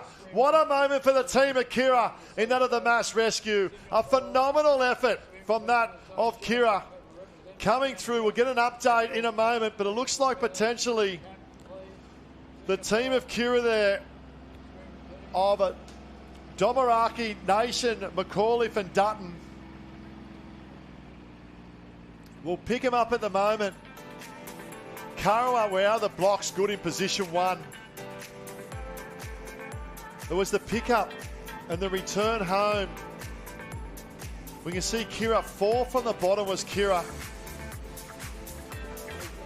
Big move from Karawa in that first transition as well. The battle then went back to that of 3rd place. Look at the pickup, the rescue technique of Kawana. I love the work and the speed of the craft. And that's Kira now in the lead. Right next to Kira.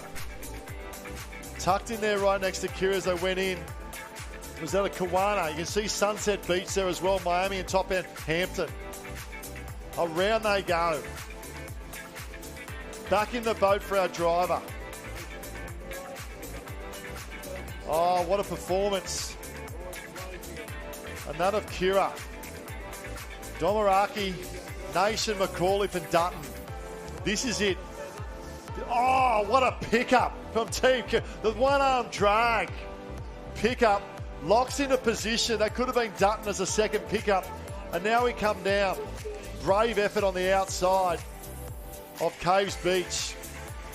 Climb, but it's our champions. Let me rephrase that. Our world champions from Kira Surf Lifesaving Club on the beach with Josh. Not just world champions, Ty, in terms of Benny here, back to back to back. Pretty special. How Training. too many years of training. That's what it is, and such a great team. Talk about the. I'm in the gym and just endless turn and pickups out the back. I honestly can't remember how many turn and pickups we've done. It's in the thousands. Talk about the race there on star, but it was a. On your turn and pick up, as I said, too many times training in that thing, and then just owning it and believing in it. Talk to me about this team. How special are they? This team here, it's like a family, mate.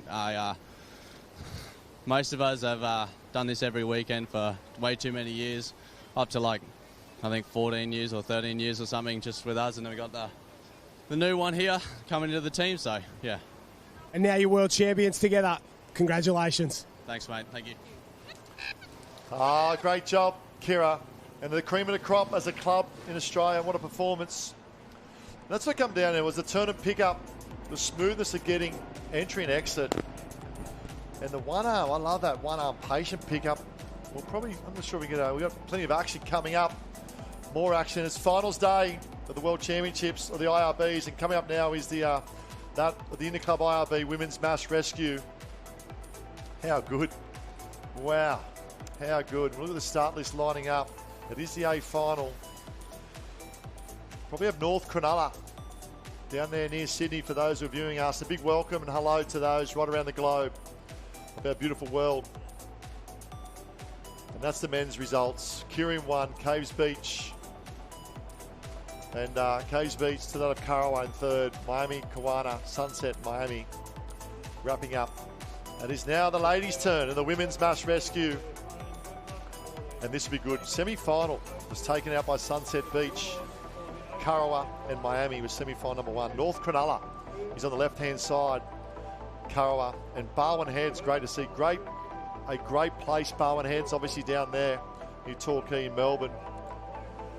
The state of Victoria of Australia. Great to see the spread of clubs from right around our beautiful country, but also around the world being represented. Women's Mass Rescue lining up. We spoke about North Cronulla. They took out semi-final. It could be a danger. Okay, far left-hand side, that's North Cronulla. You see the patients being dropped. Where would you see yourself, Courts? Would you see yourself as a patient, a crewie, or you look like a driver to me? Oh, really? A driver? Get me behind the wheel. Driver, dangerous, dangerous. I only know one speed, and that's it. Go fast as you can. I think if someone asked me to do this, I think they'd probably want to make the most of me out there swimming, I'd say. Same with yourself, I think, as well. In a sensible way, a driver has to have a little bit of craziness about them. That's what I love, especially in these. And you've got to remember as well, they compete in all types of conditions. It can be 3, 4, 5 foot, obviously through safety approval, through their risk assessments, but they compete in all different elements, all different conditions, and that's why they are the best in the business at what they do. Well, in saying that, I think yourself, Josh, and I would all fit a driver situation then as well. So put us all out there, but we move on to the start line there and have to make a note. We've got 1, 2, 3 Kurrawa local teams in this event. Now, that's an achievement in itself, straight off the bat. Yeah, well, 3 out of 8 for the home club. You can see them lining up there in position 2 and position 3 as well. They will be up and about close to Camera North Cronulla. They took out semi-final. It is out and in twice. Cruise, Patience stays in as well. Good start. Oh, a little bog down there from that New Zealand. I think a great start would be from the Kurrawa in the third team. Barwin hands off to a very good start as well. We'll pick him up at the moment. And I'll probably say, it's hard to say, but probably North Cronulla far left-hand side. Just negotiated the break very, very well. So North Cronulla far left-hand side in 1. Very, very tightly congested in 2, 3 and 4. They'll come in the turn and pick up. It's all about boat management here and change of weight. Left-hand side, look at this from the Crewy. Digs on the inside, gets the propeller running round on the outside of the craft as well. Patient pick up 1. North Cronulla in and out. Superb execution of patient pickup from North Cronulla. And I'd probably say at the moment, Courts, it's North Cronulla, but the other team's fighting back. They are certainly fighting back. Sunset, we've seen them all day. They've been so strong. And the one great thing, if you get a good start and get out in front, you don't have the wash of the other boat. So being out in front is very crucial. Yeah, bookends at the moment because top of screen, just out of screen. That's the New Zealand Sunset, so they took out the other semi-final. And also tucked in there, that could be Miami. Obviously, they just picked up a medal, silver medal for their team as well. Round they go, Sunset Beach in 1. I tell you what, it's like seeing an ocean men and ocean women, isn't it? Drop your craft in the transition of the run leg, now back in the craft. Motors running, New Zealand, the Sunset Beach are up and about. Absolutely. You pop the stick down and then you are out and away. So look how tight this is. Sunset still on the way, but they've actually got a little bit of waves to actually fight against at the moment. So it's going to be really, really tight coming towards the end. Yeah, Kima Downs also in their position 4. They sort of snuck through as well. They're making their presence felt. There they are there in the black, the red and the white, and also the home club of Kurrawa. This is it. This is it. It's all about the turn and pick up now. You need to be smooth. In we go. Entry in. Pick up patient. Accelerate. Get the pace in the boat. And away we go. And it looks like Kiama Downs look over at the moment. It's very hard to see New Zealand on the outside as well.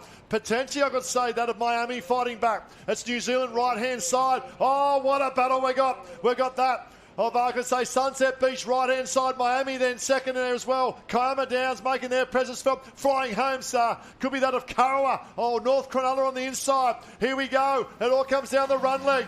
Close to beach, New Zealand. Maybe North Cronulla. North Cronulla. Oh, Kiama Downs there. I don't know. I just do not know. The Dowker eye doesn't know. It was just too close. The angle of the camera was back up. I tell you what, it's back up in the sand dunes when we're picking them up. It is very hard to see. We'll have to try and pick up a replay because all the action at the moment, and this is the start of the race. Josh might have a better idea for me. We know it all came down the run leg. The run leg of Sunset Beach, Miami Beach, Kiama Downs are in there as well. North Cronulla, or the Kurrawa Club coming home. This is the first leg. Then we have the second leg, but it's the finish. They're looking left, they're looking right. Is there any body language they're trying to pick up here at the moment? As we look at the replay. And final pickup. Coming back to the beach. Let's pick up, then we'll throw down the Josh for an update. Kiama Downs. Smooth as a 3-egg custard on their second pickup. Coming in, this is the action here. Let's have a look as we go. We've got Miami. Kiama Downs, Miami. The angle of the camera. I know they've got a medal, Kiama Downs. It's a matter of what colour, but Josh, are you down there with an update? Not sure we can pick up comms. They are a fair way down the beach. Where do you go, Courts? Where do you go on that one? Oh, that was super tough. I know we're going to have Josh. He's running from water area to water area, so we'll get him in a moment, but Sunset have been so consistent. They're definitely in the mix. North Cronulla came back with a vengeance. I'm seeing high fives, like high fives. The high five, not low. That's from North Cronulla. That's a good sign. There we go. There we go to Kira. Josh, mate, just an update. We've got an update of the drama unfolding from that final. I can deliver absolutely nothing to you there. Kiama Downs, Sunset Beach, who knows? It was really tight. I think maybe Sunset, but it wouldn't surprise me if Kiama got it either. What a day it's been for the Sunset Beach team. Absolutely dominant through that middle sort of 3 or 4 races. They just continue to deliver. And, well, getting it done for the south coast of New South Wales, one way or another, Kiama Downs have got a medal, and they put in an absolutely spectacular performance. It was probably just the final stages. They had to come over a little wave there. I thought they had it for all money, but that little bit of air, the prop out of the water for the cruise through. Yeah, the other thing too, I've just seen Karawa and a supporter's come down with a phone as if he'd been on the finish line showing them, and then they celebrated. They may be a podium finish as well. That of Karawa, unofficial. The drama unfolds, so much action here at the IRB's World Championships. More finals coming up in a moment. Oh, I love this. How good's this, Courts? Oh, it's fantastic, isn't it? Look at that, the screens on our drone out there. You've got people enjoying the water. You've got the crowd all happening, the supporters. I think the men on screen at the moment, North Cornell, they have some ribbons in their hair tie. So really... Nothing wrong with ribbons in their hair, no, I can tell you. Absolutely if it's not. Pink, it's a bonus. More men should do it. I tell you what, more men, the better. But the North Cronulla crew, they're definitely... Too, I love it. I love it. They've committed to the team. I'd say the girls would have popped them in there, I reckon, at the last minute just to make sure they're they're jumping around too. This is good. So coming up, looks like potentially got the result pending there. The IRB Rescue Men, I believe, coming up. Got potentially 2 more finals, the World Championships. And a big shout out to those joining us. How good is this? As IRB Racing, the cream of the crop. That's the pinnacle. That's the World Championships. And it looks like the men coming up. Patients are getting dropped out. There's the IRB Rescue Men coming up, or Men Rescue. Looks like we're going to have, in terms of this A final coming up, it might not be an A final. It'll need clarification. I'm not sure if they're through their finals as yet. We'll try and pick up clarification. If you're still with us there, Josh, down as well, mate, just the upcoming event. We've got an insight to the event coming up. Just can't pick up audio there, but they are getting ready. The crew's lining up here at the moment. Results still pending for the mass rescue for the women. What a race. Look at what a spectacle. Look at this, of the skyscrapers of the Gold Coast. It just shows the diversity and the depth of our World Championships. Obviously had the surf boats last weekend. So the IRB's entering some water out of their boats as well. They want to make sure the lightest craft in the water being propelled through these waves. Where else would you want to be? What a spectacle. A big shout out, huge shout out to Ron Rankin AM. He's the chair and project director of the Lifesaving World Championships, and to Graham Ford AM, president of the International Lifesaving Federation. Showcase, not only that, how they put this weather on as well. But I've got another event being lined up here in a moment. But down the beach, we've got a bit of an insight to that last final. All good things come to the...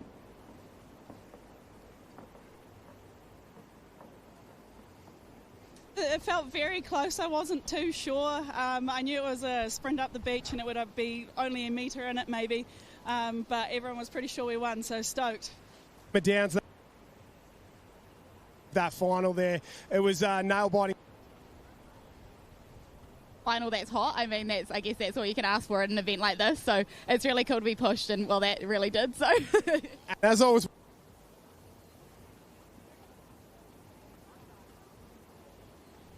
You know, you get what you get, and you don't get upset. So we made it work, and that just feels real good. Surf end of the beach as well. That net.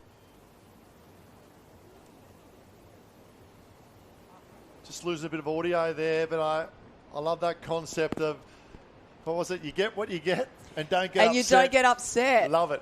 That's brilliant. That Love should be. We should put that on one of the hashtags, I think, for this World Championships. That was brilliant. Love it. Yeah, and I'll tell you what, we've had some of the great interviews, not only here at the World Lifesaving, but also through the Olympic Games. And I just can't remember a name in terms of our walker. Had the greatest interview for picking up a podium finish, and it was all about the adversity she's set over the last few years. But the key word was play on. No matter what you get dealt in life, here in surf as well, we talk about the surf and the elements, you just play on and you find a way, and you bounce back. resilience, and that typifies that race as well. Looks like we've got a qualifying race potentially coming through now. We'll try and get an update. I think we're now qualifying through to that, the IRB Rescue Men and Rescue Women. We'll come back hopefully a little bit later on to the IRB racing, but what about the IRB racing? It's been red hot. We'll call this one as best we can see it. We don't have a start list with us at the moment, so we do apologise for that. But what a performance it's been. You see the girls lining up here. Looks like a female event.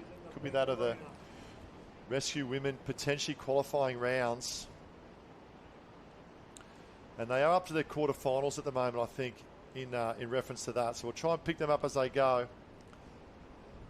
As we can see, getting organised now. That win, we spoke about that on the screen at the moment for those viewing. You can see that the low tide starting to draw out. So you can see more waves become prevalent on that other shore break. But also as well, that wind is going to try and sneak around. It's actually holding back a little bit, which is a good sign compared to what we had yesterday. I think it's around 1 o'clock, 2 o'clock this afternoon. The nor'easter will kick up to about 20 kilometres an hour and provide a little bit more opportunities for the athletes. So big program coming up. It's been a phenomenal morning. We're 2 hours away from that of the finals package. And this event doesn't go ahead without great support. The Gold Coast City Council, Tourism Events Gold Coast City Mayor Tom Tate, Minister of Tourism and Sport, the Honourable Michael Healy MP, Australia's Gold Coast, Queensland Government, Risk Intelligence, Currawa Surf Lifesaving Club hosting, and that are the supporting sponsors of Ampol, Race 1 and Eventco. And there they are on the screen at the moment. Support those that support us. And one thing I love about surf sports courts is how healthy it is. You know, not only physically, but also we spoke about, Bailey talked about earlier about, mental health and the importance of that and the opportunity to get along, even go for a swim in the water, the serene living in the environment we have of the ocean, the sand, and also the people being connected together. Yeah, you can just see all the happy faces, healthy bodies on the beach, yeah. and it's an incredible sport for that, and you have it for your whole life. And as we spoke about before, it's so important to move your body every single day, and to be in the water and doing that is fantastic. So just looking really quickly, just looking at the leaderboard, this is for the ocean competition. So BMD Northcliffe on 153, Newport Surf Lifesaving Club are 113. We move back to Maroochydore in third, 101, Alexandra Henland 77. Now we go to Burleigh, Currumbin, the local Currawa, and then we actually see South Africa are in eighth at the moment from Clifton Surf Lifesaving Club. So incredible performance, and rounding out top 10 is Noosa Head. So that's the Ocean Club leaderboard at the moment. We'll be moving back to, as you can see on screen. How good from Clifton, and obviously not only performing on the beach, we saw yesterday the water as well, and they do great things in South Africa. And I actually raced the world titles there in 1996 in Durban, and actually Durban Surf Club South Africa won the Interclub that year. And it shows the strength. And having a chat to I think it might have been one of the coaches actually from Clifton during the national teams last week. He said they're on the rebuild phase, but I tell you what, you're going in the right direction, because look at the results they've received yesterday and today through the youth and national teams as well. The ski paddling fraternity, unbelievable. The beach flags, what a performance of the young girl. I'm just trying to remember her name. I think it was Eva in the beach flags from last week. And spoke about EJ as a role model for her, and they FaceTime EJ with her as well. And and great shout out to all the internationals. I know surf sports, but it's the drivers of those surf sports. You know what I mean? And also the supporters and sponsors. So right from coaches, the managers, club supports, all the sponsors, and their national bodies as well. So international surf lifesaving and lifesaving is up and about, and a huge shout out to the man at the top of the tree there. That's Graham Ford, AM, President of the International Lifesaving Federation. Graham Ford was the President of Surf Lifesaving Australia as well, up until about, I think, 2 or 3 years ago. Hand over to Johnny Baker, who's doing a wonderful job. ESM, I think he's Johnny, and he's probably watching the YouTube and the live stream as well. He's from a helicopter rescue background, and big shout out to the wonderful thing we have. It is day 2 of the Interclubs. It is the Open Ocean Championships, and I believe we have the Ocean Man Relay coming up, qualifications for their final this afternoon. So plenty of action coming up, course, but how good is it? We're on the beach, we're in action. It's September. Yeah. It is. It's September. We crossed over from August, didn't we? We went from winter to spring and went into some beautiful weather I mean, the Gold Coast is always not too bad, but went into some incredible weather. So we've actually got Josh. He's been working hard down there, going from water area to water area, south to north, north to south. Josh, if you're online there, we might actually get you for a bit of a chat for an update with what's happening. Yeah, thanks, Courtney. I'm back up here in the Ocean Arena, and the smell of diesel has disappeared out of my nostrils, but I loved being down there in the IRB Arena for those finals. They've got one more event for both men and women going on down there at the moment, so they've got heat semis coming up and finals later in the day, so it was fantastic down here. Ocean Man Relay coming up in just a few moments' time.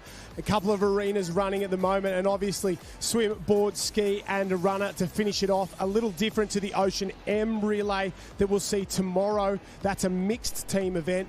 4 competitors, 2 guys, 2 girls. This is closer to our traditional Taplin Relay, and it's one that's been at the World Championships for a very, very long time. A rich history of very, very good clubs winning this one here, and I think we're going to see a couple of clubs in this one that could surprise. Obviously, Nobby's Beach, they've had that big influx of the Northcliffe competitors.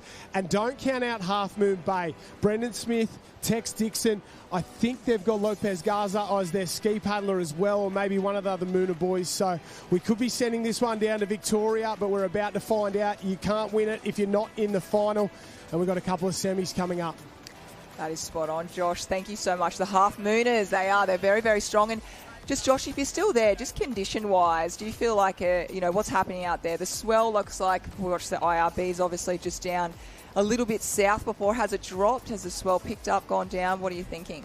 It's looking a little bit less consistent than it was this morning, to be completely honest, and a little smaller up in this area than it is down there. The wind is just starting to pick up, so I can feel it, that northerly sort of nor'easter start to blow a little bit more, and nowhere near the strength of yesterday afternoon, but this is definitely the start of it, and you can see that ripple across the top of the ocean that's just started there. So this might help a couple of the athletes on that northern side of the arena there to sort of push back along. Board, swim, ski is the order. They're heading to the line, getting set and ready to go. Thank you so much, Josh. We'll let you get back there and watch on. We'll check back in a moment, but just looking on screen, I'm just going to run through. So we've got semi-final number 1, the local boys of Kurrawa, very strong team there. Newport, incredible, always strong, as we just saw. Fletcher Armstrong, he's going to be the ski paddler. Charlie Verco winning the Molokai. We just spoke about that before, so very strong indeed. Then we go to one of our Germany teams, Tugen. Very good in that Taplin relay. As Josh just mentioned before, they were, I don't know how many years they did, but they had the Hurst brothers, they went back to back to back. And Kai Kinsella, we all know he loves a wave. He's going to pop in that team as well. Cronulla, another Germany team as well. The Fried Eggs of Southport. And then we go to Singapore. So a long way for them, doing it amazing as we just go back. There we go to come back to Australia, should I say. Seacliff. Moving on. Rounding it up is Mermaid Beach, Nobby's Beach, Coogin Headland, northern New South Wales, Allura, go back to Sydney there. And then we're just moving the Half Mooners, as we call them, Half Moon Bay, very, very strong. So we've got a lineup. That's going to be our semi-final number 1 and semi-final number 2, not too far away as well. Yeah, good quality field, isn't it, lining up? And it's an event you want to win. We love our team events. And today we're doing, obviously, the gender Ocean Relays, and tomorrow is the Mixed M Ocean Relay. It is a phenomenal event, the Mixed Gender Ocean M, and obviously, I'll say, people say, if it could be in the Olympic Games, I'll say, when it's going to be in there. I love it. I think it should be in there, most definitely. And it's not a matter of when, it's a matter of being in there. So it'd be great to see it is ordered seat to pick up. You play to your strengths. Club's all about playing their strengths in this one as well to maximise the performance of the board paddlers lining up. And I get the order as well. I think is it going to go that of board, ski, swim. Is that the potential drawn order for the Interclub? I might get an update. I'm not sure if you're down there with us, Josh, or we can grab you in a moment. I might just cross over to get an update if that is the order. By the looks of it, looks like it is board, ski, swim. Yeah, that's right. Board, ski, swim is the order. I think I said board, swim, ski before, but Important start here for these boys. You can set your team up with a very quick start off the beach. Couple of big guns in this one. Max Beattie, 4th in the board race yesterday. Obviously, Matt Bevilacqua, the world board champion. Braden Casamento from Alexandra Headland will be very, very good and one to watch as well. And a couple of the other teams, they'll be close to the mark and they get up and into their work. Maroochydore, don't count them out with Adam Palmer as well. So the boys are off and away, and Beattie on this far right-hand side of the southern end, he'll sneak around a few waves and do a very, very good job of getting off the beach for Surfers Paradise. Yeah, we talk about Surfers Paradise. We go back, a matter of 6 years ago, and they actually won this event 6 years ago at the World Championships. So they're the reigning champions ahead of the Currumbin Vikings and Northcliffe. And at the moment, it's the team of Wanda. And we saw how well the Steiner boys paddled earlier today under the guidance of the Smith dog, Nathan Smith. Past Australian Ironman champion, but also school teacher as well, his trade, and sharing his skill sets and knowledge. So as they go out now, 8 is the magic number. So it's a board. We talk about board, ski, swim, and it's wandering one. The Black Swans and Richard all sneak up on the inside. Big move there in coming through now. We spoke about that of Max Beattie off to a very, very good start as well. And we're just picking on that black and white cap coming through. I just saw in the corner of my eye.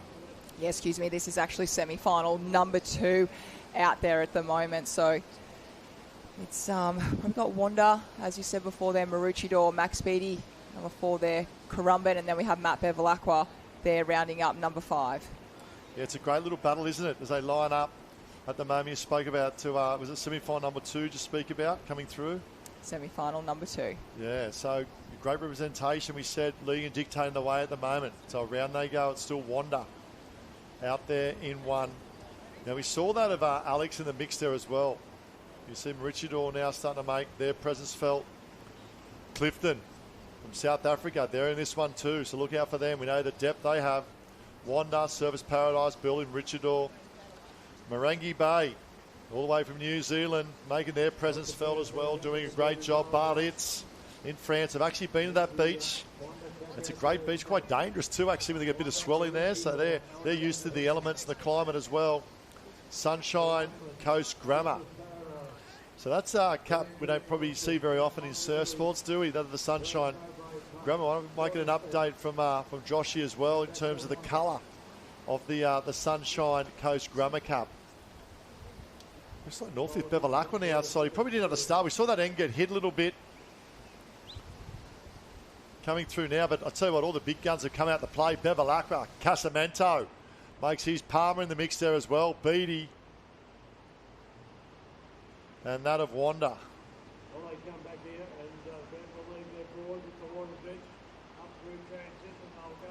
A great little battle, isn't it? As they go round. All right, board legs done. I thought it was Wanda. It's not actually the Wanda cap out in front. Might be one of the New Zealand caps coming through. You got an update? You with us there, Josh? Just get an update as they're making their way around the transition.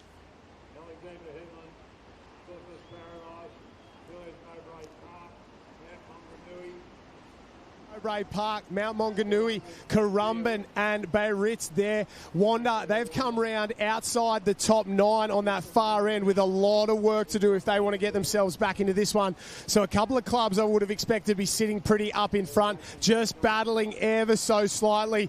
Northcliffe going to the fore at the moment with Riley Fitz. He is absolutely flying on that ski. Alexandra Headland with Jet Kenny flying out on the right-hand side. He'll cut across and join him, but it's the Olympic silver medalist Riley Fitz who's coming to the fore for Northcliffe.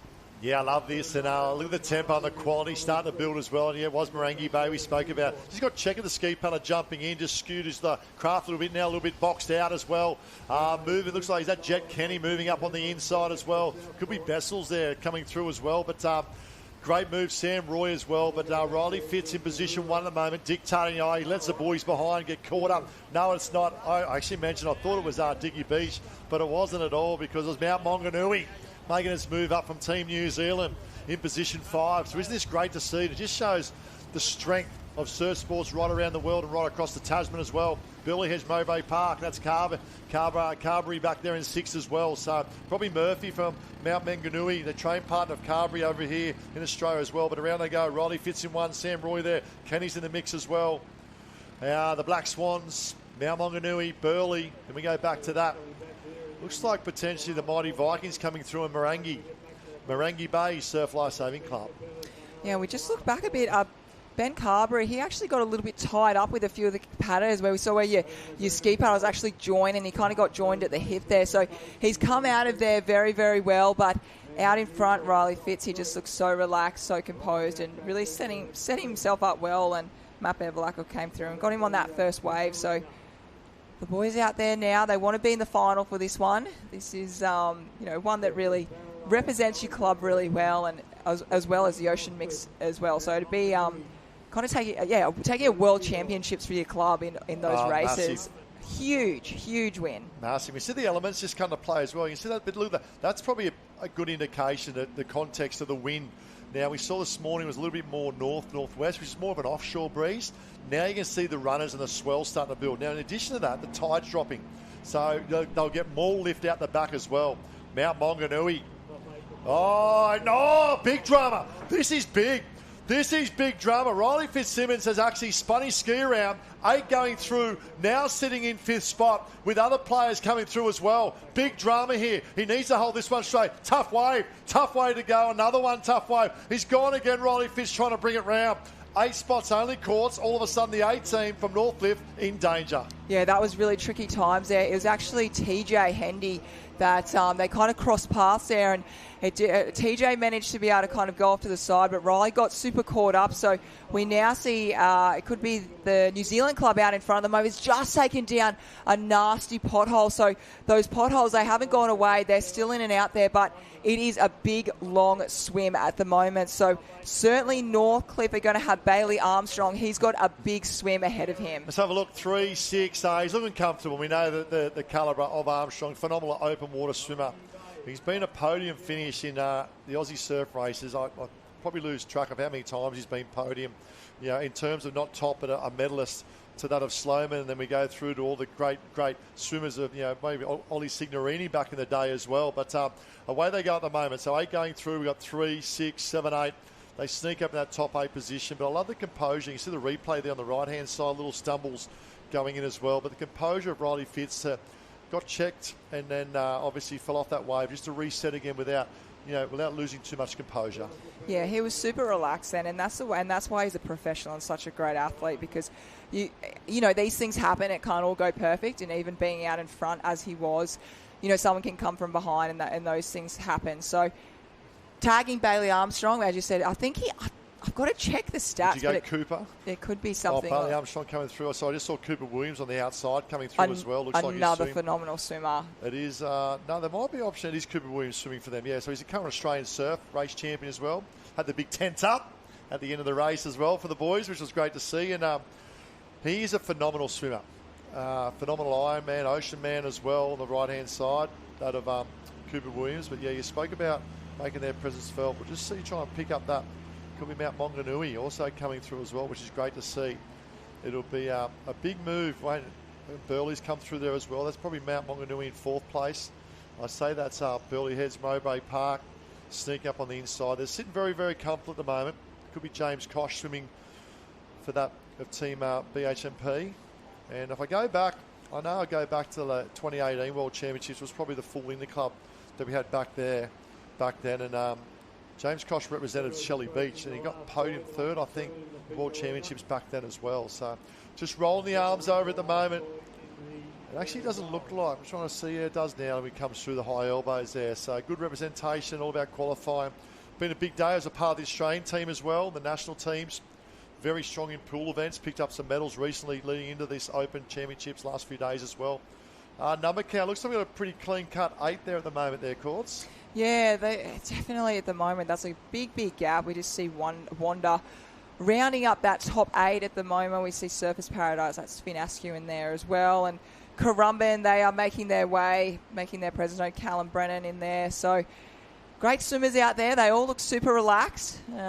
Just got James Kosh, as you said before, Ty out in front there, just setting the pace, and doesn't need to go too fast because we look at the swell at the moment. You're not going to see any back markers coming too far in. There's going to be no waves off the can at the moment. So all these men should be pretty safe, but in saying that, it's always really nice just to have a little wave, just to finish off, just to seal the deal. Yeah, I think this is where it's going to be won and lost this afternoon. I think pound for pound ski paddling and board paddling, I think they may, if anything, you might have one team come one wave out in front, but the ability in this part of the race to swim of any ocean man or ocean woman race, or that of a team as well, with skill sets at the end. And the other factor to be aware of, and this is the swim strength of Bailey Armstrong coming through at the moment, is the ability they will have a runner. So in Australia, our traditional Tupman relay finishes with the actual last leg running up. Will Savage, this is interesting because if it comes down to a sprint finish this afternoon, Burley's Mowbray Park don't have a specialist beach sprinter. And if it was to come down, and I expect a close race this afternoon, like a super close race, it'll be interesting to see who the sprinters. You look there, looks like is that Morris boys maybe sprinting as well. Potentially could be. It's Zach Morris as well. Very quick, but Zach Morris. Yeah. And Will's got the size in there, you know, coming around the can. So it looks like a lot of them have actually got their ocean competitors coming in. So Zach Morris, you'd have to pip as the quickest Zach, ocean. Yeah. Zach Tabuai as well. And he's more of a renowned swimmer, phenomenal swimmer from the Alex Club as well. So it could come down to the final sprint leg. And we're seeing it, you know, especially at this level, there is pretty much nothing between the athletes. Mount Maunganui crossing now. It'll be all about who has the leg speed. So very, very interesting. We'll watch that. You see Team Biarritz there. That's a green with a red coming in as well. It's a bit of pressure, isn't it, being that last runner getting tagged? Oh, yeah. And this is a good little battle here we spoke about from France and New Zealand. Oh, a little stumble hit by the sniper. Team Biarritz from France opens up the door for the Flying Kiwis of Marangi Bay. He's not there yet. Biarritz fighting back. The board shorts versus the Chili's. I love the Chili's. Biarritz, I might get Josh to do an inspection. I'm pretty sure. I'm pretty sure that is a chili. It's Chili's. That's a red hot chili. Fine, you. Josh can have a closer look for us. Yeah, just looking at that for us, Josh. Is that Team Biarritz? Is that Team Chili's and their togs? That'd be greatly appreciated. All right, let's have a look at the replay coming through. And we're not that far away, about an hour and just over an hour and a half to that with the finals package coming up. I think we're getting underway around 1:30. We're qualifying. These are the last heats going through. Obviously, we've got the Ocean Man Relay and Ocean Women Relay taking place as well. And Marangi Bay just got caught up here, the ski paddler. Just checked a little bit. And that's the movement of the water. Take nothing away from the ski paddler. You can see the movement of water. It's not a direct swell coming straight in. But you see the boys make their way out. Oh, little stumble. Sniper. Run leg turns into a swim leg. And that wind swell's just starting to pick up. And this will be very prevalent this afternoon. Coming in. Little tease. That tease, yeah, tease. Actually, Riley went first. Riley checked first into TJ over their swim legs. And this is, that's going to be won and lost in this area this afternoon, the swim leg. Another sniper out there. And that's what's going to happen. The tide drops out the potholes we spoke about this morning. The potholes and the little pockets in the water. As we just look at the finish of this replay, Burleigh Hedge Mowbray Park come with the 4. I'm really impressed to see the ability of the run leg of the last Burleigh Hedge Mowbray Park runner, because I know Will Savage, Macho Man Savage, his girlfriend actually plays in the Australian Rugby Sevens. All right. And matter of fact, he's down the beach now with, looks like two Zachs and Macho Man Savage to you, Josh. Thank you, Ty. We're moonlighting as beach competitors here in that ocean relay for men. Final leg. Oh, well, the talent in the swimming at Belly's pretty heavy, so I just got put in the run leg. These long legs hopefully are good at waiting on the way in. And I might have stirred up a hornet's nest and said you weren't too quick, and you said, I reckon I could take anyone, anywhere, anytime. The beach sprint's coming up in a few minutes. Do you reckon you're a start? Burley didn't enter me because I got to rest me for the relay later. That's good. Good focus. Zach, yourself, one of the best swimmers in the sport, decided to take up that last leg. Obviously, Bailey Armstrong, a hell of a swimmer there, and he's doing a lot of the leg work. Yeah, everyone knows old Bales. He's not really good on his feet, so I've just been called up to do his little run leg at the end. Well, that's good. Good luck tonight. And Zach, yourself, pool swimmer, surf swimmer, beach sprinter, you can do it all. Yeah, mate, I try to. That's what Jack Hansen, our club coach, taught us to do, is to do everything, be flexible. So, yeah, I try my best. Problem is Jack Hansen's not flexible at all. Alex on fire today. They've a few in the finals. You're looking for a big one this afternoon? Yeah, it's going to be a very exciting afternoon for the club. We were pretty disappointed with yesterday afternoon, so we're looking to bounce back this Savo. Good luck. Good luck when you run. Don't pull a hamstring, and we'll see you in the surf race as well. I'll try my best. Thanks, Joshy. Yeah, great job, Josh, and great job to Zach and Will Savage there as well. And their water babies are turning to sand crabs on the beach. And I would not be surprised if the World Championship this afternoon, or that of the Open Men, Ocean Man relay, came down to that final run leg. So stay tuned, ladies and gentlemen, because there's plenty of more action coming up. Give us a shout out, give us a comment in terms of the YouTube as well. It's great having you viewing us here. It's Ty Dowker here with Courtney Hancock and Josh Minogue on the beach, bringing you day 2 of the Interclub Open Ocean Championships. And we've had a phenomenal morning. All about qualification, all about getting through. It's all about staying alive. And that of the female board races, the male ski races, and that of the ocean relays. Beach sprinter in action as well a bit later on today. Looking forward to that one in terms of the beach and surf races as well. And if you have a look there, coming through, it was Burleigh Heads Mowbray Park, took out semi-final number 1. They are a very good team. Carvery, Kosh, Fletcher. 2 of them were in the Australian team last weekend of James Kosh and Corey Fletcher. Riley Fitz, Olympian, Carly Armstrong, Zach Morris, Matt Bevilacqua, Jack Kenny, Cooper Williams, Casamento, and Zach Tuberai. WI. Top 3 bigger than. Number 4 there, Service Paradise, actually won the World Championships. Our last contested in the club major event in 2018. Obviously the impact of COVID that we had as well. The mighty Vikings took out the Queensland State Taplin, very similar to that of the Ocean Man Relay. Wanda up and about. Richardor as well in position 7. That's the semi-final. And a great performance from all teams and clubs involved as well. Semi-final number 1 was already being held prior to this. There was Newport that took out semi-final number 1. Nobby's Beach from just down the road. And a number of competitors have transferred over to Nobby's to race the World Championships. Well done. The Mooners, Half Moon, Bay, also qualified. Tugun, Southport, that's Southport, Queensland. Karawa, Allura, and that of Coochon Headland are all through to semi-final number 1. It is a super quality field that will take place. It's one of our last races of today. Later on this afternoon in the finals package of what is the 2024 Lifesaving World Championships right here on Karawa Beach. And it's been great 3 days of this open action. We are day 2, and tomorrow really looking forward to not only the finals package today, especially that wind you can see starting to pick up, the little caps starting to come into play. We spoke about this morning, that onshore wind, but also we spoke about the program, the final package this afternoon, leading into that of tomorrow as well. That the Ocean Man and Ocean Women and the mixed Ocean mixed M-shape relay. 4 competitors, swim, board, ski and rum. Clubs decide who does what. And ladies and gentlemen, that is now a wrap of our morning session here at Karawa Beach on behalf of Ty Dowker, Courtney Hancock and Josh Minogue on the beach. We hope you have enjoyed the qualifying rounds. We certainly have, because our finals package is coming up in approximately just over an hour. And jump on SBS Demand, because all the live action along with YouTube will be on both provided. And this event doesn't go ahead without great supporters of our strategic partners. We'll be back. Do not go anywhere. Grab a feed, grab a drink, settle into your best armchair and turn on SBS Demand and on YouTube, because we'll be back with the finals package very shortly, and we'll see you soon.